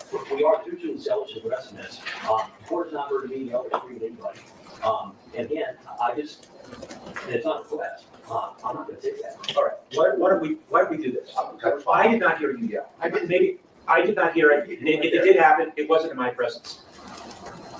Because you two have this relationship, why don't you not talk to each other unless it's on the record? Oh, And then I'm involved. that train is sales. Yes, absolutely, I agree with that. But I want to respond now, because, you know, I can't have always one way he makes a record disparaging remarks, and then I gotta sit here. So, no one screamed, you weren't there, Your Honor. What's happened, and Mr. Siegel was with me, is Mr. Lewin comes up with his little scolding, sort of bullying attitude, telling me you don't know the rules here, and we're not doing this right, and you know, like the open statement, and so on and so forth. So I respond, I don't need a lecture from him, okay? I'm not gonna go into the amount of phone calls I got regarding him and his reputation before the trial started, from lawyers, including lawyers inside the district attorney's office currently, okay? I'm not gonna go into it, I'm not petty. No, You just did. Well, I'm not going to tell you about this. I'm not going to tell you about that. I'm not going to. That's shade. That's a bit over the top, Mr. Taco. Interrupting him. Just that you were complaining about him interrupting you. You're interrupting him. Don't. I'm not going into it, Your Honor. I just don't want to do that, but please, there was no yelling, you were right, there was argument between both sides, both of us, I agree. That's not happening, because I'm not gonna speak to get off the record, so you're right about that, that's number one. Number two, you know, I have to also raise an issue, and I'm not past that, I don't want to talk about that, Your Honor's here, that's the end of that. Mr. Lewin did something last week that was inappropriate. The reason I'm raising it is because I don't want to happen again. This week, Mr. Mayor's significant other may appear here. Last week, Mr. Lewin had his playbook apparently from the lawyers going up to my client's family and told my client's family that's not personal, but you know, they should really, hopefully he's really thought about taking a plea because she was facing a lot of jail time and saying things that played on the emotion of the family. He should have no communication with the defendant's family. I've heard he's done that in every case. That's right here. Well, I don't want him, and I want the court to instruct him not to communicate with anyone on this side of the fence. Not the client's family, not the client's relative, not the client's friends, because it's inappropriate. So, Your Honor, so what happened was, I walked up very kindly to the defendant's mother and sister, and I said the following. I'm very sorry. I have kids myself, I have siblings myself, I know someone who did well. It's not personal, and I'm truly sorry for what you are having to endure. All right. And then I said as follows, I hope that your brother, your son, I hope that he's really evaluated what he is risking here. Because he is. That is There's so nothing that improper. prohibits- At the time. I've heard enough. I've heard enough. There's nothing that prohibits what Mr. Lewin did. You've heard now that the defense does not want you to approach anyone from that side, so don't approach anyone from that side. It's as simple as that. So that's the court order, folks. All right, Your Honor, again, this is one evidentiary issue we need to deal with. another one? Yeah, unfortunately, What is Mr. Lewin brings up, What is it too, every moment. I just want the record clear on this. What The defense doesn't need to preview our impeachment material on an eliminating motion. Mr. Lewin keeps saying, we need to bring it to the court's attention or his attention, or we plan on introducing or using evidence so that he can have a 402 hearing. The law is crystal clear. If I don't need to go further, I won't, because we're on the same page. But the law is crystal clear that there's no rule of law that would require the defense to disclose evidence gathered by an investigator who may tentatively be called by the defense for impeachment purposes, that's Hubbard versus Superior Court. I'll continue. People versus Hunter. Section 105, 4.3, subdivision A1 provides that, quote, defendant and his or her attorney shall disclose to the prosecuting attorney his or her intended witnesses together with any relevant written or recorded statements of those persons, reports and statements of those persons which we comply with. But the court goes on, but that does not include impeachment statements. All right, go ahead. But that does not include impeachment statements a defendant obtains from prosecution witnesses. The prosecutor is not entitled to statements impeaching prosecution witnesses. That's People versus Hunter. People versus Sloan. Here, the defense, the court noted, Oh, this used is the good. message on the tape to impeach a witness This is so without good. disclosing the tape to the I'm prosecution. thoroughly The prosecutor enjoying was this. wrong that using the tape for impeachment was the same as introducing it into evidence. Few more cases. People versus Ledesma. The court noted to the extent the evidence issue was submitted to impeach, counsel may have been unwilling to give the prosecution the benefit of a preview of the defense case in order to obtain such rulings, which is what apparently Mr. Lewin seeks to do now. The court noted that the defense was appropriate in the way it proceeded. Two more. Desaga versus Superior Court. This is Aga, yes. Right. The defense is not required to disclose any statements it obtains from prosecution witnesses it may use to refute the prosecution case during And cross-examination. you're gonna mention Phyllis. I'm going to mention Morrison, in which the court noted, nor did the discovery statutes obligate counsel to disclose she would impeach a witness with evidence of prior misconduct, particularly in that case, gun detention. Now, I understand, Your Honor, that the prosecution here wants us to do their homework for them, but the law doesn't require us to. For that matter, all of the impeachment material that we have arises from their own discovery. All right, let me tell you my view on impeachment. I'm aware of this is Aga, but that's a California Supreme Court case. There's another California Supreme Court case that's called People versus Tillis. Both of them say the same thing. Impeachment evidence does not have to be disclosed. Impeachment witnesses, once the decision has been made to call them, does have to be disclosed, but the evidence does not. All right, we are at 5 minutes to go. I don't want the jury to wait, so let's give Kathy a break, and if anybody wants to use the facilities, they can. I want to get started right at 10:30. Don't be full witness, just logistics. And What's logistics? the piece of evidence we put in on the defense. Oh, come on. Now, I've heard that the law and crime have had issues with the bailiffs, telling them to get out, shut down the camera, shut down audio, which honestly, that should be only on direct order from the judge. All right, let's head over. That was more than a 5-minute break. There we go. Since Friday, I haven't spoken to anyone about your testimony. All right. Cross-examination continues of Detective Thomas. I had people ask me about it, but didn't really get into detail. Did you speak opposite to the prosecutors? No, sir, we agreed not to in anticipation for that question. There you go. When you say you have people ask you about it, who asked you about it? Coworkers, friends, that sort of thing. Oh, curious. Sure. But you don't do it with that. Again, just a recap, when you were arriving at the scene of a call for shooting, you looked for victims, right? Correct. Damage to vehicles in this instance. Correct. Shell casings. Correct. Now, we put into evidence defense exhibit A. Can you see that on the screen from you? This one doesn't work, I'll turn. Okay, thanks. Anyway, the street shown there in the street was East Del Mar, right?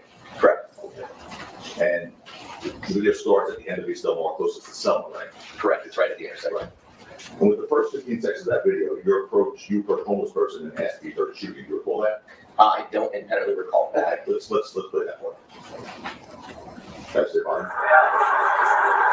Hey, Val, did you hear any shooting over here? Yeah? Okay, that's you, right? Yes, on the left side. Okay, you were asking. Hold on. Remember he said there were only 3 there? Let's count. That. First, look over here on the left. Cops. 1, 2, 3. Let's continue. Hey,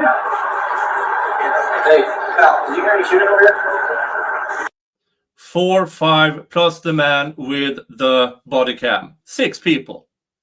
Remember when he said unequivocally only 3 people there? Seriously, Officer Thomas. You can't, if you're going to lie, don't lie about things that are this easy to debunk.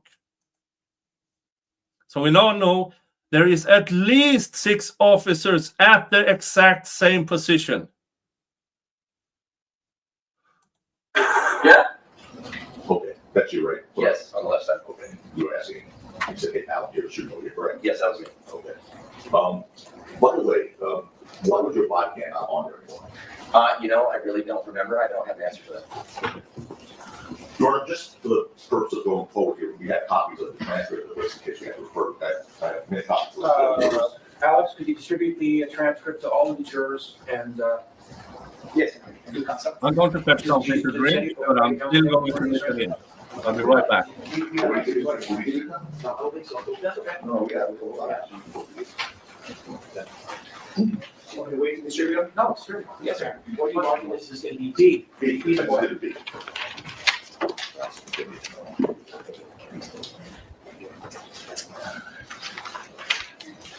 If there's an extra one, I don't want to take it from any. All right, all right. I'm good with that, Alex. All right. Does anybody not have a transcript? Take it one more down. Let's make sure everybody has a transcript. I don't know if we formally did simulation, I'm not sure.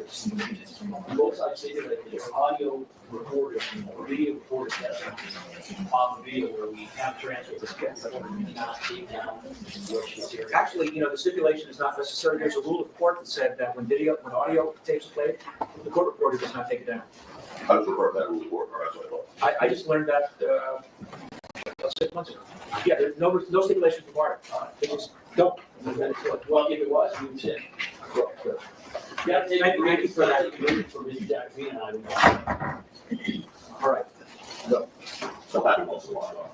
So sorry, obviously, looking for signs of shooting again. Yes. It's still on. And the video shows multiple officers searching for signs of shooting on East Del Mar, right? Yes. Okay. And directing your attention to 22, 35, and 54 seconds of that video, the officers are conducting a search using their flashlights aimed at the ground, right? And we'll get you right there. Yeah, how about that? 22, 35, and 54 seconds. So, almost. Anyway, right there. Go ahead. Yeah, stop sign, parking lot.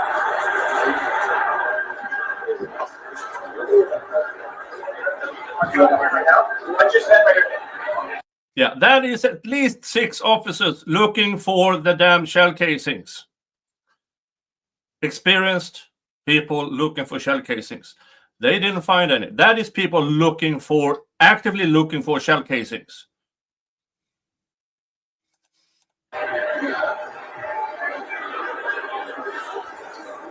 Okay, so what's the tomorrow?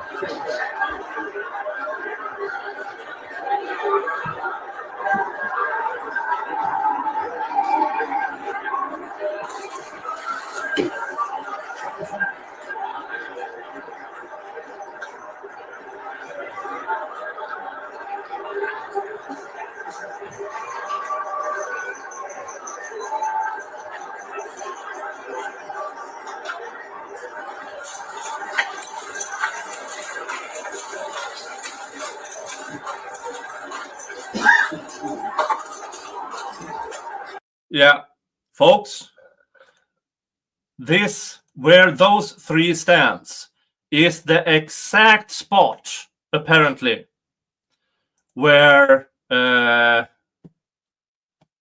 Efron later claimed he found his shell casing. That is 3 cops with flashlights at the exact spot, not finding anything.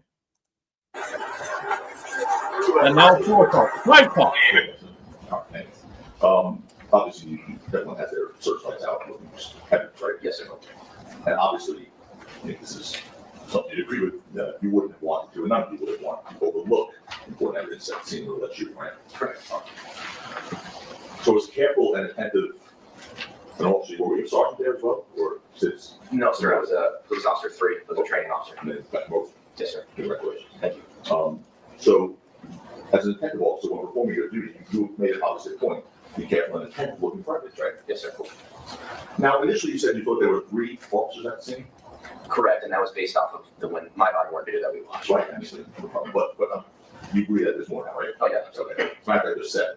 Okay. Well, you don't take my word. Let's go to the video. I'll direct your attention to 22:40 and 36 seconds. We'll stimulate council if that helps as well. Oh, there it is. Just one. 1, 2, 3, 4, 5, 6, 7, plus the body cam. That's 8. Just a quick peek. So, okay. Okay, do you see, would you agree that 7 officers are at the scene? I don't dispute that there were 7 officers at scene, Not really dispute, but you agree that you see 7 officers right there, right? There's 6 in the frame, including that one in the body. correct, including that one, yes, 7. 7, okay. And everyone, to your knowledge, is doing their job when they're at the scene, correct? Yes.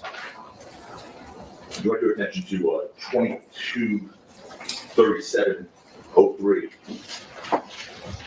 on that video. That's that you only see the bar on the side of the street closest to the parking lot, right? Correct. Okay. And we're looking, by the way, we're looking south towards Selma Avenue. So you're standing on the west side of the street, right? Correct, I'm presently facing west in this shot, but yes, this is south in this camera.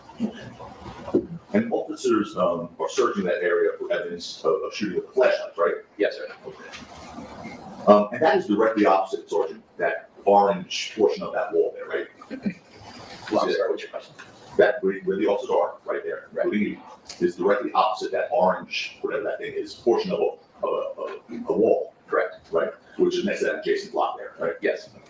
Okay, so that's right across from that orange, whatever, correct? Correct. All right. I'd like to show you these 2 photographs. One is that, but we're going to put them juxtaposed, put them right side by side. The first one is basically the still frame of what we just looked at. You see the one on the left? Yes, sir. Okay. And that's you guys right across from that orange wall, we'll call it. Correct. Yes. And then the one on the right, with that single individual there. He appears to be standing in that same exact spot. You also start with that orange wall there as well. We can blow it up with the camera.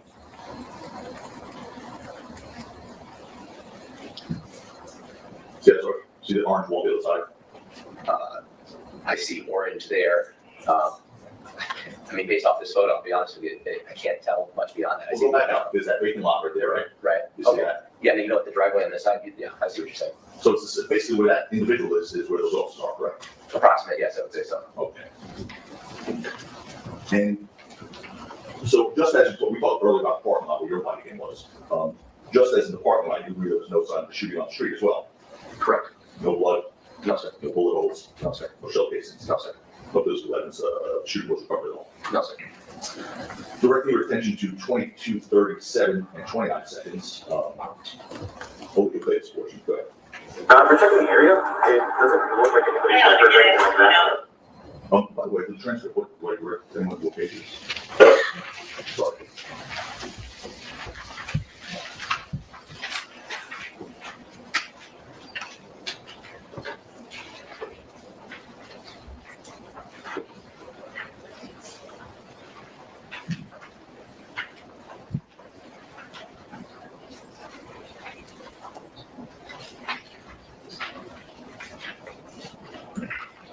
Page 2, line 14 of that transcript, which is within 6 feet, please.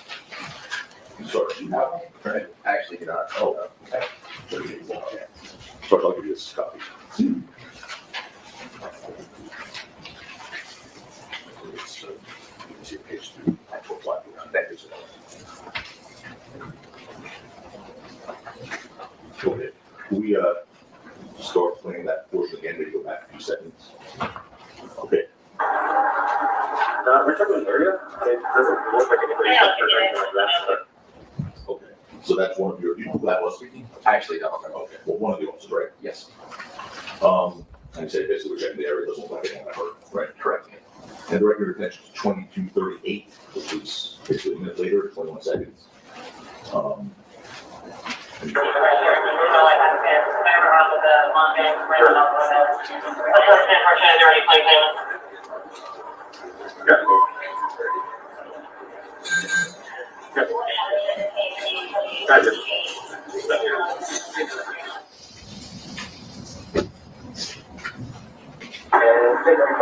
There's nothing, no hits. The second PR. Okay, because I got some friends that came up. This is page 3, Sergeant, and line 4, please. Can you play that portion again, please? Same way possible. And take every part of the lot. There's nothing, no hits. Okay. And then a few seconds later, 22:38:40, which, second one, visual reference, the right portion, trying to pass. Okay. Next portion, I'll direct you to the same page, page 3, line 20. So there, line 20. And now, play that portion, go ahead. No evidence for now. We can no evidence. Okay, so one of the officers, remember that was speaking, by the way? I did. Who's that? So at the time, Officer John Cook, now Sergeant John Cook. Sorry, okay. It says there'll be no evidence for now, we have no victims, no cases, no evidence, right? Correct. Now, directing your attention, direct your attention to 22:40:04. Last page, here it is.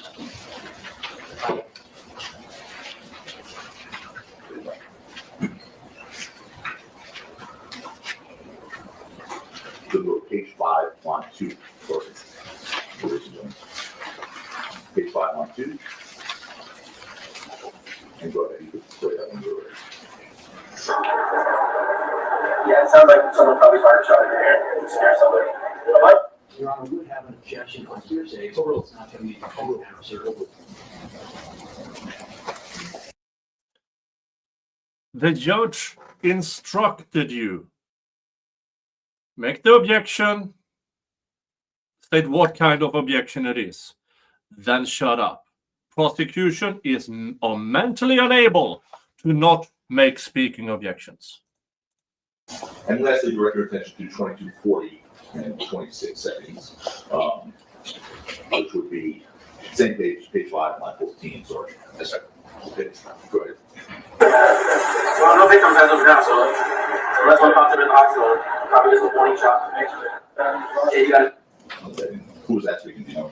That's also, Sorry, Cook. Yes. John Cook was there. yes, Again, no victim as of now, unless it pops up in the hospital, probably just a warning shot, right? that's what he said. And after responding to Reese Del Mar and Selma Avenue, and carefully searching the scene with the fellow officers, you found no physical evidence of shooting whatsoever. That's correct. And of course, to be clear, that includes no evidence of a shell casing recovery, correct? Correct, that includes that as well. Thank you very much for your time. Yes, sir. Thank you. All right, Sergeant. Yes, sir. We were asked questions, I believe on Friday, Mr. Takina, about your conversations with the DAs on this case. Is that something that customarily happens prior to your testifying?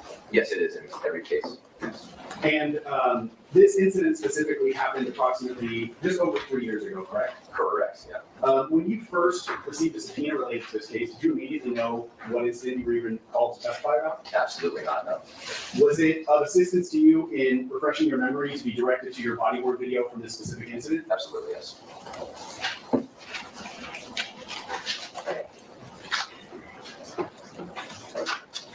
In his questioning on Friday and also today, Mr. Takapina asked you questions about searching for shell casings, I believe is how he phrased them. Are you familiar with? Oh God. Prosecution is really going there. Hey, Young Forever is here. Hello, Young. Hello, Young. Good to have you here. With the term shells, casings, cartridge cases, things like that. Yes, sir. What is your personal background, training, and experience as it relates to firearms? Well, I have the training I received from the Los Angeles Police Department. I've also attended various trainings outside on my own time related to firearms training, different weapon systems, marksmanship, mostly related, that sort of thing. In the course of that training that you're talking about, have you, can you even estimate how many rounds of ammunition you fired? I cannot. That's a lot. Right. Okay. Over the years, yes. Are you familiar with, just in general, with handguns, the difference between a revolver and a semi-automatic pistol? I am, yes. And in very broad terms, what is the difference between those two types of guns? Well, I think the biggest distinction would be that a revolver operates from a rotating cylinder where it has each individual chambers, usually typically 5 or 6 chambers, where each round bullet sits inside the individual chambers. And when the trigger is pressed to the rear, the cylinder rotates, the hammer comes back, strikes the round, discharges the round. And then it continues to rotate. The difference between that and a semi-automatic pistol is all of those rounds are contained in a magazine, and it's magazine fed, so there is no rotating cylinder. Revolvers do not eject those casings. Now, the redirect should only be focused on what was happening during cross-examination. So now they are going through what's your experience in firearms. I'm not entirely sure where they are headed with this. The same way a semi-automatic weapon does. Every trigger press with a semi-automatic weapon, a shell casing ejects. And with a revolver, it stays. Oh yeah, by the way, if you fire 2 shots with a semi-automatic pistol, those shell casings will go to, well, they will go out the right, slightly forward. It is extremely rare that 2 shell casings, when you only fire 2 shots, lands right beside each other or even close to each other. Usually, in my personal experience, they land every damn where. Within that chamber continues to rotate until the weapon is empty, and then you manually eject those casings all at once. So if you were looking for evidence at this scene specifically of cartridge cases being on the ground, that would be in the expectation that a semi-automatic pistol was used, correct? Correct. Because with a semi-automatic, those cartridge cases, once the bullet is fired, come out the side of the gun. Correct, with every press of the trigger. Okay. And is that true of all semi-automatic handguns? That's how they operate? Yes. Have you personally fired semi-automatic handguns? Yes, I have. When you fire, just in your own personal experience, when you fire a semi-automatic handgun, do those cartridge cases always come out in exactly the same trajectory, or do they kind of have a tendency to go in different directions? In different directions. Okay. But yes and no. They go out and slightly forward. Now, they can land in different places, but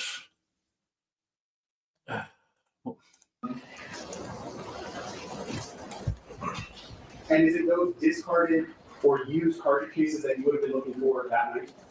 Those are the same ones we're talking about, yes. Right. All right. Just to put a fine point on that, when you searched that entire area, the street, the parking lot, you didn't find any cartridge cases anywhere. No, I didn't. And none of your 6 other partners who responded there with you observed or recovered any either, correct? That's also correct. You were asked questions, or I'm sorry, this, I think you were directed to the transcripts, about page 3, lines 4 and 5, where one of the partners says that he checked every car in the lot and there's no hits, correct? Correct. In your experience responding to crime scenes throughout your entire career where a gun has been discharged, what are the types of damage that you would look for on a car, specifically related to a shooting call? Sure, so flat tires, glass that's been spiderwebbed, right, or totally blown out, impacts to sides. only if the gun is actually aimed under a certain height. Now, I don't know about your guys' experience, but I know, for instance, back over here in Sweden, we had an example a couple of years ago where 6 cops emptied their gun at the suspect. Nobody hit him, but the bullets went everywhere, into apartments and stuff. What they didn't do was hit a car. So yeah, you can have 6 guys unloading full mags and not hit a car. Doors or ricochets off of hoods. These are things that I just calling from recent observations, those sorts of observations. Are some of those observations easier to see than others? Yes, absolutely. Can you describe that for the jury? Well, I think the best way to illustrate that is you have a white 4-door vehicle. It's easy to see the impact where the paint is missing and the metal is bent and distorted. And whereas if you have a vehicle with a darker colored paint job, you might miss it. You might not see it. It might blend in. But also, even more generally, if a window is shattered, you're going to see a large shatter in that window, potentially. Right, it's hard to miss. And if a tire is flat, that's easier to see too, correct? Yes, it is. Versus, and I want you to assume for purposes of this that we're talking about the hole from a 9mm chambered round. If you observed a bullet hole in either plastic or metal of a car from a 9mm round, that would be a lot smaller, correct? Comparatively speaking to other larger rounds, yes. And even comparatively speaking to if the 9mm hit glass or a tire, correct? Correct.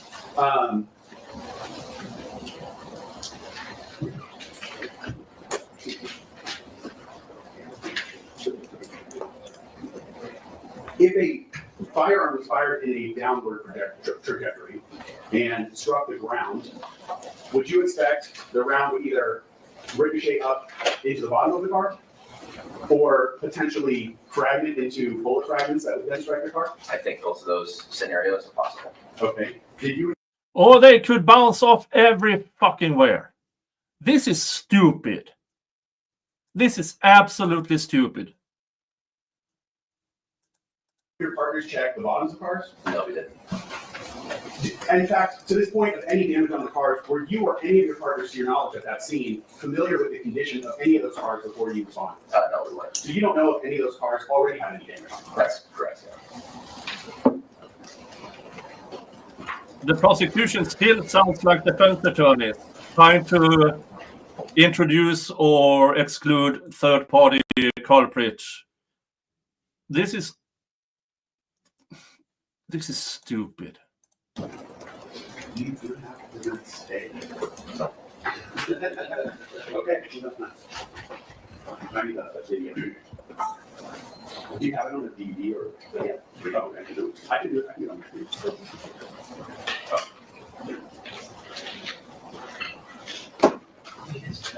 Yeah. This is not a physicist or anything. This is just a cop. Not even expert testimony. Just general testimony. Which is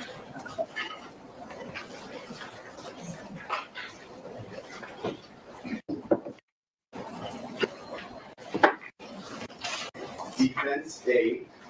I have the video paused. We've been referring to the timestamp in the upper right-hand corner at 22:38:43. Can you see that on the screen? Yes, sir. Just to orient the jury as far as where we're looking at here, would you agree the street on the far right of the screen would be Selma, correct? Correct. That's Selma that runs east to west. And then we can just barely see a stop sign.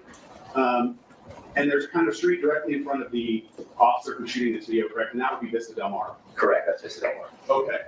I want to direct your attention to the handicap parking stalls there. Would you agree that the one closest to the stop sign does not have a car parked in? Correct.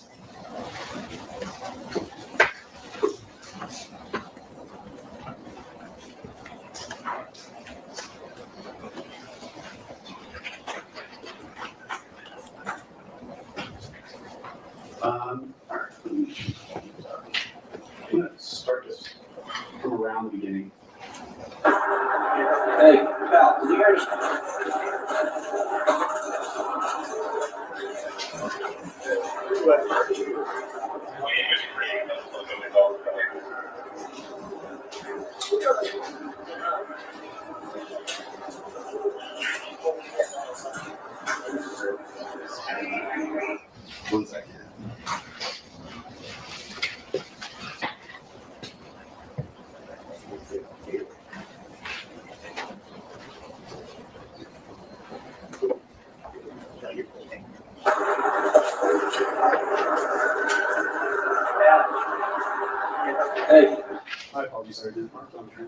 not sure where that corresponds to the video.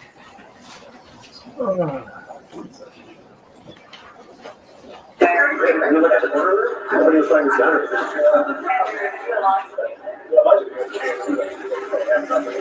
So, that's what I'm to the hospital. Probably just a morning shop. Yeah, you got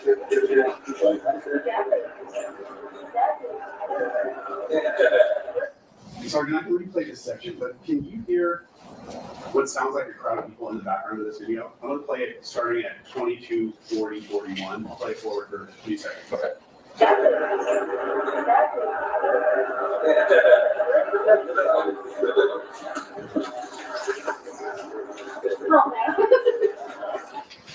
Do you hear a number of people's voices in the background? Not officers. Right, it's distantly, yes. Okay. Was this a busy area of Hollywood? Oh, absolutely, yes. Okay. Those noises that we hear, would that just kind of be people in the surrounding areas out on Saturday night? Correct. I don't have anything else to understand. Just What the fuck was that about? Seriously, that was redirect? Absolutely useless. Absolutely useless. Let's go to 223708, please, on that same video.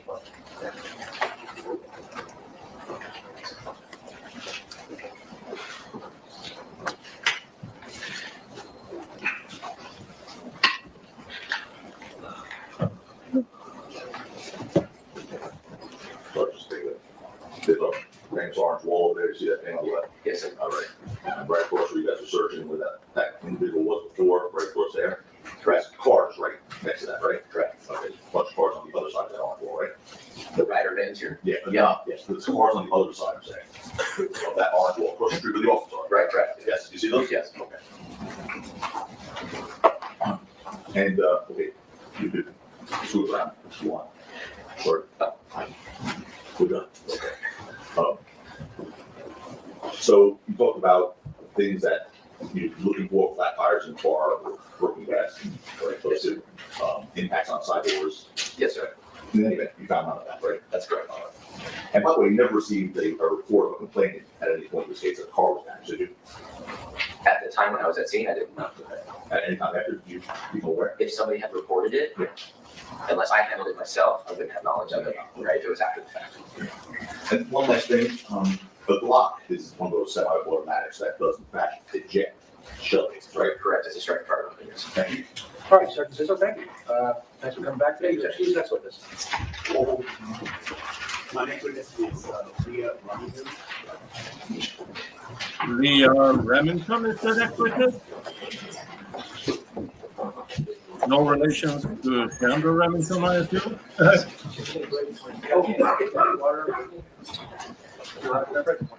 Oh, let me mention to you about tomorrow.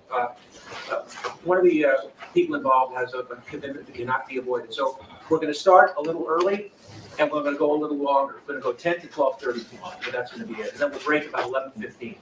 So be here tomorrow at 10 and then you'll be excused for the day at 12:30. But the following day. Okay, so day 3 will be a short day. 3 to noon, 1:30. Okay. Yeah. And for you, I'm going to go on, let's see here, what time it is. Let's see here. Hold on while I check here. I'm going to continue until 10:30 p.m. Eastern time. And then I'm going to send you over to Vice Baby. Who is that, you might wonder? That's Jeff's son, Connor. He started his channel and he's doing his first stream today. So once we get there in 2 hours, yeah, this will be a long one. I will send you over there. Then I will continue this coverage of the ASAP Rocky trial later today. Or I will do another late night thing, which will start then Sunday morning my time and Saturday night your time or Sunday afternoon Australian time. something of the sort. So yeah, so bear with me another 2 hours, and I will send you over to Vice Baby, Connor.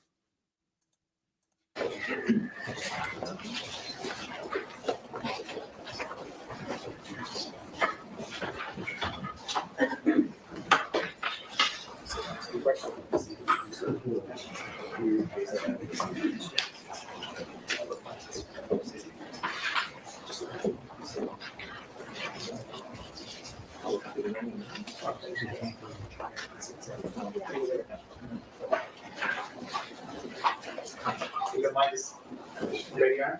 Yeah. You mind just raising your right hand for us, please? Thank you. Sound the state, the testimony may give the cause and output before this court. Should be the truth, the whole truth, and nothing but the truth, so help you God? Yes. Thank you. Please take a seat at the witness stand there. And please adjust the microphone and state and spell your name for the record. Amir Elizabeth Martin Brown. Can you allow me to raise up your voice? Sorry, Amir Elizabeth Martin Brown. Please spell your name for us. LeahElizabeth. Thank you. And so Brown, common spelling? Martin Brown, common spelling. Thank you. All right. Good morning, this is Martin Brown. Are you, as you sit here right now, are you nervous? Yes. Have you ever testified before? No. This is an uncomfortable feeling. Yes. All right. I'll get to it quickly. On Saturday, November 6th of 2021, were you living or were you in an apartment Sure. at 1600 Vine Street in Hollywood? Yes. I'm going to show Is she an aspiring actress, maybe? you. Everybody in Hollywood is an aspiring actor. Is this the Australian chick? There is something that was up there that should work. All songs.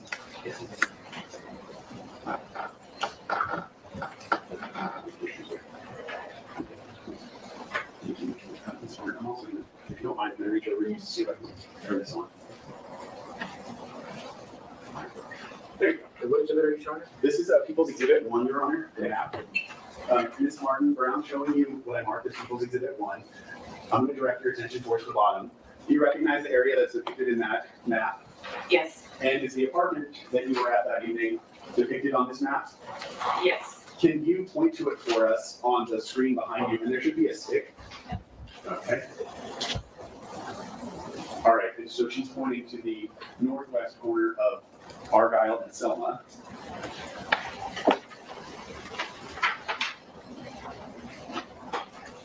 The apartment that you were in that evening, did it have either an exterior facing window or a patio area? And what street did those windows look out on? Argyle and then also Selma. So from Yeah, from she's the window, Australian. you could see the corner of Argyle and Selma? I could see pretty much all of Argyle and then up until like Selma in the back of Davy Wayne's, which is a club along there. Where would Davy Wayne's be? Around here-ish. Okay, so you're pointing all the way to the corner of El Centro and Selma, correct? Yeah. Was the apartment that you were in, what floor was that on? The 7th, it was apartment 701. Okay. So from the 7th floor, you're up high enough that you can see over the buildings there that are at the northeast corner of Argyle and Selma, correct? Sorry. Ask the court, please. Modulating a little bit. Okay. The people's position is foundational. Not the last question. So, who's the last question? Please. Okay, so from the 7th floor, you were up high enough that you could see over the buildings that are at the northeast corner of Argyle and Selma, correct? Okay. If I could mark my next exhibit, Your Honor. 6. Book 6. One-page document with a single photograph. Here's to depict the corner of Argyle and Selma.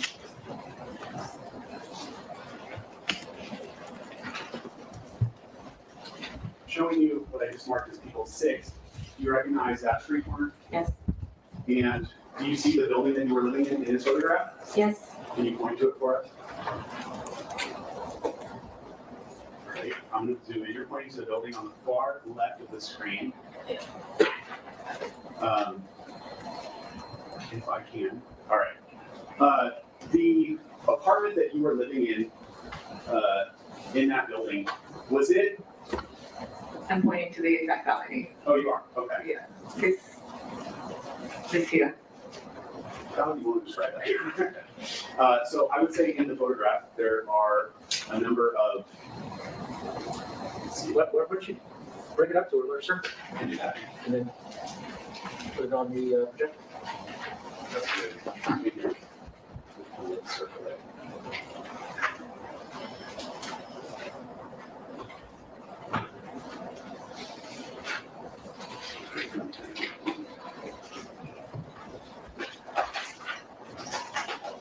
Now, so you have orange in the Sharpie. So another Sharpie with the ball. There. Thank you.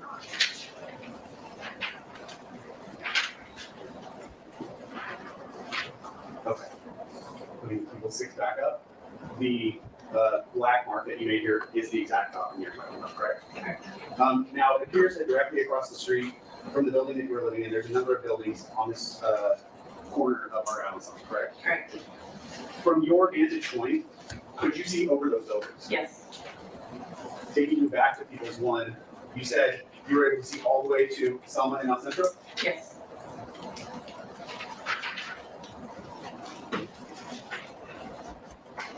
That Hey, look at that. There's Sean gifted a membership. Thank you so much. Thank you, thank you, thank you. Went to Patty B.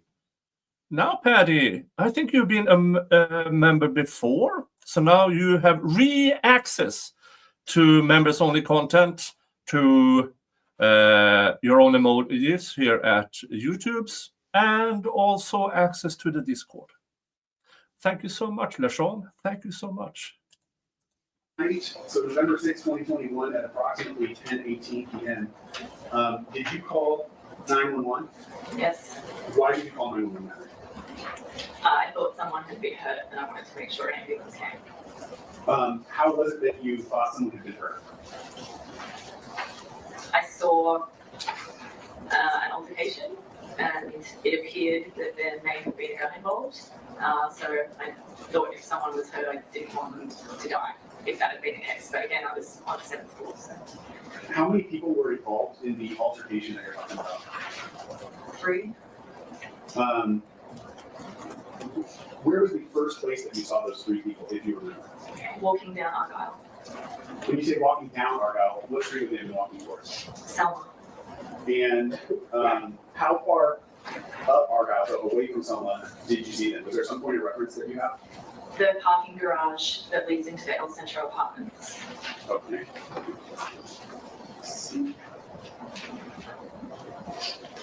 It might be difficult to see here on People's 6, but do you see the entrance to the parking garage in this photograph?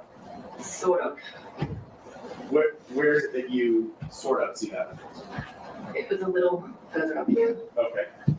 There's a red, Indicating on the right-hand side of the photo, halfway up after the first of the car on the right-hand side of the street. there's a red sign here that we can see that's vertical. Do you know, does that sign say, if you could read the full thing, does it say parking? I believe it does, yes. And would that essentially be the entrance to the parking lot? Yes, Maybe a little past that? it was a little further up that. But yes. Thank you.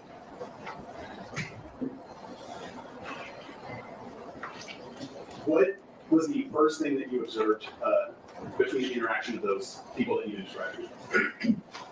Again, it was like, I was on the 7th floor balcony.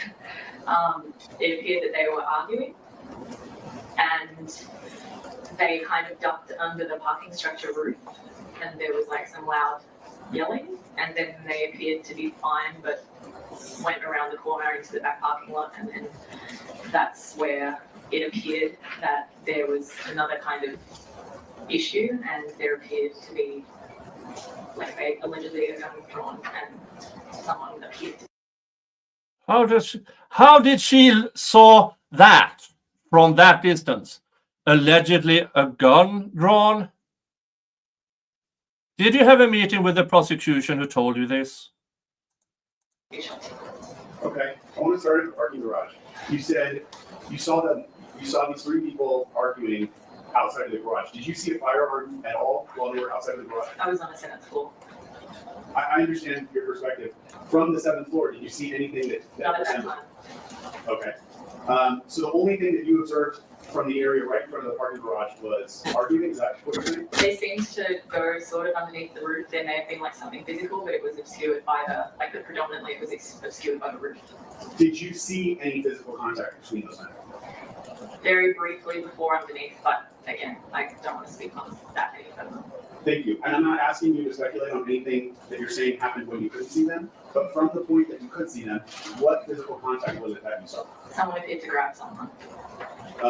Were there any, where on the person who was grabbed, where on their body were they grabbed? I'm not sure, I was too far away. Did you see any punches thrown or anything like that? Like it was, I said what I saw. Okay. Don't really. Thank you. You saw one person grabbed and then they, And then they kind of went underneath it, like there's like a roof thing that obscured things. all right, fair to say while they were under this roof or overhang, you couldn't see them, correct? Correct. When you next saw any of the individuals involved in that scuffle, where was that person going? The three of them appeared to, again, I couldn't identify who was who, they just all looked like equal to me. I just saw them all in a group walking towards Selma. Were all three of them bunched together or was there any separation between the three of them? I can't really accurately recall. Okay. As you saw them walking towards Selma, could you hear anything that was happening between them? No. Did you hear even any raised voices, even if you couldn't make out exactly what was said? Prior to that, yes, but at that stage, no. When you say prior to, do you mean at the parking garage? Yeah. Okay. So you heard arguing at the parking garage, but you didn't hear any arguing as they went down our No. When these three were, did it appear to you that they were all men? It did appear that they were all men. Okay. Is there anything else distinct about them that you could describe? No. One was wearing a black hoodie, but again, it was a long time ago. I don't know if that would be an accurate recollection. Okay. When they, could you even tell the race of these people? It was dark. I don't know. Okay. So when these three men got to the corner of Argyle and Selma, where did you see them go? I saw them turn, from my perspective, left, and then into it's kind of like a parking lot behind these buildings. Okay. I still have people's six displayed up on the screen here. Can you see the direction that they went in this photograph? Yes. And where would, you can take the pointer, just kind of show us where they walked down Argyle and which way they went down Selma. Okay. So, I would say she's describing walking southbound on Argyle towards Selma on the east side of the street, and then making a left turn and staying on the north sidewalk of Selma, headed eastbound. So you were describing them walking past this building out of view, correct? They went out of view for me. My apologies, that was not a great question. It would have been off of this Yes. photograph. Correct. So if I take you back to people's one, what you described was them walking south on Argyle, making a left on Selma, and continuing on Selma, correct? Yes, and turning into like a parking lot area. And as they were walking on Selma, could you still see all three of the men that you're describing? Yes. Did you hear anything between them at that point while they were on Selma? No. Did you see any interactions between them while they were on Selma? No. You said they got all the way to the corner of Vista Del Mar, correct? From my vantage point, it appeared that they went into the parking lot area. I'm not entirely sure what the street is called. I just know that it's behind the Central Apartments. Okay. If it's marked here as Vista Del Mar, does that sound accurate to you? If that's marked as that, then I suppose it's accurate. Okay. And you know that there's a parking lot at that corner of Yes. Vista Del Mar and Selma? Yes. So you said what you described was they walked into the parking lot, correct? Yes. Where did you see them go from the parking lot? I saw them in the parking lot, and then they had what appeared to be an altercation, and then everyone left. Can you describe what you mean when you say they had an altercation? Again, this was a long time ago. I can only speak on what I can remember. It appeared they had some kind of disagreement. There was what appeared to be like a firearm pull. There appeared to be shots, and then people ran away. The initial altercation that you're talking about, what was the first thing that you observed? I can't recall. Okay. The person that you observed with the gun, where was that person in relation to the two other people? Closer to the El Centro apartments than someone. See.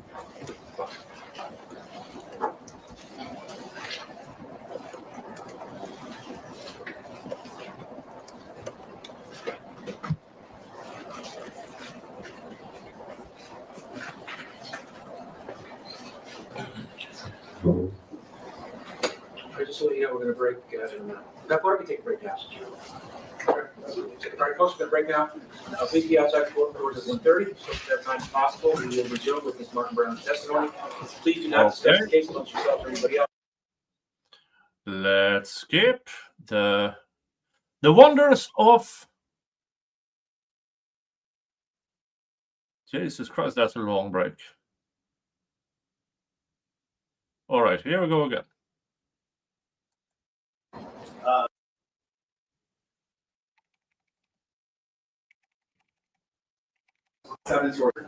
And I believe you said before lunch that the apartment you were in was closer or farther away from Selma, so closer to this side of the building, right? Yes, correct. Dana Pettigrew, do you all think your credibility is high or low quality? Oh.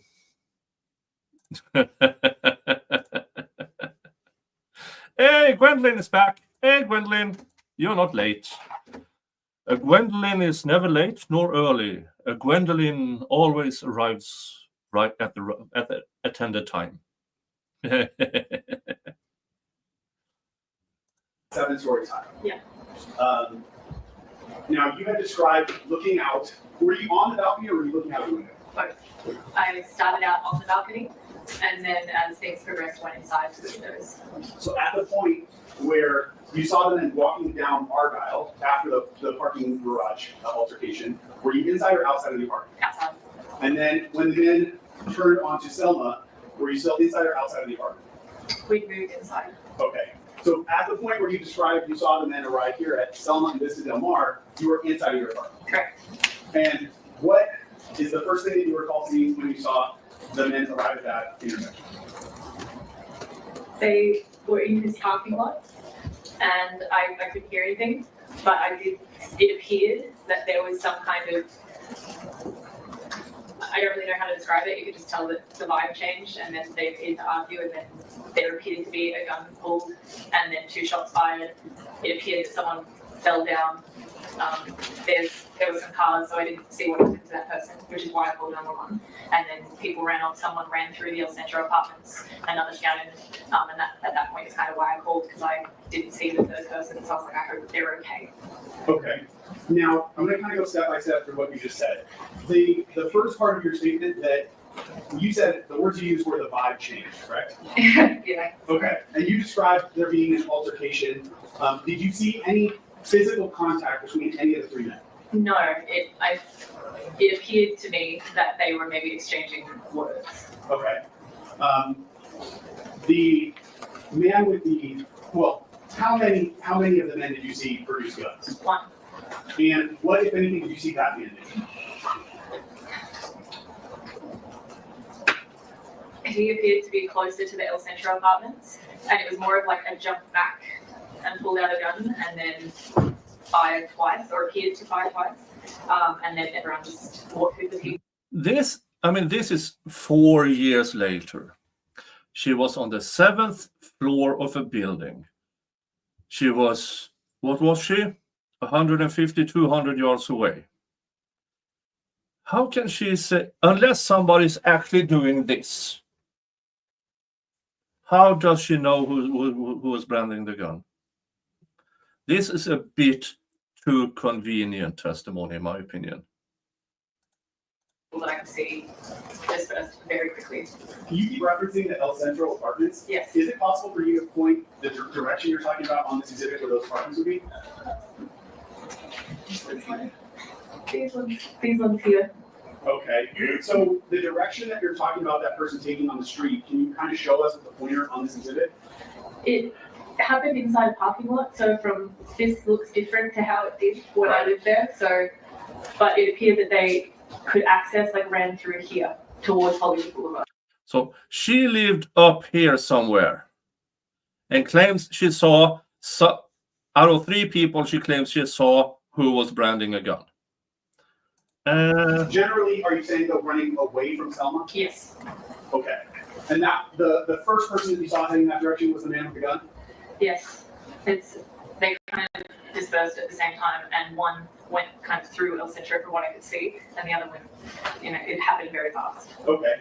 You said it appeared that the man with the gun discharged the gun twice, were your words, correct? Yes. What about the situation made you believe that he had discharged it?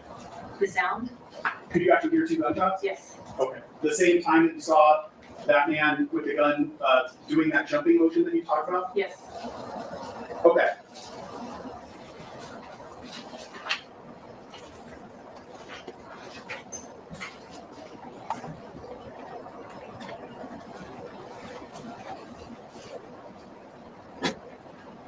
With that, I'm going to mark my next exhibit, the DVD and transcript. The TV, this is the 911 call? Yes. Correct, that would be equals 8. And the transcript is 9. Do you have enough transcripts for everybody? I believe I do. You're All right, correct. Alex, can you distribute those, please? Yes.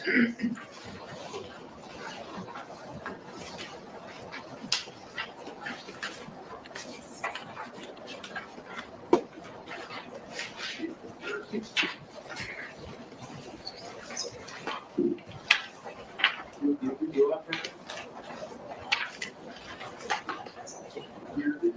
You mark the transcript now.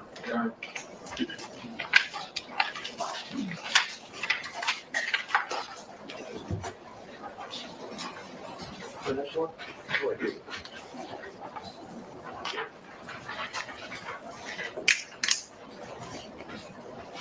Hey, T. Carrera, it's midnight, and have a happy Friday Everybody's got a transcript? or Saturday. Not always pass on it in the chat. Heyo!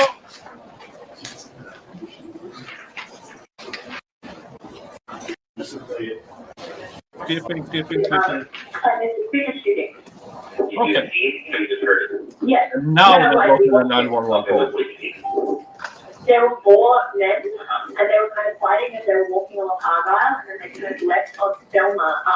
So we heard yelling, and they started running, and they turned left into the back lot apartments for El Centro apartments. And someone pulled out, the guy in the black sweatshirt pulled out a gun, and he shot. And I think the guy who shot was wounded. So she had that already. So I retract my previous statement. She said that already in the 911 call. Okay. The guy with the handgun, the black one, he was black. They were all black. He was wearing black. He was wearing black. I was on the 7th floor, so this was what I could see from the head. No, they all ran away in different directions. 2 of them ran like towards the El Centro apartment. I think he went to the left.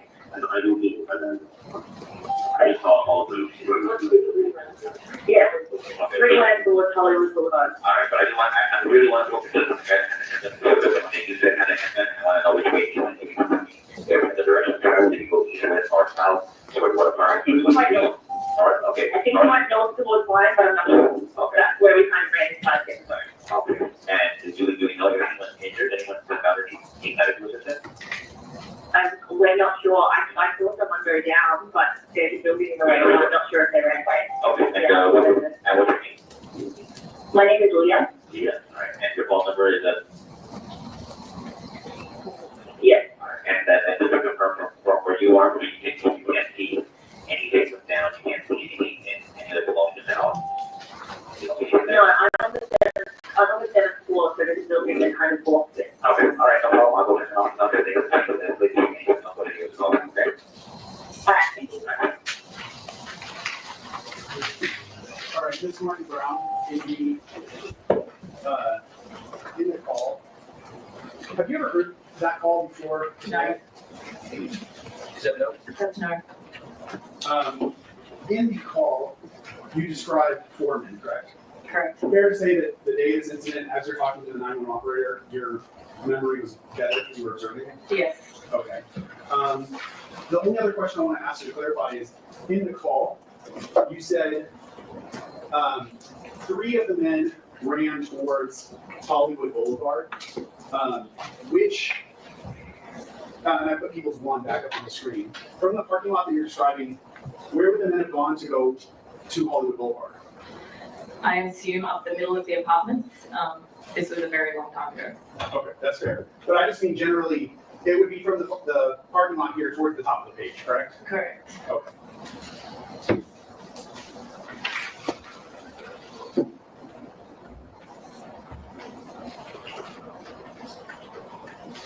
Did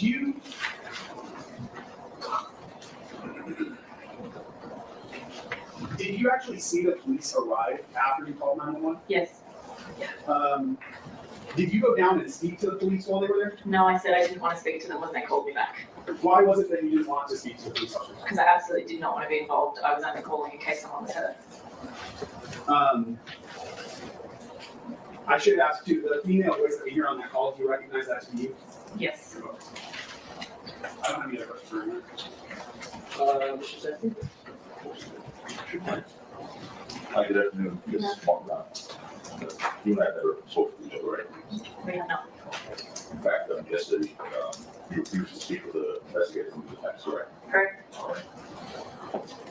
People's exhibit number 7, which is right behind you. Where's your balcony in that picture there? Can you see it from there? Yeah. I'm just marking it. A little bit. Sure. All right. You know what? Yeah, that's.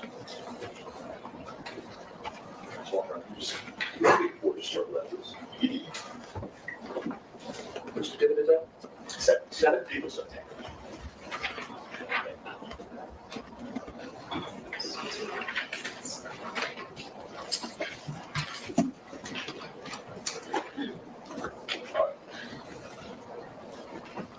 So you were up there when you observed what you described, correct? Correct. And you said the vibe changed at one point? Yes. You could tell from up there that the vibe shifted? Yeah, they seem to move further away from one another. Okay. And where did the person you said you thought the person went down, where did the person go down?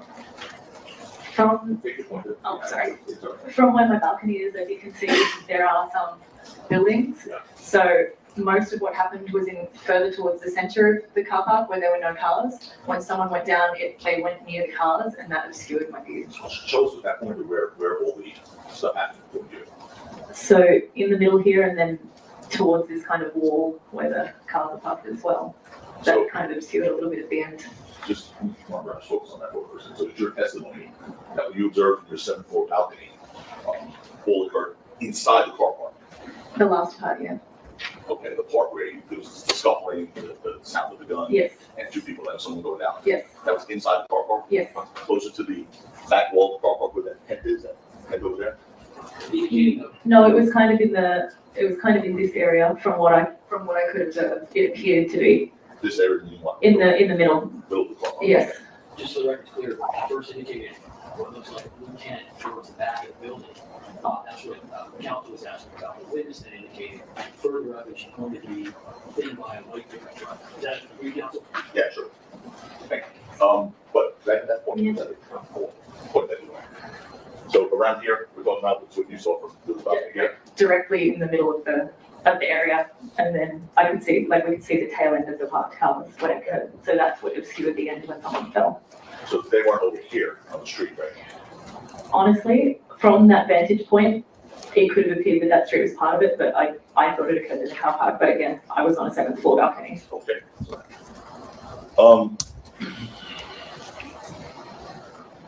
Aside from that, by the way, who was with you? I heard no voice.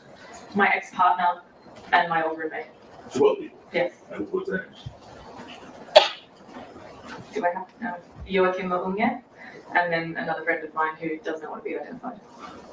Okay, what was the first one? Sorry. Joachim Unge. He's Swedish. Could have spelled likely for the record. Joakim UNGE. That's one individual. Yes. And there was a second one, Yes. and the second one, She does not wish to be identified. she told you that. Yes. So why she doesn't wish to be identified? Probably because she doesn't want to be doing what I'm doing So right there's now. no reason. Okay. By the way, we talked about it, and I heard on the 911 call, it said that there was a building that in part obstructed some of your view. Yes. Right? Okay. Did anything else interfere with your ability to perceive that night? Potentially. Potentially what? It was a Saturday evening. Okay, what else happened on that Saturday that potentially would have impaired your ability to perceive? So we were watching movies and I had a hit of a joint. You had what? I had a hit of a joint. So you had used a joint in marijuana? Yeah. You used marijuana that night before observing what you saw, correct? Very lightly. Very light, okay. Hey, Dolly. Did you tell that to the police that night when they called you back? No, I just said I didn't want to speak to Nobody is surprised that Dolly shows up when there's a pretty girl on the witness stand. Nobody is surprised. police. Okay. And I think you said on the 911 call, we just heard it, so I want to be faithful, but the apartment you were at the time was up on the 7th floor, right? I had that right, 7th floor? Yes. Okay. And it was on the corner of Argyle and Selma? Yeah. Okay. And let's put up people's one, can I do that for me?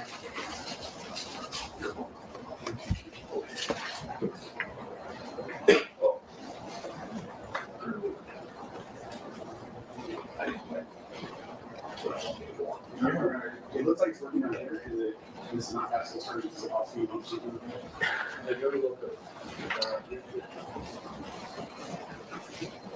We get more, yeah.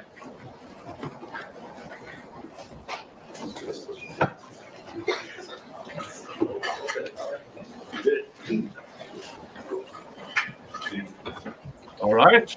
Cross-examination, please. Or? Okay, so that's, you saw that before people, so that's a little further. So just straight out percent, that's people's one, correct? That's what you saw before, it's Matt behind you, right, Miss Mark Brown? Yes. So, before hearing what you believed to be a gunshot or two gunshots, you saw people fighting in the street. Having an altercation, yes. Um, But I did say that part of it was obscured by the topic. Altercation is not a layman term. The car park's roof. As a matter of fact, what you just said on that 911 call was that there were four men and they were kind of fighting as they were walking along Argyle, and then they turned them on the south, correct? Yes, correct. And that was at the time. Yes, it had just happened. Right, so your recollection obviously would have been much better. than Yes, I have not. The first I've heard of this again was literally a week and a half ago, so you can excuse me for being a little shady on the Oh, details. no, that's it's normal, right? I mean, Yeah. obviously, it's so much what you Yeah. But what you said back then on that 911 call would have been accurate, Yes. right? Yes. That's your ability. Yes, Despite it, yeah. After you said those four men were kind of fighting, walking along Argyle, they turned left onto Selma. After that happened, you saw these people turn left onto Selma Ave, right? yes, And at that time, you heard yelling, according to your 911 call, right? okay, And then you saw people starting to run, according to the 911, right? yes, correct. And according to your 911 call, only after you heard the yelling and saw people start to run, you saw what you believe being done, correct?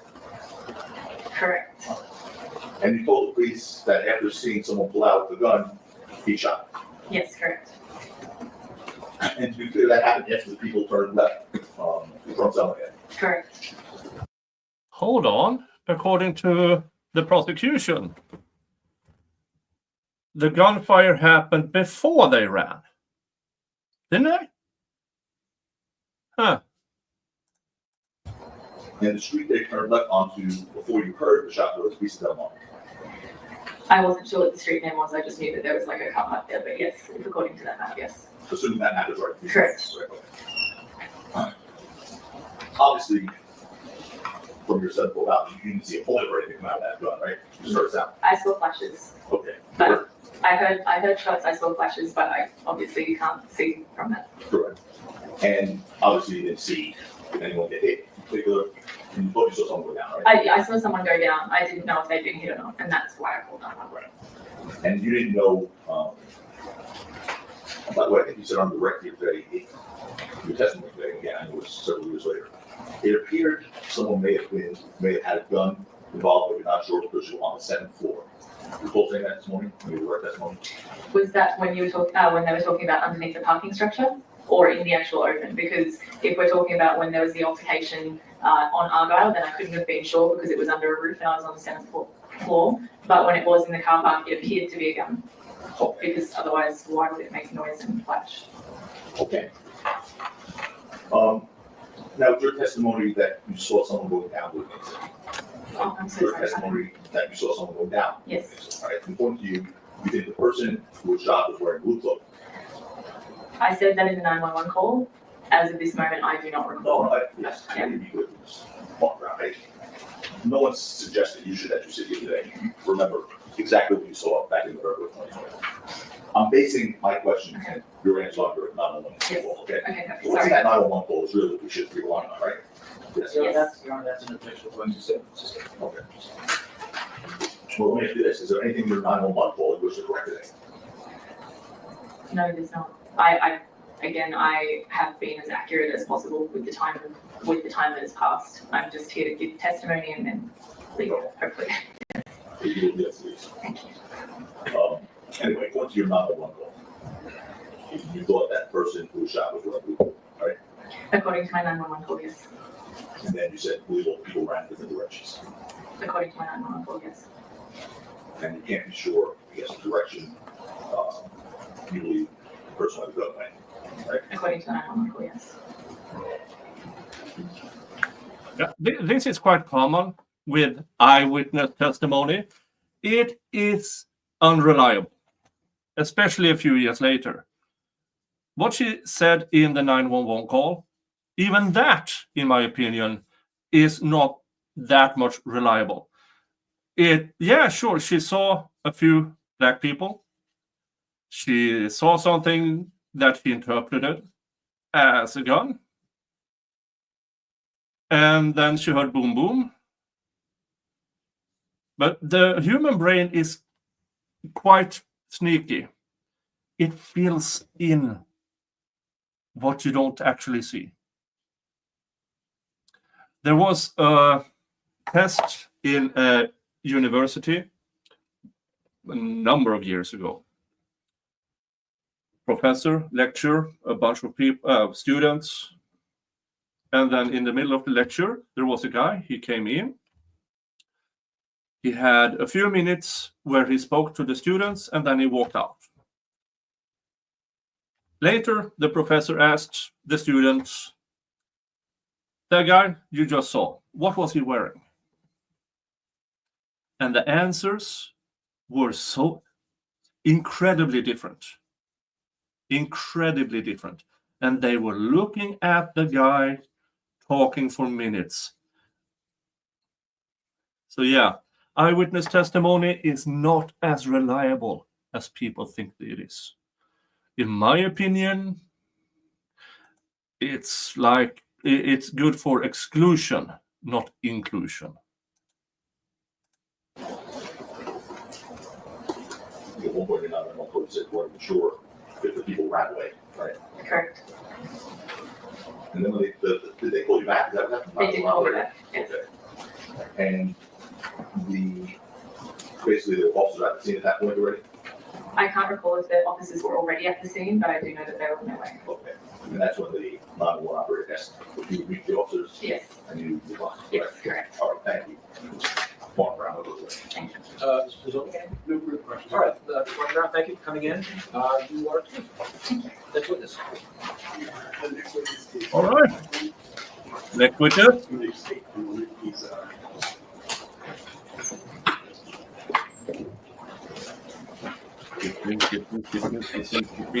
Keeping.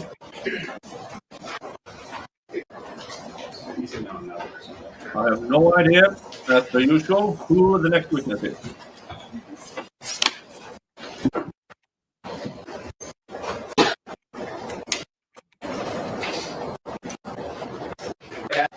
truth, the whole truth, and nothing but the truth, so help you God. Yes. And you can take a seat with the witness. Stand right over there. Oh, all right. Already at the afternoon of day 2, the victim takes the stand. Hi, Linus. Good to have you here. Good to have you here. Here we go. Here we go. Here we go. It's the victim. Supposed victim. I've heard a lot or seen a lot. I haven't watched his testimony, except that 10 minutes. No, I didn't actually see. I actually haven't seen his testimony. I've heard about it, but I haven't actually seen it. So this will be interesting. The microphone and tell us your first name. After tell us your name, then spell it for the record. Terrell Ebron, TERELLEPHRON. No, station. Try to speak it to the microphone. All right, Mr. Brzloman, the floor is yours.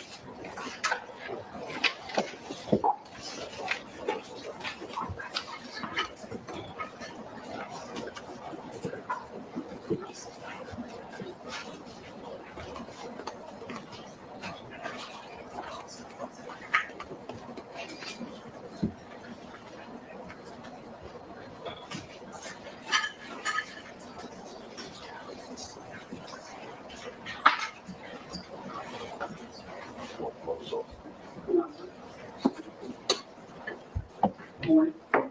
Good afternoon. Do you have a man seated at the table in the tan jacket? Yes. What's his name? Rocky. Rocky Mayer. Man, do you know him by any other nicknames? I used to have Rocky. How did you first meet him? In high school, we grew up together. How old were you, do you think, when you first met him? Probably like 17, 18. When you first met him, was he a well-known famous rapper? No.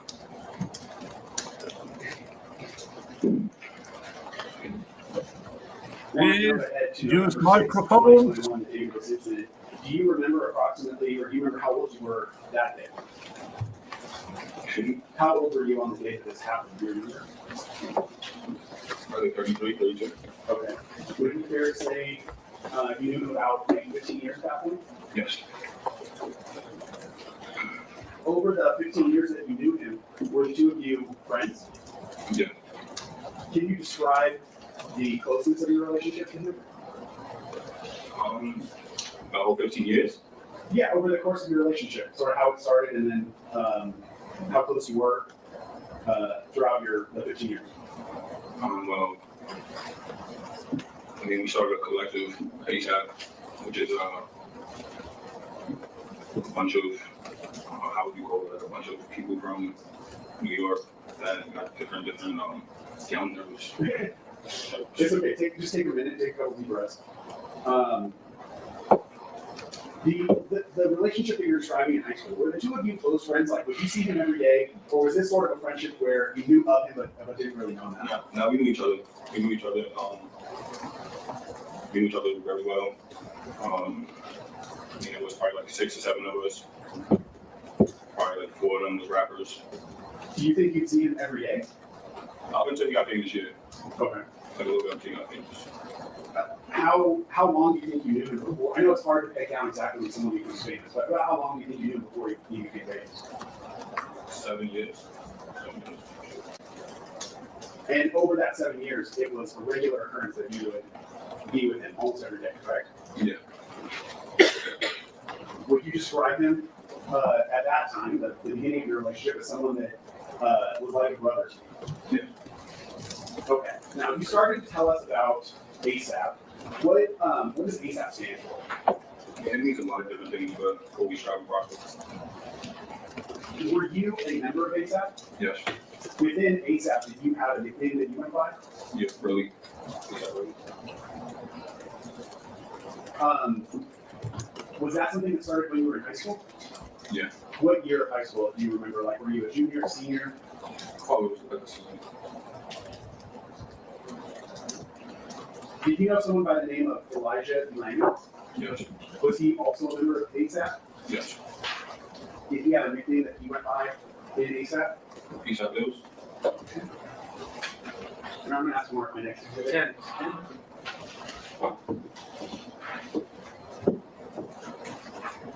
Do you recognize the person depicted here in People's 10?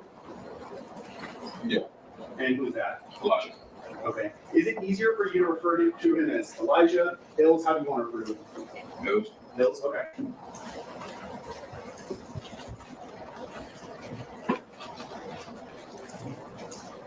Was he one of the kind of original members of ASAP?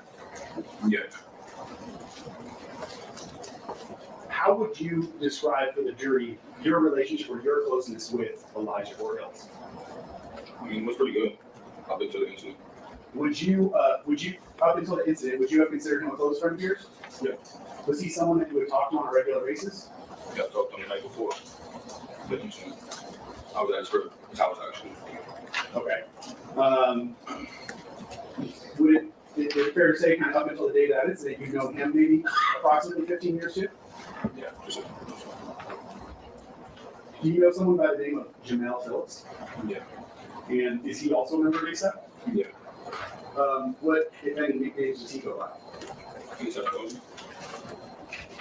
I'm gonna read my next exhibit. Is anybody having trouble here? Everybody's okay? You having some trouble? Yeah. Mr. Efron, could you try to speak up a little bit, please? I'm in our People's 11 here. Yes. What is it?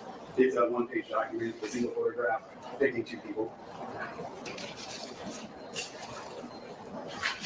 Mr. Efron, showing you the person on the left in this photograph. Do you recognize who that is? Yeah. Who's that? July 12. And kind of like the same question with Hills, what's the easiest way for you to refer to him? I was never really that cool with him. No, I mean, as we're talking about the different people involved in this, how do you want me to refer to him? Do you want me to call him 12? Do you want me to call him Yeah. Janelle? 12. Okay, 12. And the person who's next to him in this photograph, do you recognize that person? Yeah, that's right. All right.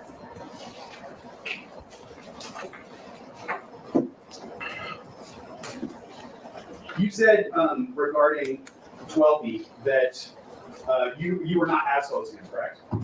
Is that yes? Yes. How would you put it in your own words, how would you describe your relationship with 12B prior to the incident? I mean, there was never no problems, but I never wasn't that cool with him.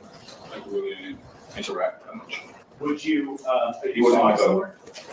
He came kind of like later, so like I really wasn't like chilling with him or chilling with anybody who came after the fact was ASAP. Okay. So what you're describing is kind of you and the defendant and Hills had known each other longer, and then 12B came after that core group was formed. Yeah, so me, Jabari, Bills, and Rocky pretty much started ASAP. Okay, everybody else who came after, if they wasn't like genuinely like trying to better themselves or do something other than like fooling around, kind of distance myself. Okay. Is that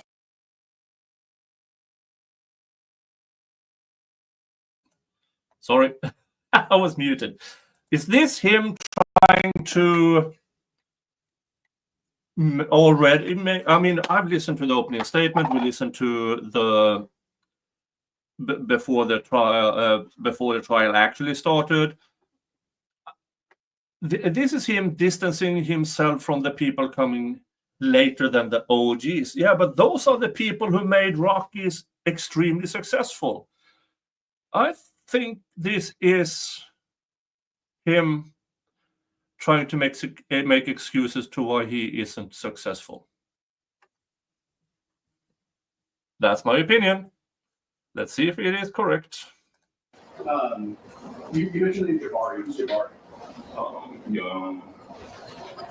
you mean by that? What's his name? Jabari. That's the name. ASAP Barty. Okay. Does he have any other nicknames he goes by? Young Lord. Would he also have been considered part of the ASAP collective that you described? Oh yeah. Within that collective of members of ASAP, were all the people that were members, were they all rappers? No. What were some of the other pursuits that members of ASAP would also pursue? Fashion, producing, anything involved with like culture, really. What, were you a rapper? No. What was your contribution to the group? I was a manager. Not a PSAP, creating my own company. What was the name of your company? Shut up. And when you say you were a manager, what does that mean? I was scouting for talent, like I had producers, I had artists. I helped actually ASAP and produce with stuff. So the managing that you're talking about is all related to the music industry, Yes. and you're saying you would try to find people who are talented at different areas within music, like rapping or producing, correct? Yeah. And would you try to help get them projects? Yeah. Okay. Sure. Okay. The person that you refer to as Jabari, did you also refer to him as Bari? Yeah, Barry. So if we say Jabari or Bari, we're talking about the same person? Yes. That Hey, GV. Thank you for becoming a member. Yay! Thank you so much. Welcome to the Viking crew. And now you also have access to members-only content on the YouTubes. You have access to your own emojis, your own YouTube chat. And if you go to the community section on the on my homepage YouTube thingy, you will find a link to my Discord. Yay! Thank you so much. Thank you, thank you, thank you. that person, Jabari, how close were you to him? I would say we go to Was he someone that you would see on a regular basis? Yeah. Did you have problems in the time you knew him with him specifically? Is that no? No. Okay. Were you with Jabari the day before this incident on November 5th of 2021? Yes, I was. That day, November 5th, where in the country were you with Jabari? We actually missed a flight. We were supposed to go to Chicago, but we was in LA. Okay. So the whole time you're with him, you're in Los Angeles, right? Yeah. Okay. Did you live in Los Angeles at the time? No. What state did you live in November of 2021? New York. How long have you been in Los Angeles on November 5th, 2021? So if you can tell us the exact day that you flew in, that's fine, or if you can just give us an estimate of how many days you've been in Los Angeles.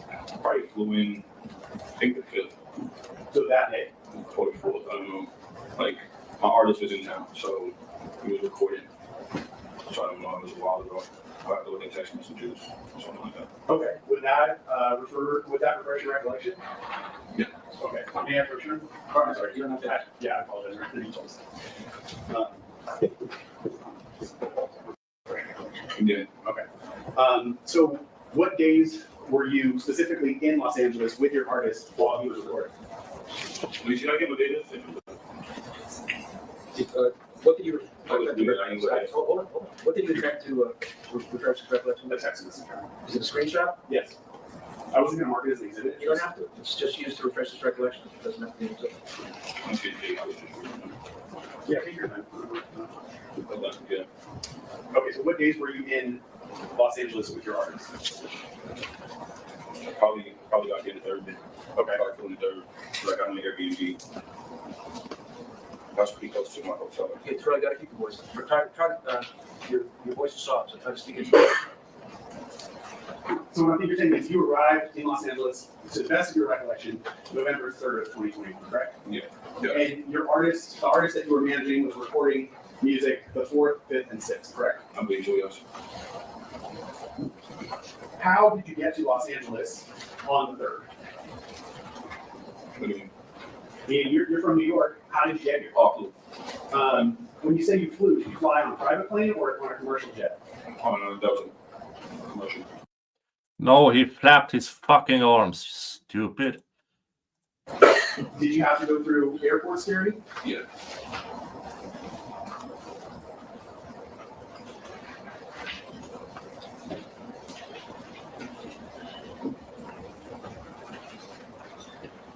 Okay, you said you met up with Jabari on November 5th in Los Angeles, correct? Yeah. Do you recall where you met him? When I first met Jabari? Yeah. Well, I When mean, I first met him? that day, November 5th, where did you meet him? In his apartment. I mean, in his house. And is that in Los Angeles? Is that yes? Yes. Good morning, While Jeff you were Trump with there that day, from the great state of you South overheard Carolina. a conversation Good morning. between Jabari and the defendant, Mr. Mayor.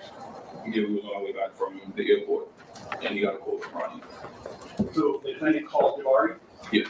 And can you describe for the jury how it was that we were able to hear the defendant on that call? We was in the back of the SUV, and he got a call from Rocky, and he put the phone on his stomach. So he was laying back in the truck, and he put his phone on his stomach, and just was like listening, like talking to him.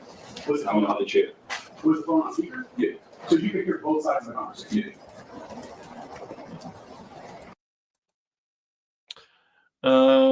You better be able to back that up with actual evidence, not just words. What was the nature of the call between Jabari and the defendant? It started off first, I believe, like Rocky was trying to get Barry to come to this complex con 10-year anniversary day, and Jabari declined, and the conversation got kind of weird, like, and then Jabari says something like, "Oh, I see you got ills and 12 on the jet," and it became like an inside joke because Rocky hasn't hit them, and it just became an inside joke, kind of. So then Rocky's like, "Oh yeah, you know, I got my niggas with me, boom, boom, boom, whatever." And then instantly after that, he says, "Fuck that nigga Relly." And I'm like, I'm sitting in the back of the chair, and I kind of get up, and I'm like, and then Barkley like stops me. He's like, and then I'm listening, and then he's like, "Oh yeah, I don't fuck with." Can I say what I want to say? Yeah, say it. So he pretty much was like, "Oh, I don't fuck with that nigga. He mad emotional, like this, that, and the third." Pretty much. It was so long ago, but it was, and the contents of that. And then Jabari was like, "What you mean you don't fuck with him?" And he's like, "I just don't fuck with him. I don't like that nigga, like this, that, and the third."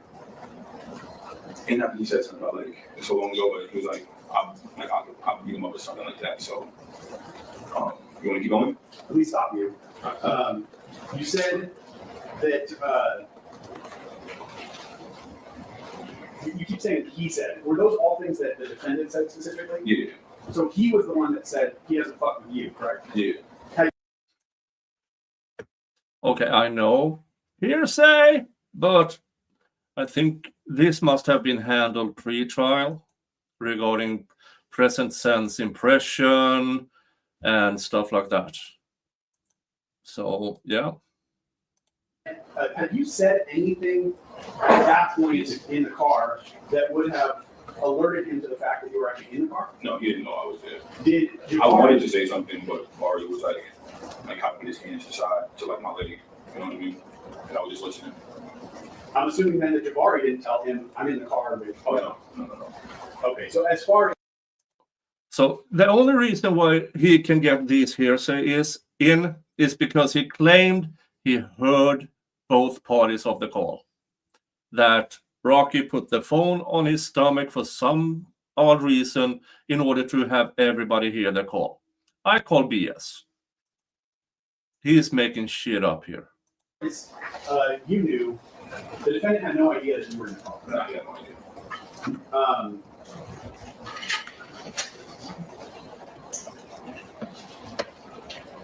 Other than the specific things that you already said about you, is there anything else that you can recall that the defendant said about you on that call?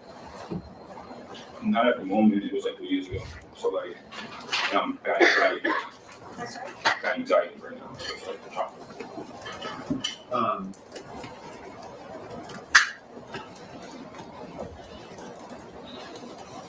In the past, have you said that on that call, the defendant said, referring to you, "He's a bitch"?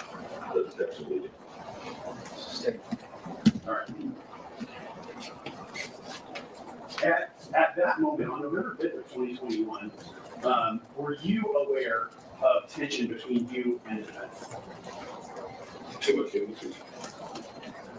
At the point that the defendant is saying those things about you on the phone, were you also feeling tension in your relationship with him? I mean, it's kind of always been like that. So it's really hard having a relationship with Rocky. Can you explain that?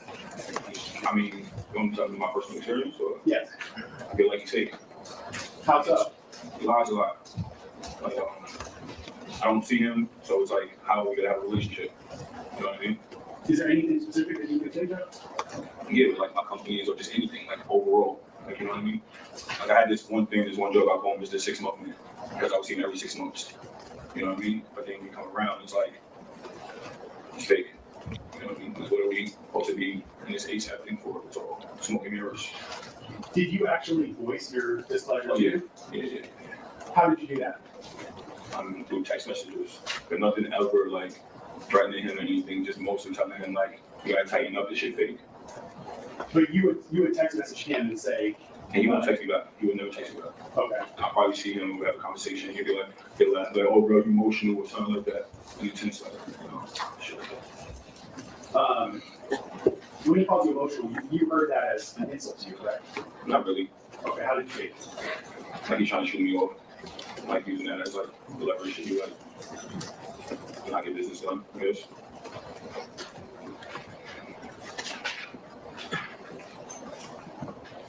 All right, I want to direct your attention to the very next day, so November 6, 2021, the day of this incident.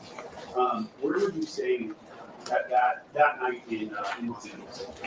Staying at the Lowe's Hotel in Hollywood. And that evening, did you have any plans to meet out with the defendant at all? No, I haven't spoken to him in months, probably prior to I texted him, but he never answered me back. You mentioned in your earlier answer that there was this event called Complex Conference going on that weekend, correct? Yes. And I believe you said the defendant was actually performing at that concert series, right? Yeah. Did you have plans to go with the defendant to Complex Con? No. I wasn't on that jet. I didn't get no phone call, so why would I, you know what I mean? So that's, I guess, what I'm asking you to explain. As far as Complex Con, you had no plans to go there, and certainly not to go with him, correct? Did you have plans to go with Ills or with 12? No. What was your business in Los Angeles at that time? Working with my artists. And if you can recall, what are the hours that you're working with your artists?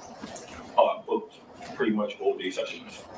We was finishing up a mixtape for, I believe one of these labels wanted me to like show them like something like better than, cause I had a couple songs, so they just wanted to see like a compilation of the work that I'm doing. Okay. How long? You're saying hours. How many hours would these sessions? I don't know. I would be in and out. I would never stay in the studio at all. Okay. I'm looking for the artist. At around 9:23 that evening, did you receive a series of calls and text messages from the defendant, Ills, and 12B? Oh yeah, yeah. At the time that you were receiving those communications, what were you doing? I was sleeping. Really?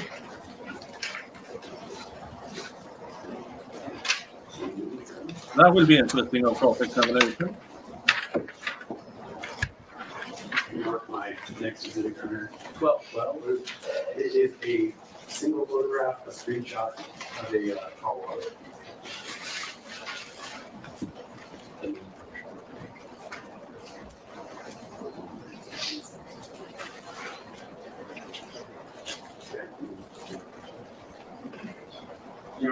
No, let me see.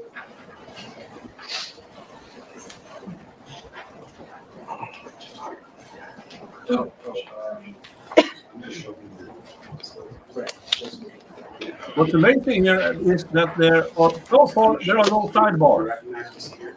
Yeah. And what is this? It's my whole house. And is this a photograph that you specifically took? Like a screenshot? Yeah.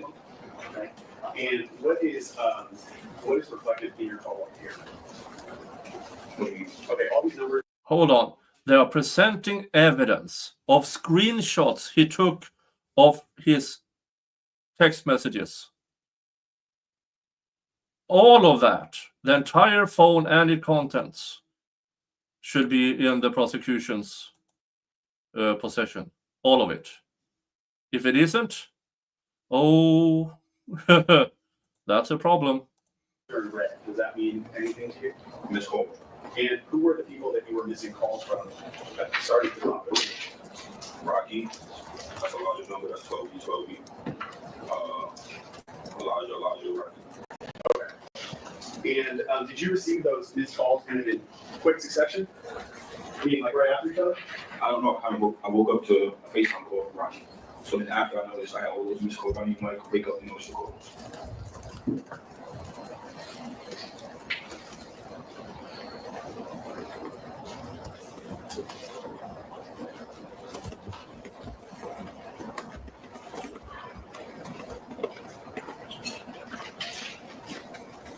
prior to, Who was started? I have no idea. prior to you waking up, did you receive any text messages from the defendant?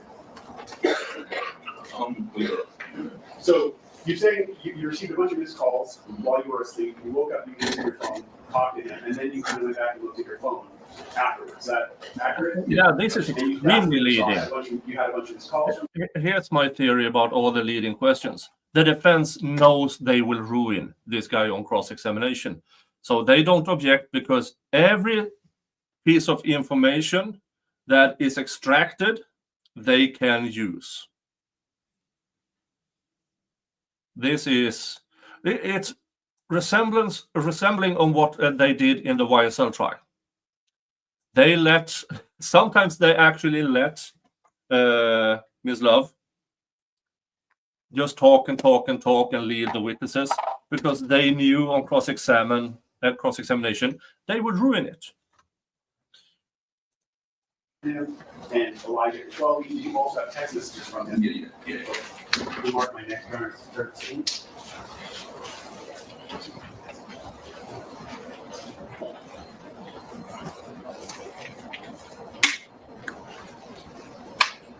Finding approach with people's 13. Yes, you recognize what you see here? Yeah. And just in general, what is this photograph? This is a screenshot. Of your phone? I mean, Rocky. Hey, my village idiot. Yes, I know. YouTube changes the subscriptions once in a while.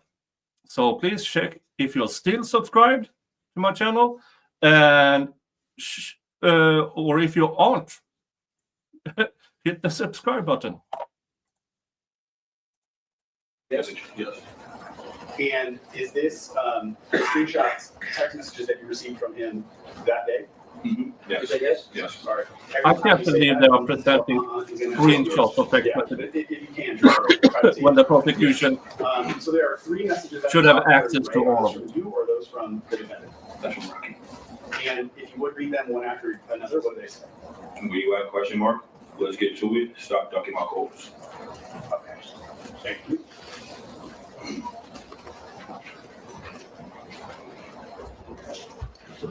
Yeah.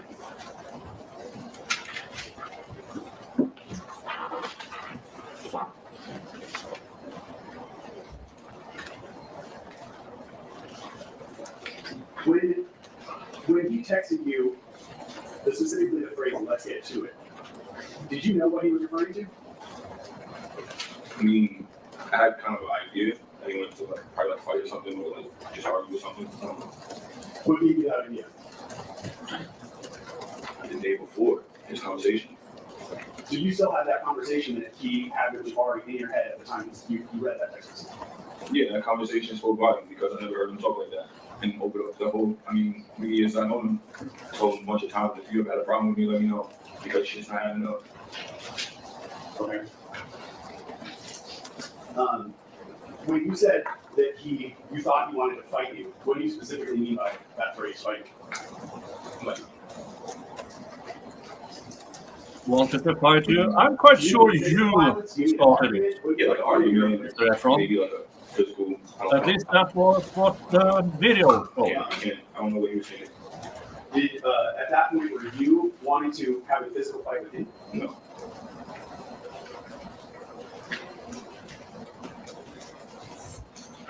Those text messages that you read from him, when you read those, did you perceive those to be aggressive towards you?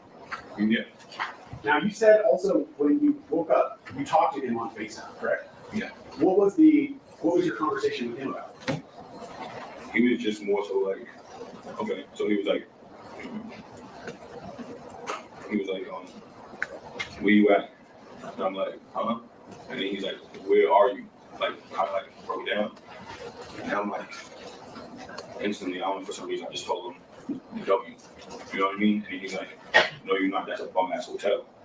So I'm like, and then he's like, show me where you at. So then I got to bed and I kind of, the Lowe's Hotel is on Hollywood. The W is in Hollywood. So everything kind of looked the same. So when I showed him outside, I think that was good enough to the point he believed I was at the W. Okay. When you said you received this call, were you fully awake even when you started talking to him? No, I was still asleep, kind of.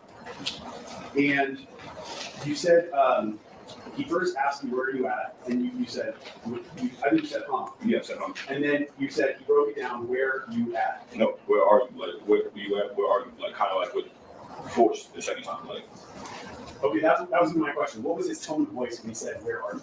okay, so the first one was like kind of regular.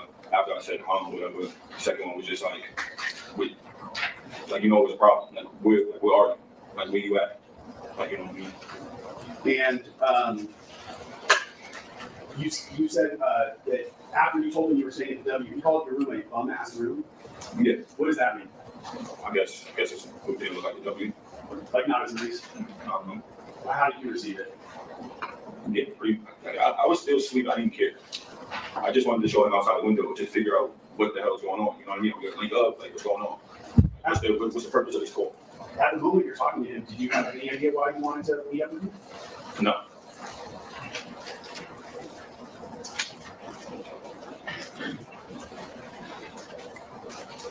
Okay, you said you showed him Hollywood Boulevard outside of your hotel. What was the next thing that happened in your phone call after that?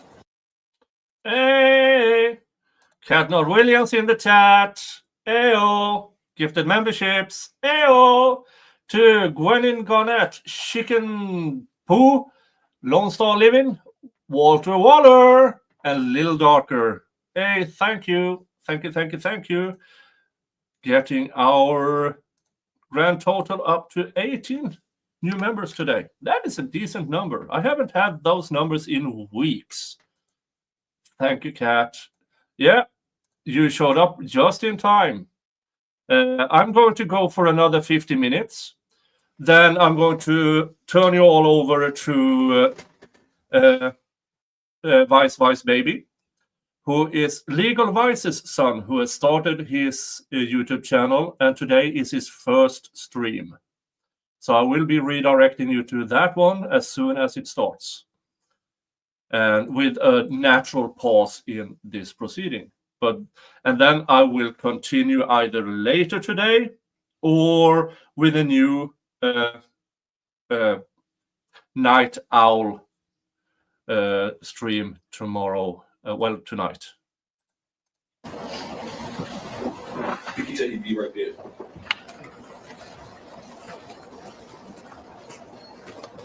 And then that's when I text Elijah, like, because then I'm looking at my phone and I'm noticing I got all these text messages. And like I said, text me too and call me, but I don't know shit up like that. So I like Ills. I know Ills, you know what I mean? So text Ills. I'm like, what's going on? Pretty much. Hold on. I don't remember exactly what I said from that day, because it was 3 years ago, but I hit Ills to like kind of confirm like what's going on. Yeah, and that's fine. At that point, did you know that 12B and Ills were with the defendant? What do you mean? Like, Did you know that come in and work together? Like, come to leave me? No, I mean in general. Oh yeah, because it was on the plane. Okay. And so when you received the messages from Ills and from 12B, you understood at that time that they were with the defendant, correct? Yeah. After your conversation and let me clarify that, when you say you're on FaceTime, was that FaceTime that also had video associated with it? Yes. So he could see you through the phone, right? Yes. After your You conversation, better have did the two of you make actual plans evidence to- of this prosecution. I mean, I didn't really make plans. It was kind of like wake up. And I wanted to, though we just didn't talk and like really hash things out. Because this happened before, not like this, but like where we talk shit out, you know what I mean? Like I said, I call him Mr. 6 months and I haven't seen him in a very long time. So maybe he hasn't read the room, you know what I mean? Like, okay, yeah. You said in the past when you had problems with him, you felt comfortable just expressing that to him verbally and talking, correct? Mhm. Is that a yes? Yes. And was that sort of something that happened on multiple occasions where the two of you would talk and work out your problems verbally? Okay, I'm gonna ask the leading, he could help a little bit, please. Another question. Can you say that again, please? Was that something that had happened multiple times where the two of you would talk and work out your problems, or was that something that only happened once before? I mean, if we worked out our problems, we wouldn't be here. So this was an ongoing thing, just like open-ended dreams, like promises or anything, you know what I mean? But I didn't care really. I was always working towards my goals at the end of the day, what I wanted to. Sure. The situation. I guess what I'm trying to list or ask you about is, have you had problems in your relationship with the defendant prior to this? I wouldn't say problem. I don't know. Me personally, I never had a problem with him, but I think he had a problem. Okay. Well, we kind of know from opening statement that this is a flat-out lie. Oh, this is going to get much, much worse, isn't it?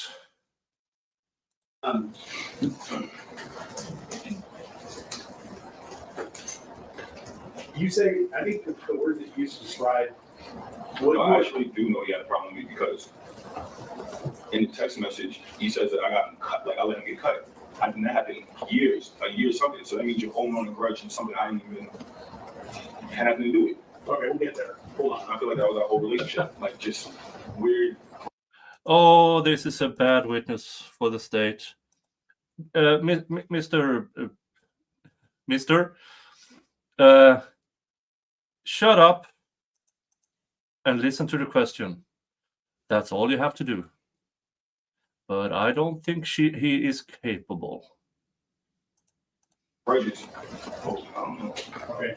Are you saying that you felt like he had a problem with you and you didn't have a problem with him? Yeah, of course I have a problem with him. But you had sent in messages in the past where you had expressed, your disappointment. You already said that, I right? did. So then I let's think we have say, those text messages. The text messages, I always still, like, how you say it, like, complimenting him or big him up for his success. At the same time, like, you're doing bad. okay. But in the same text messages, like, I never was like just straight out like, oh, fuck you. I never said fuck you. I probably did, but it was like real wishy-washy in the sense like love. Like, I don't know, I never really got responses back from him. I'm trying to understand, if you can, what your state of mind is as you're going to this meeting with him, or as you said, to link up with him. My state of mind? Yeah. I was feeling real confident because, like I said, I don't think he read the room. I'm doing really good for myself. So I felt like this is a time for me and him to like actually come to common ground and be like, fuck the bullshit. You know what I mean? Because what are we doing here? Like, you talk to everybody else like that. You're not talking to me like that. Nor am I accepting of this. You know what I mean? When you say read the room, what do you mean by that phrase? Because why would you do what you did if you're not under? Say read the room is because like you're not reading the room, like you're not knowing who you're dealing with. You know what I mean? Like you thinking you could just he knows of me, but he didn't know what I was up to. So he probably thinking I'm a bum or I'm not like this person, somebody you could just have your way with. Did you feel personally like your music career was becoming more successful? Yeah, for sure. I was going in and out of label meetings. Would you say at that point that was essentially the height of your career in the music business? Have you been more successful? Okay. Yeah. And in the music industry, yeah, I was at my highest I've ever been because I finally figured it out. I figured out how to make money back into everything. So I made my own label. Sorry, and I don't mean to talk over you. My apologies for that. Mm-hmm. You said that going into this meeting, you were confident. Is that what you mean by? It wasn't even a meeting. I wouldn't even call it a meeting. It was just like I'm linking up with Rocky. I haven't seen it do it dumb long. Yeah. Like anytime you want, like you're gonna go leave him. Like you know what I mean? Like I don't see the dude. What does that phrase "link with him" mean to you? Are you saying something less, like more informal than? Like, for instance, if we had a problem, I felt like it could have been hashed out. Oh wow, the prosecution has lost control over this witness. He's talking way too much. The moment he seen me, but instead, it was like he got nasty. You know what I mean? Like he didn't read the room. He didn't take a second to think. Where is it specifically that you ultimately linked up with? Well, when I was walking from Lowe's, that's kind of far away, I was texting Elijah, and then I told him I'm like next to Trader Joe's or something because I know the area of the W. So then, I don't really know the streets. So the top of the W that I just said. Look closely on. There are 4 defense attorneys or on the defense team. At least 4 of them are there, and everybody's taking notes. This is why they don't object. They are taking everything in. This is good lawyer work. Have him talk. I mean, this is one of the biggest mistakes of the prosecution this far. They should more or less tell him to shut up and just answer the question I'm asking. Don't give any extra information. But they can't. Now, this isn't Woody. Woody has extreme charisma, and he knows how to handle himself in bad situations. So, yeah. Oh, this is nothing like Woody. You know, decided they'll be across the street for some reason. And then T-Rocky walking, well, I don't see him yet, walking down the block. Then I hear him. I hear him first before I even see him in the video. Okay. Is there any kind of landmark in the area that where you ultimately linked up with? What do you mean? Meaning, you're saying I don't remember what the streets were called. That's okay, but was there something on the street where you met him that you could say we were outside of this? Oh, it was directly across from the entrance to the W. Like, there's a parking lot, like right, like where we stopped at. Kind of. I'm going to mark my next one. Your Honor. 14.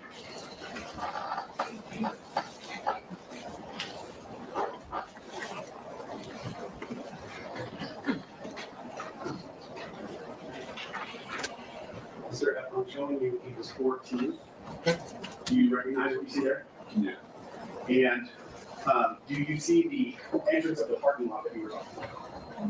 Yeah, so I was walking like right here. There's a pointer. You see a pointer anywhere? So I was walking on this block, coming straight here, and then he was like somewhere right here, and then I heard him. You want me to check what out? Well, I'm just asking, do you recognize this area? Oh yeah. And is that specifically the parking lot that you met in front of? Yeah. All right.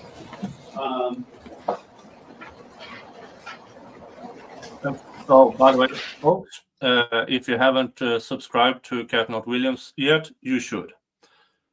That's an excellent channel to watch any trial with. Okay?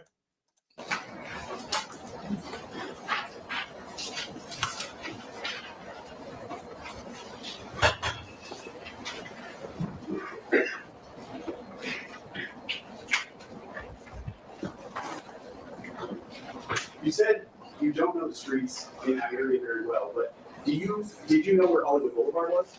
Yeah. And were you at all close to Hollywood Boulevard? Yeah, it's the main like strip, I believe. Would that have been like directly above where you Yeah, met him? above. All right, I'm going to show you number 2, where Hollywood Boulevard is labeled here at the top. You see that? Let's see what now. Is the screen in front of you working? Just so you don't have to turn it on. No, it's not.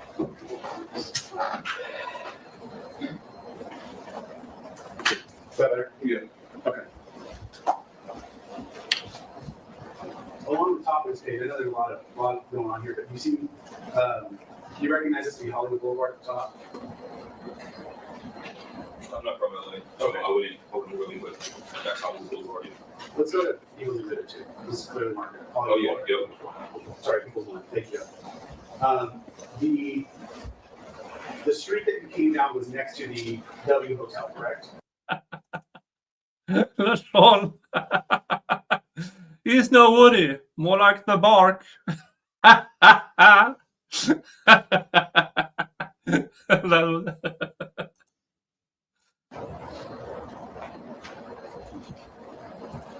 it's not marked on here, but Yeah, it was the hotel. did you come down the street that was right next to the W Hotel? Yes. And you came from Hollywood Boulevard down the street? Yeah. Because I traveled from the Lowe's, so I took up Hollywood Boulevard. Did you walk pretty much Hollywood Boulevard the entire way? Yeah. And you said then at the W, then you turned and came down the street next to the. Yeah, or about. Okay. If you don't remember the name of the street, that's fine. Just you can tell us by the landmarks. But what you're saying is you came Hollywood Boulevard to the W, and then you turned down a small street that was next to the W. Right. Is that yes? Yes. And I believe you said in your prior answer that the street that you were on had the entrance to the valet area of the W, correct? No, I wasn't on the side of the W. No, I'm saying that street is where you would enter the W Hotel. Oh yeah. And But you said you were specifically on the other side of the street from the W. Yes. Okay. Let's go back to the parking garage. You described before on People's 14 coming this way, so from the lower left-hand corner toward the top right-hand corner of the page in that direction on the sidewalk, correct? Yes. So would the W have been on the opposite side of the street? Yeah, right. So,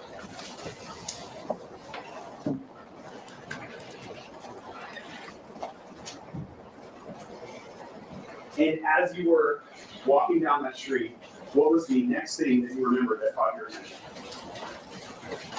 I didn't see nobody. I heard Rocky though. I heard him say, "What now, pussy?" But it's been so long, so what now, pussy, or what now? So I didn't know that. Like he was like, "What now?" And what was his tone of voice? Oh, he was loud. Like that's what caught my attention. And then I seen Elijah first, and then Jamel, and then that's when I'm walking. Like, cause I was continuing walking. I wasn't like stopping or waiting around anywhere. I was already walking. They was already there. So I guess they was already on our guy. Because they was calling me still. I was calling me to see where I'm at. Mind you, I was far. That hotel's far. So when I got there, I'm walking down the block. I wasn't like waiting, holding him or anything. I was still en route, pretty much. So I hear him as I'm en route still. And then that's when we meet up, and then we see the altercation. But you're saying the first thing that caught your attention was his voice, correct? Yeah. Saying, "What now, pussy?" Yeah, what now, pussy? And it was loud. Yeah. Was it aggressive? Yeah. Okay, after that, hearing that, did you see him? Yeah, truthfully, it was all like a movie. It was like we were like a movie. Explain that. Just the way he was walking, the whole thing, like the hoodie, like it would just caught me off guard. You know what I mean? Like it was no time to talk, no time for nothing. Right. These people don't know what you're talking about with the hoodie, though. Can you explain what you mean when you say with the hoodie? Oh, because he had a hoodie on. Up over his head? Yeah. Okay. And was he walking straight towards you? Yeah. Was, you said Ills and 12 people were with him. How close were they to him? Oh, he was right behind him. Were they facing you too? My eyes was on Rocky at that point. Like when he said, "What now, pussy?" I was like he's right there. You know what I mean? You're focused on him. Yeah. But you can kind of see in your first read that the two other guys are with you. Yeah, for sure. Close. Mm-hmm. Okay. Is that yes? Yes. Do you know why I keep saying that? No. All right, see this lady right here, she's a word for, and she's taking down every word that No, everybody he's says. like really nervous. No, So I'm like, you know what I it's mean? okay, a lot of people get nervous over right there. I didn't want you to think I'm messing with you when I say is that yes or no. She has to take down every word that everybody says, and when you say or it's not clear what you mean. So that's why I'm saying yes or no. So the court reporters. Like a verse. What? Verse. Oh, thank you. Okay. As best you can, if you can take yourself back to that moment. As you're walking up towards him, were you expecting to get in a physical fight with him? I mean, at that moment, the way before then, no, I thought maybe we was gonna talk. Or even when he did bring them, I thought maybe he was bringing them to like make a statement or something to like let them think that he's like tough or something. I don't know. That's what I kind of thought like after. No, I'm not talking about Ills or 12. I'm just talking about the defendant. Okay. Were you approaching him of the state of mind that you were going to have a physical fight with him? No, the whole time, to be honest, I would never fight Rocky. And that's God's honest truth. You know what I mean? Like, I don't have a reason to fight them. We're in an industry where you get blackballed really easy. I'm obviously on the lower end of the stick here. You get what I'm saying? So that's why in the video, you notice I'm a lefty. I pushed him away with my left. He grabbed me with 2 hands. If I wanted to fight him, and mind you, we're walking. If I wanted to fight him, I would have hit him with the right. You get what I'm saying? And we've been fighting. Is that how you got the the marks on your knuckles? You just showed the jury who 2 days ago or something of the sort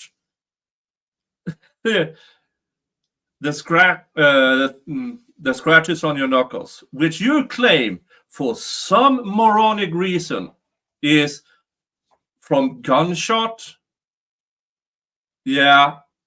No, you just shown the jury how you hit.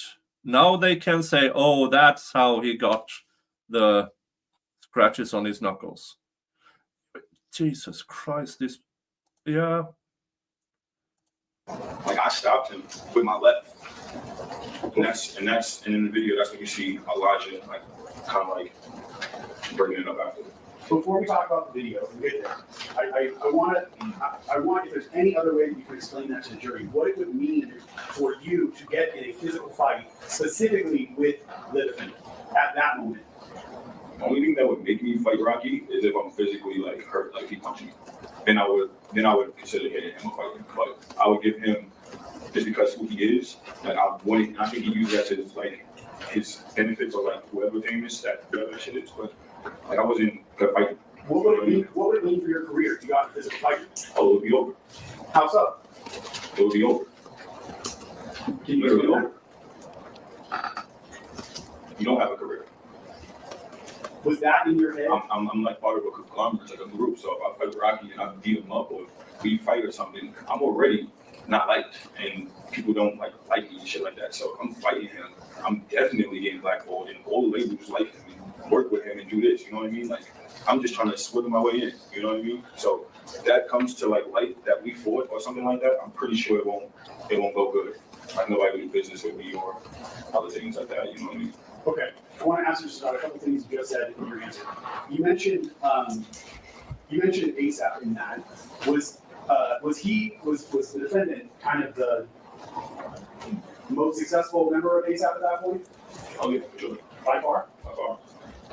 Would he have been kind of the leader of ASAP, even if not formally? I wouldn't call him the leader, but You both can't talk at the same time. That's the question again. Would other members of ASAP kind of turn to him when they have projects or things like that? not too many people. It was a promotion. Like it was pretty much whatever Rocky got going on. Like people would try things, but it kind of got to like what Rocky's doing, or like stuff like that. Okay. I mean, what I hear is you're saying he was like really the only highly successful member of ASAP. No, because you got Jabari that creep through the doors, do his beat on. You know what I mean? You got Ferg who did music, but everybody else, good luck. Okay. And I mean, good Including luck. yourself? Yeah, for sure. I was definitely down and out. Let's take a break now. Okay. Folks, we'll take 15 minutes. Please be outside the courtroom doors at 3:15. At this time, we will resume, and please don't discuss the case amongst yourself and everybody else. All right.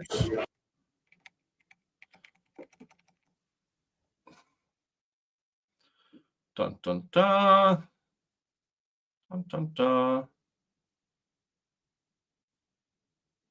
That's a long ass break.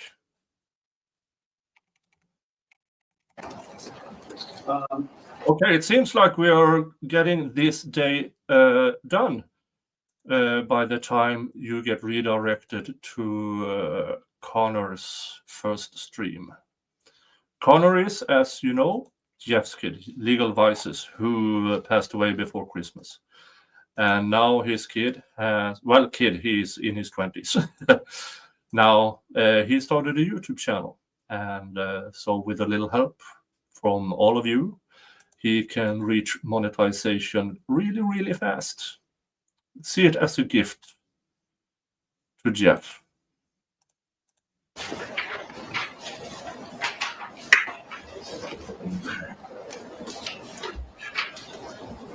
Mr. Efron, I had asked you before how you traveled to Los Angeles. You said you took a commercial Delta flight, correct? Yeah.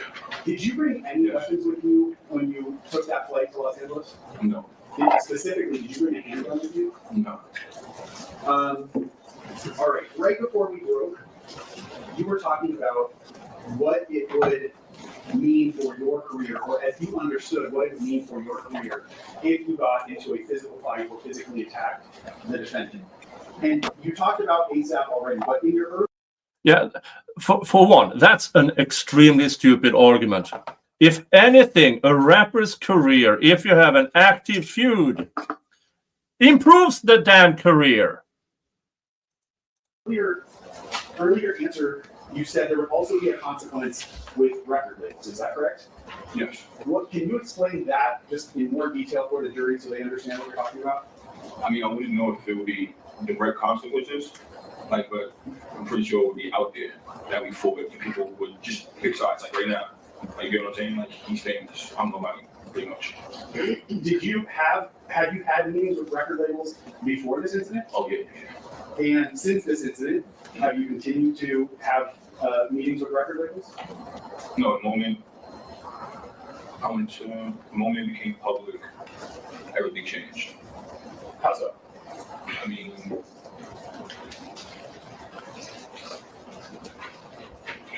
well, like everything changed, and people knew it was me that pressed charges against Robbie. So everybody looked at me like I'm doing wrong, pressing charges.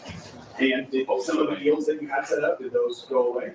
Oh yeah, I had to like pretty much vacate my label and everything because my artists they no longer wanted to work with me because of the decisions I chose to make. So yeah.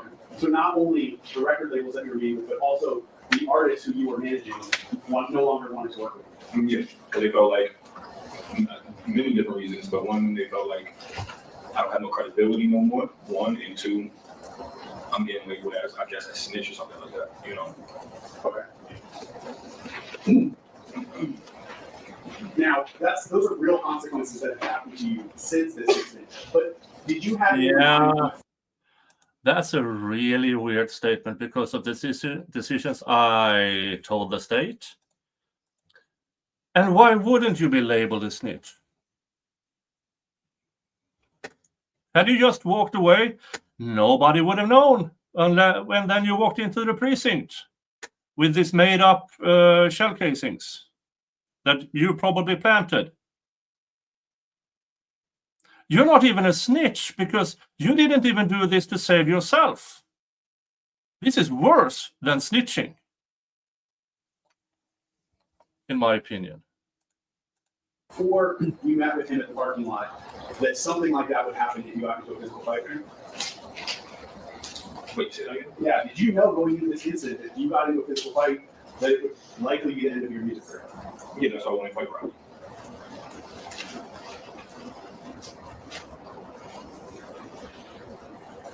As you were walking to the street where you ultimately linked up with him, did you have any weapons? No. Did you have any handguns with you? No. Did you have any knives, folding knives, anything like that? Not to show. Not to show? Hold on. No. Did you have any knives, folding knives, anything like that? Not to show. Yeah, I don't really hear what he said there. Mark, your next the 15. And Eagles 15 is an external hard drive or what they call thumb drive. I can't believe they actually admitted a piece of evidence. This guy took a screenshot of his text messages instead of actually bringing in the damn text folder. Jesus Christ.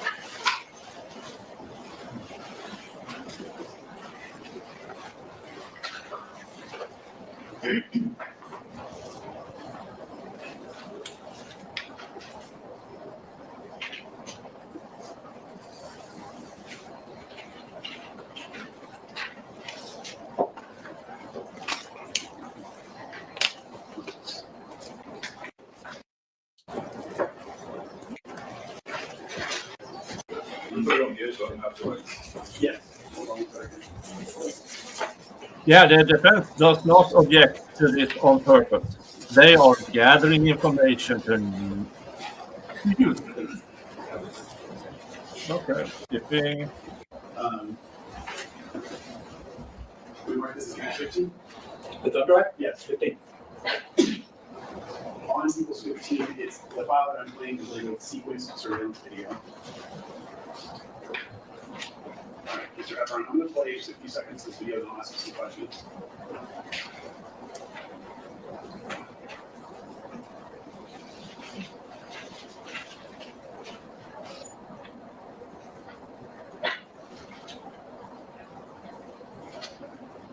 That looked like the defendant.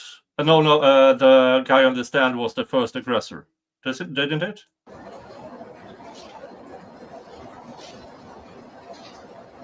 Or am I wrong? You tell me, Paul.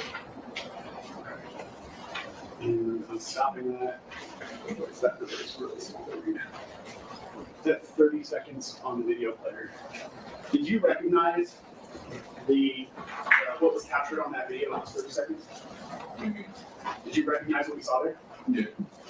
And did you specifically recognize that to be the first incident that happened, when you first linked up with the defendant? Yes.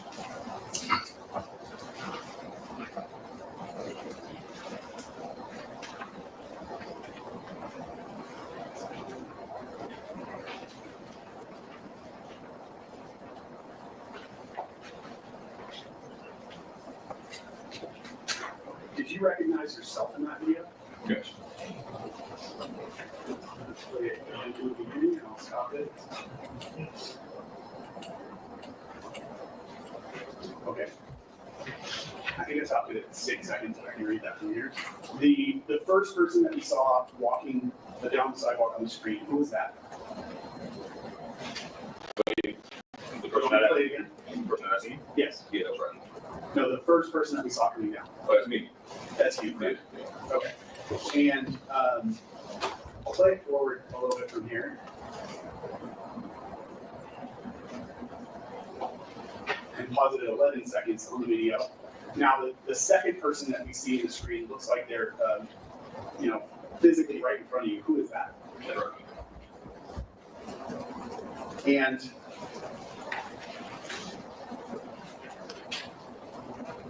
I can still say that the first aggressor is the guy on the stand. what happened in your own words? Whether we saw it in the video or not, just in your own words, describe what happened.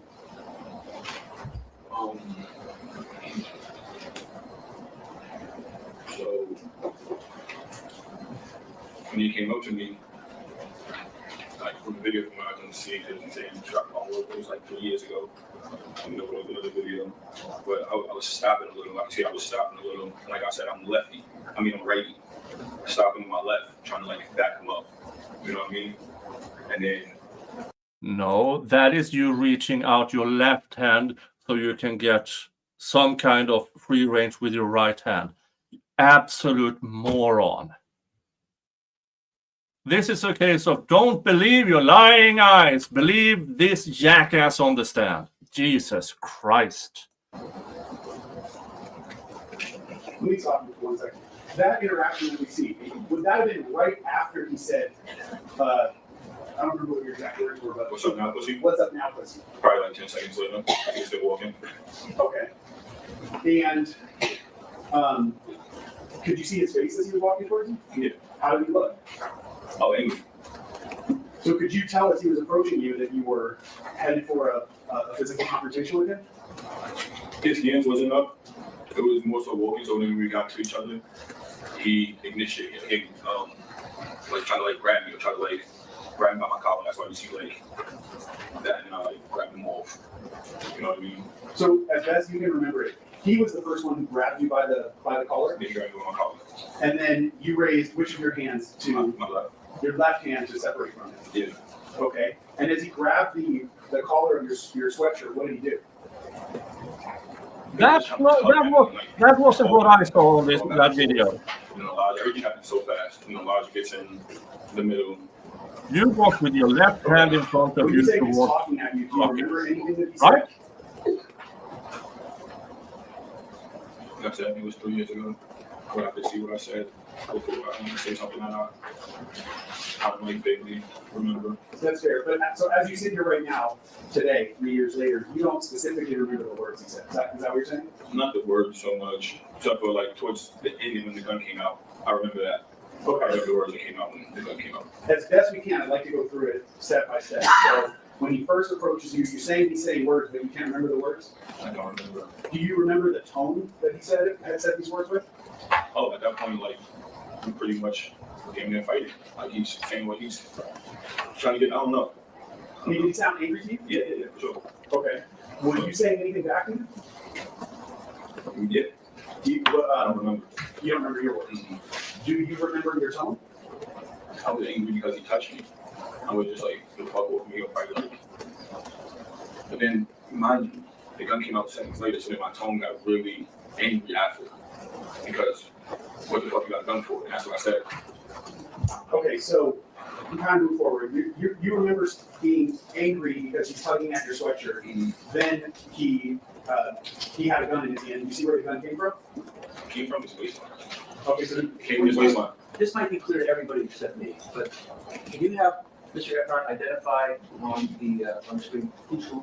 Yes, please. I'm the one on the right, and it's around here for black hoodie. For the record, you're holding on the left side. Yeah, so it's your, with some type of graphic on it?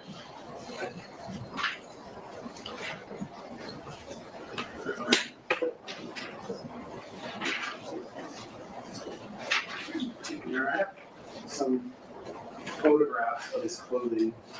I have three photographs. Can I just staple them and collectively mark them with these 16? 16, A through C.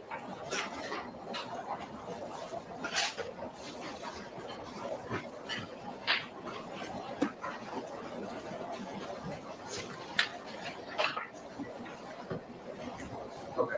I'm going to show you 16A. Do you recognize what you see there? Yeah, that's my hoodie.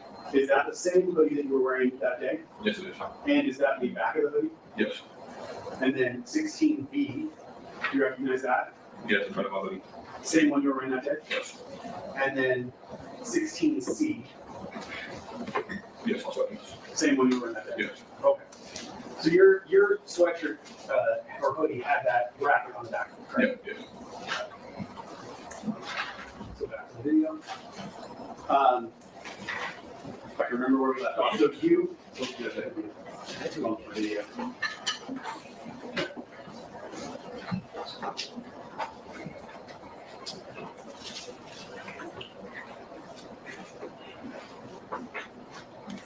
So you're saying that you were upset that he grabbed you by the collar, but then he produced a gun with his from his waistband, correct? Mm-hmm. Yes. Do you remember which hand he was holding the gun in? His left or his right?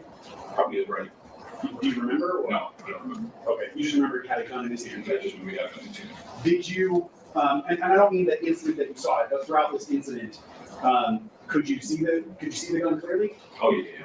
Do you know the difference between a semi-automatic pistol and a revolver? Yes. What is the difference between those two to you? One of them have a clip and the other one you just load of bullets. Do you? If I told you that a revolver had a wheel, Right. does that make sense to you? Yes, it does.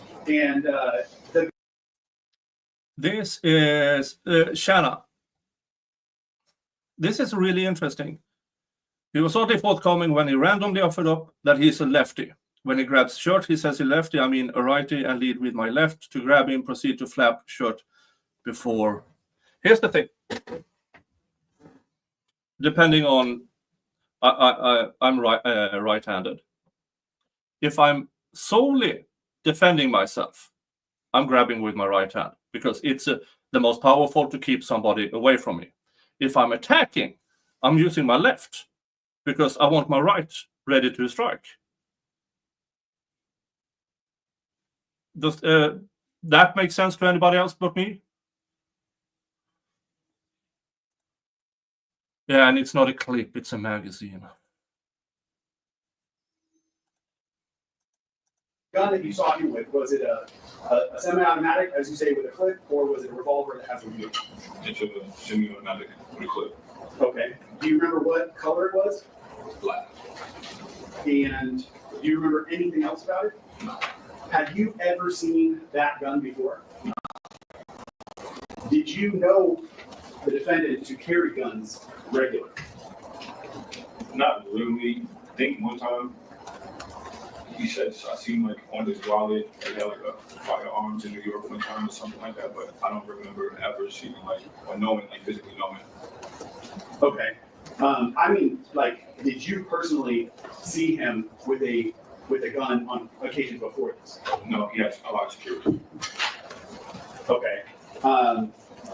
If someone said that the defendant was known to carry a prop gun or fake guns, would that have been knowledge that you personally had? No, you don't carry big guns. You don't. Prop guns? Yes. No. You never knew him to carry a prop? No.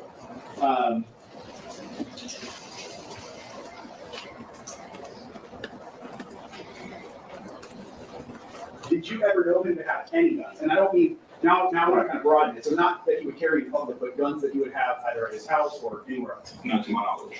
I never physically seen any guns on Rocky. Okay. Except for that day when Yeah, that night. Okay. Now, from what we see on the video, the two of you moved off screen off the video. Do you agree with that? Yes. And when the two of you moved off of the screen, is that where he first pulled the gun out of his waistband? Yeah. What was the first thing that you saw him do with the gun? Oh, he pointed at me, and then that's when Elijah was like in between, and he's like, "I'll kill you right now," because you were like, whatever, like just was. And then I'm right behind Elijah, and I'm saying, "If you brought a gun, use it then."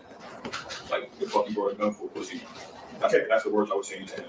When you said he pointed at you, where on your body was he pointing? Oh, Like, there was was. like, Again. a little, like everything was Yeah, I'm happening so already, fast. I'm already So demoted. fast, This you know stream what I is already And from what you're demonetized describing, because was the it world. moving? Yeah, it was moving. He had it up. Okay, so he didn't just hold it at your stomach. It was kind of No, he was looking for a spot to shoot. Okay. If Elijah wasn't there, I don't know what would happen. And you said as he was pointing it at you, what did he say? I'll kill you right now. And was that in an angry tone? Yeah, he was livid. Was his voice elevated? Like, was he yelling this at you, or was this something he was saying quiet? Yeah, because we was yelling back and forth at this point. All right. And you said that after he pointed the gun at you, you became angry, correct? Yeah, I became furious. So what did you say back to him? I told him to use it. Why Not did you? because mentally, like, I couldn't believe he just pulled the gun out on me. So I'm like, what the fuck? Like, you better use that shit. What you got a gun for? Can you explain? I want as best you can to the jury. Explain to them what you mean by I can't believe you just pulled the gun out. What is that? What do you mean by that? Like, I physically cannot believe there was a gun in my face. Like, that was the breaking point for me because of what I said. I told this kid numerous times, if you have a problem with me, About the prop gun theory. Now, the defense doesn't have to prove; they only have to incite reasonable doubt. Here's the thing with prop guns or a starter pistol: they are still dangerous, folks. Loaded with the wrong type of ammo, they're still dangerous. So I'm not entirely sure, depending on how the prosecution will twist that, they can, with the correct expert regarding prop guns and starter guns, they might do a good argument for it's still dangerous. It's still technically a gun that shoots off some kind of either projectile or debris enough to make harm. let me know. You know what I mean? I feel like this got to the max. Like, this is like no return. So if I was willing to die for my respect at this point, I don't care. You get what I'm saying? Like, if this is what you want to do, I still have my dignity. That's how I feel. You're saying I can't believe he did this to me, though. Did you ever think that he would actually shoot you? At that point, I don't know, because I said I was just so mad I seen the gun. I didn't care. And so when you told him something to the effect of to shoot you, I mean, did you have a death wish at that moment? Did you want him to actually shoot you? Oh, of course not. So why did you say that to him? Because I was just so mad. I seen this man just pull a gun out. You know what I mean? Like, I was furious. Like, what the fuck is a gun? What are you doing with a gun? Were you mad because specifically it was the defendant? Or do you think you would have also been mad had this been, say, just a stranger? What do you mean? So if a stranger had pulled a gun on you the same way that he did, how do you think you would feel? Oh, I was trying to run. I was trying to, like, if a regular person pulled a gun out on me, Yes. I'd probably be dead. I don't know. I'd probably run, probably get shot. Do you think you'd respond the same way and say, shoot me? No. Stranger? No. Do you think you'd be scared in that scenario? Only reason why I said that is because I know Rocky. I know him. You know what I mean? So I felt at the moment that was the right thing to do, especially if it goes back to Mr. 6-month man. I'm not going to let you feel like you come around and do what the fuck you want. You get what I'm saying? Here's the thing. If there's any text messages, which we kind of know there are, that shows that you really had a falling out with Rocky, then all of this means you're nothing. It means you didn't know him, you were already mad at him, you have been mad at him for quite some time. So this story about not being scared, I can't prove this, but I believe that jackass had some kind of weapon on him. That's why he weren't. That's why he kept following them, even though they had brandished something that looked like a gun and a knife, making him the aggressor. Like, you're not about to pull a gun on me. It's not happening. I mean, you already did, but I'm going to let you know in front of your two little minions you brought with you that, because I'm pretty sure he would have ran back to his crib and told everybody else, oh, I just pulled another gun on Relly or did this. Like, no, if they're going to go back to his house, they're going to say, Relly stood up for himself. You know what I mean? Okay, yes, thank you.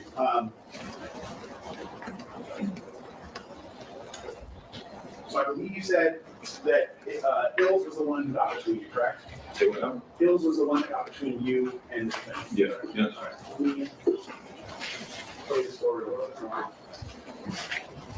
more. And I'm gonna pause it here, I think we're at 14 seconds. That person that we see in the blue jacket, who's that? That's Hills. All right, and what is Hills doing at this point in the video? He's breaking up. He's trying to de-escalate the situation. Physically get between you. Yeah, physically. Yeah. All right, I'll play it forward.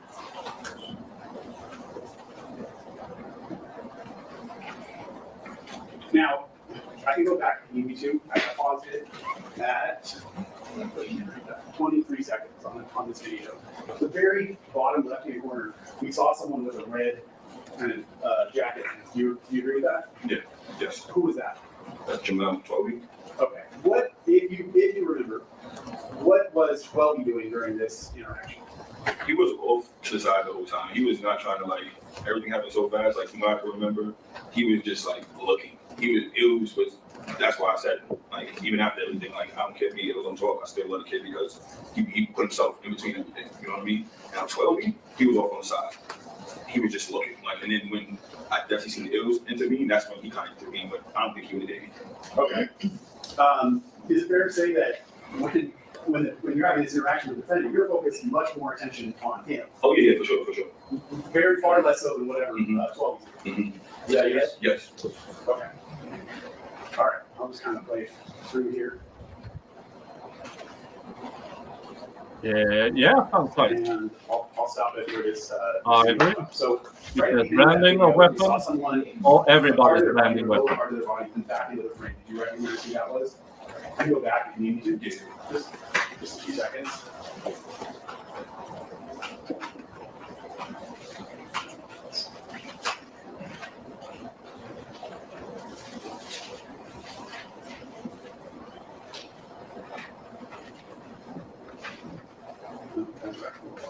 Okay, great. Let's stop it right there. That is at 25 seconds on the video player there. That person that we can see, just the lower half of their body. Who's that? That's right. Okay. And can you see the gun in his hand there? Yeah. That's the same gun he pointed at you. Yeah. What did he do with the gun after Bill separated you? He put it back away, but I think from what I remember that day, those people that walked by, they kind of like stopped everything because once he seen them, he kind of like, because I'm yelling, I'm literally yelling. And that was like, I feel like that was one of the ways that like. Oh, bullshit. That branding of gun was barely visible to anybody who wasn't directly in front. They saw you yelling. I didn't get shot too because I'm yelling at the top of my lungs. You know what I mean? I'm making a scene. You know what I mean? So once he seen like those people walk by, he put it away, and that's when he started like kind of walking away.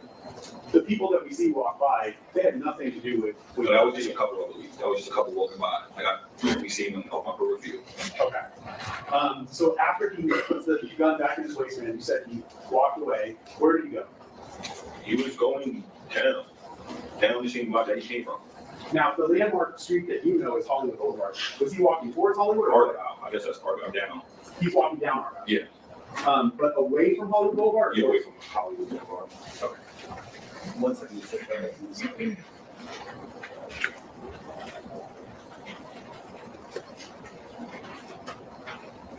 Do you remember the clothing that Hills was wearing at all? I think he had like a varsity on, like hat or something like that. The varsity, was it a blue jacket? Yeah. Okay. It was like a Stussy jacket, like custom one.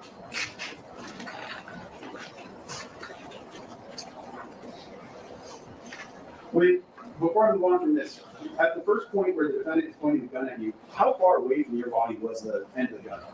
Oh, it didn't get pressed up against me. Like, Did it actually touch you? I don't remember everything happened so fast.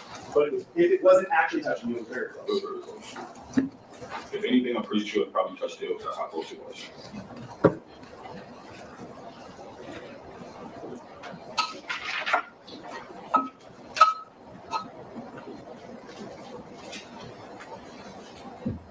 Did you say to the defendant, put that fake gun away? No. Is that something that you would say? No, well, why would I say put that big gun away? Or why, does that confuse you because you don't know when to actually carry a fake gun? It just confusing me all around. That's a really strange question to ask. I wonder if the defense has somebody who claims that is what he said.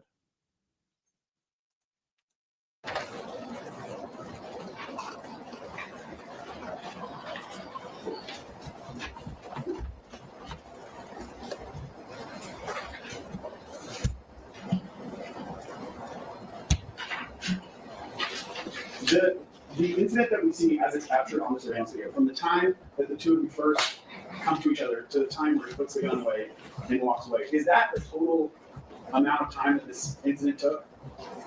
What do you mean? Meaning, after you all walk off camera at the end of this clip, was there anything else that you remember that happened with the parking garage, or that he just walked away? Okay, so right after Elijah's still next to me, and I look over to the right, and I see Jamel putting like kind of kneeling down, which is 12, ASAP 12. I see him putting away a knife. So at this point, mentally, I'm already fucking furious, right? I see Jamel putting a knife away. So I'm like, what the fuck you got a knife for? That's exactly what I say. I see Jamel putting what the fuck you got a knife for? Because I'm thinking this is okay, if me and Rocky got a problem, it's a white flag situation. The other two should not be interacting. If anything, they're gonna be de-escalating and breaking it up. So to my knowledge, I'm like, oh hell no. So now I'm walking with them. And I'm literally screaming out at the top of my lungs, damn near, on how Rocky failed us and how Jamel went on tour with Rocky for about 8 or 9 years. And he's back in the projects. Not that it's his fault, but this is the type of things that occur. You know what I mean? You pull a blanket away and there's nothing there. Oh, here, that's it. That is the center of everything. He is projecting his feelings onto those because that is how he feels about Rocky. He feels that Rocky abandoned him.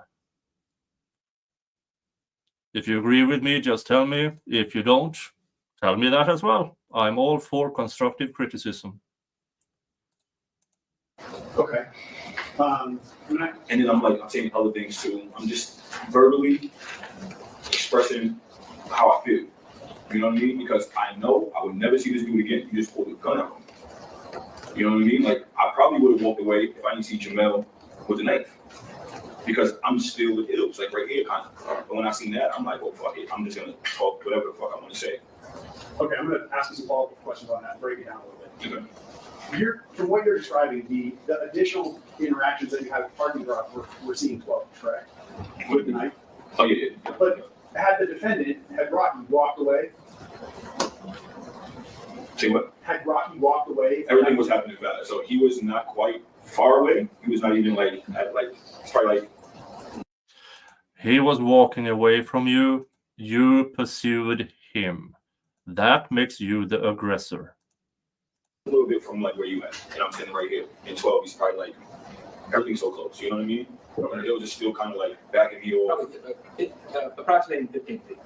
Okay, so, but my point is, the video that we watched is almost exactly 30 seconds from the time you guys come together to the time you walk off camera. Is that your recollection of maybe how long that interaction at the party garage took was 30 seconds? Was the whole incident right there? Yes. I wouldn't know. Okay. Unless I look at the video timestamps and stuff like that. Is it fair to say that it was quick? Oh yeah, it was quick. Okay. Then he went walking, you said, away from Hollywood Boulevard. Correct?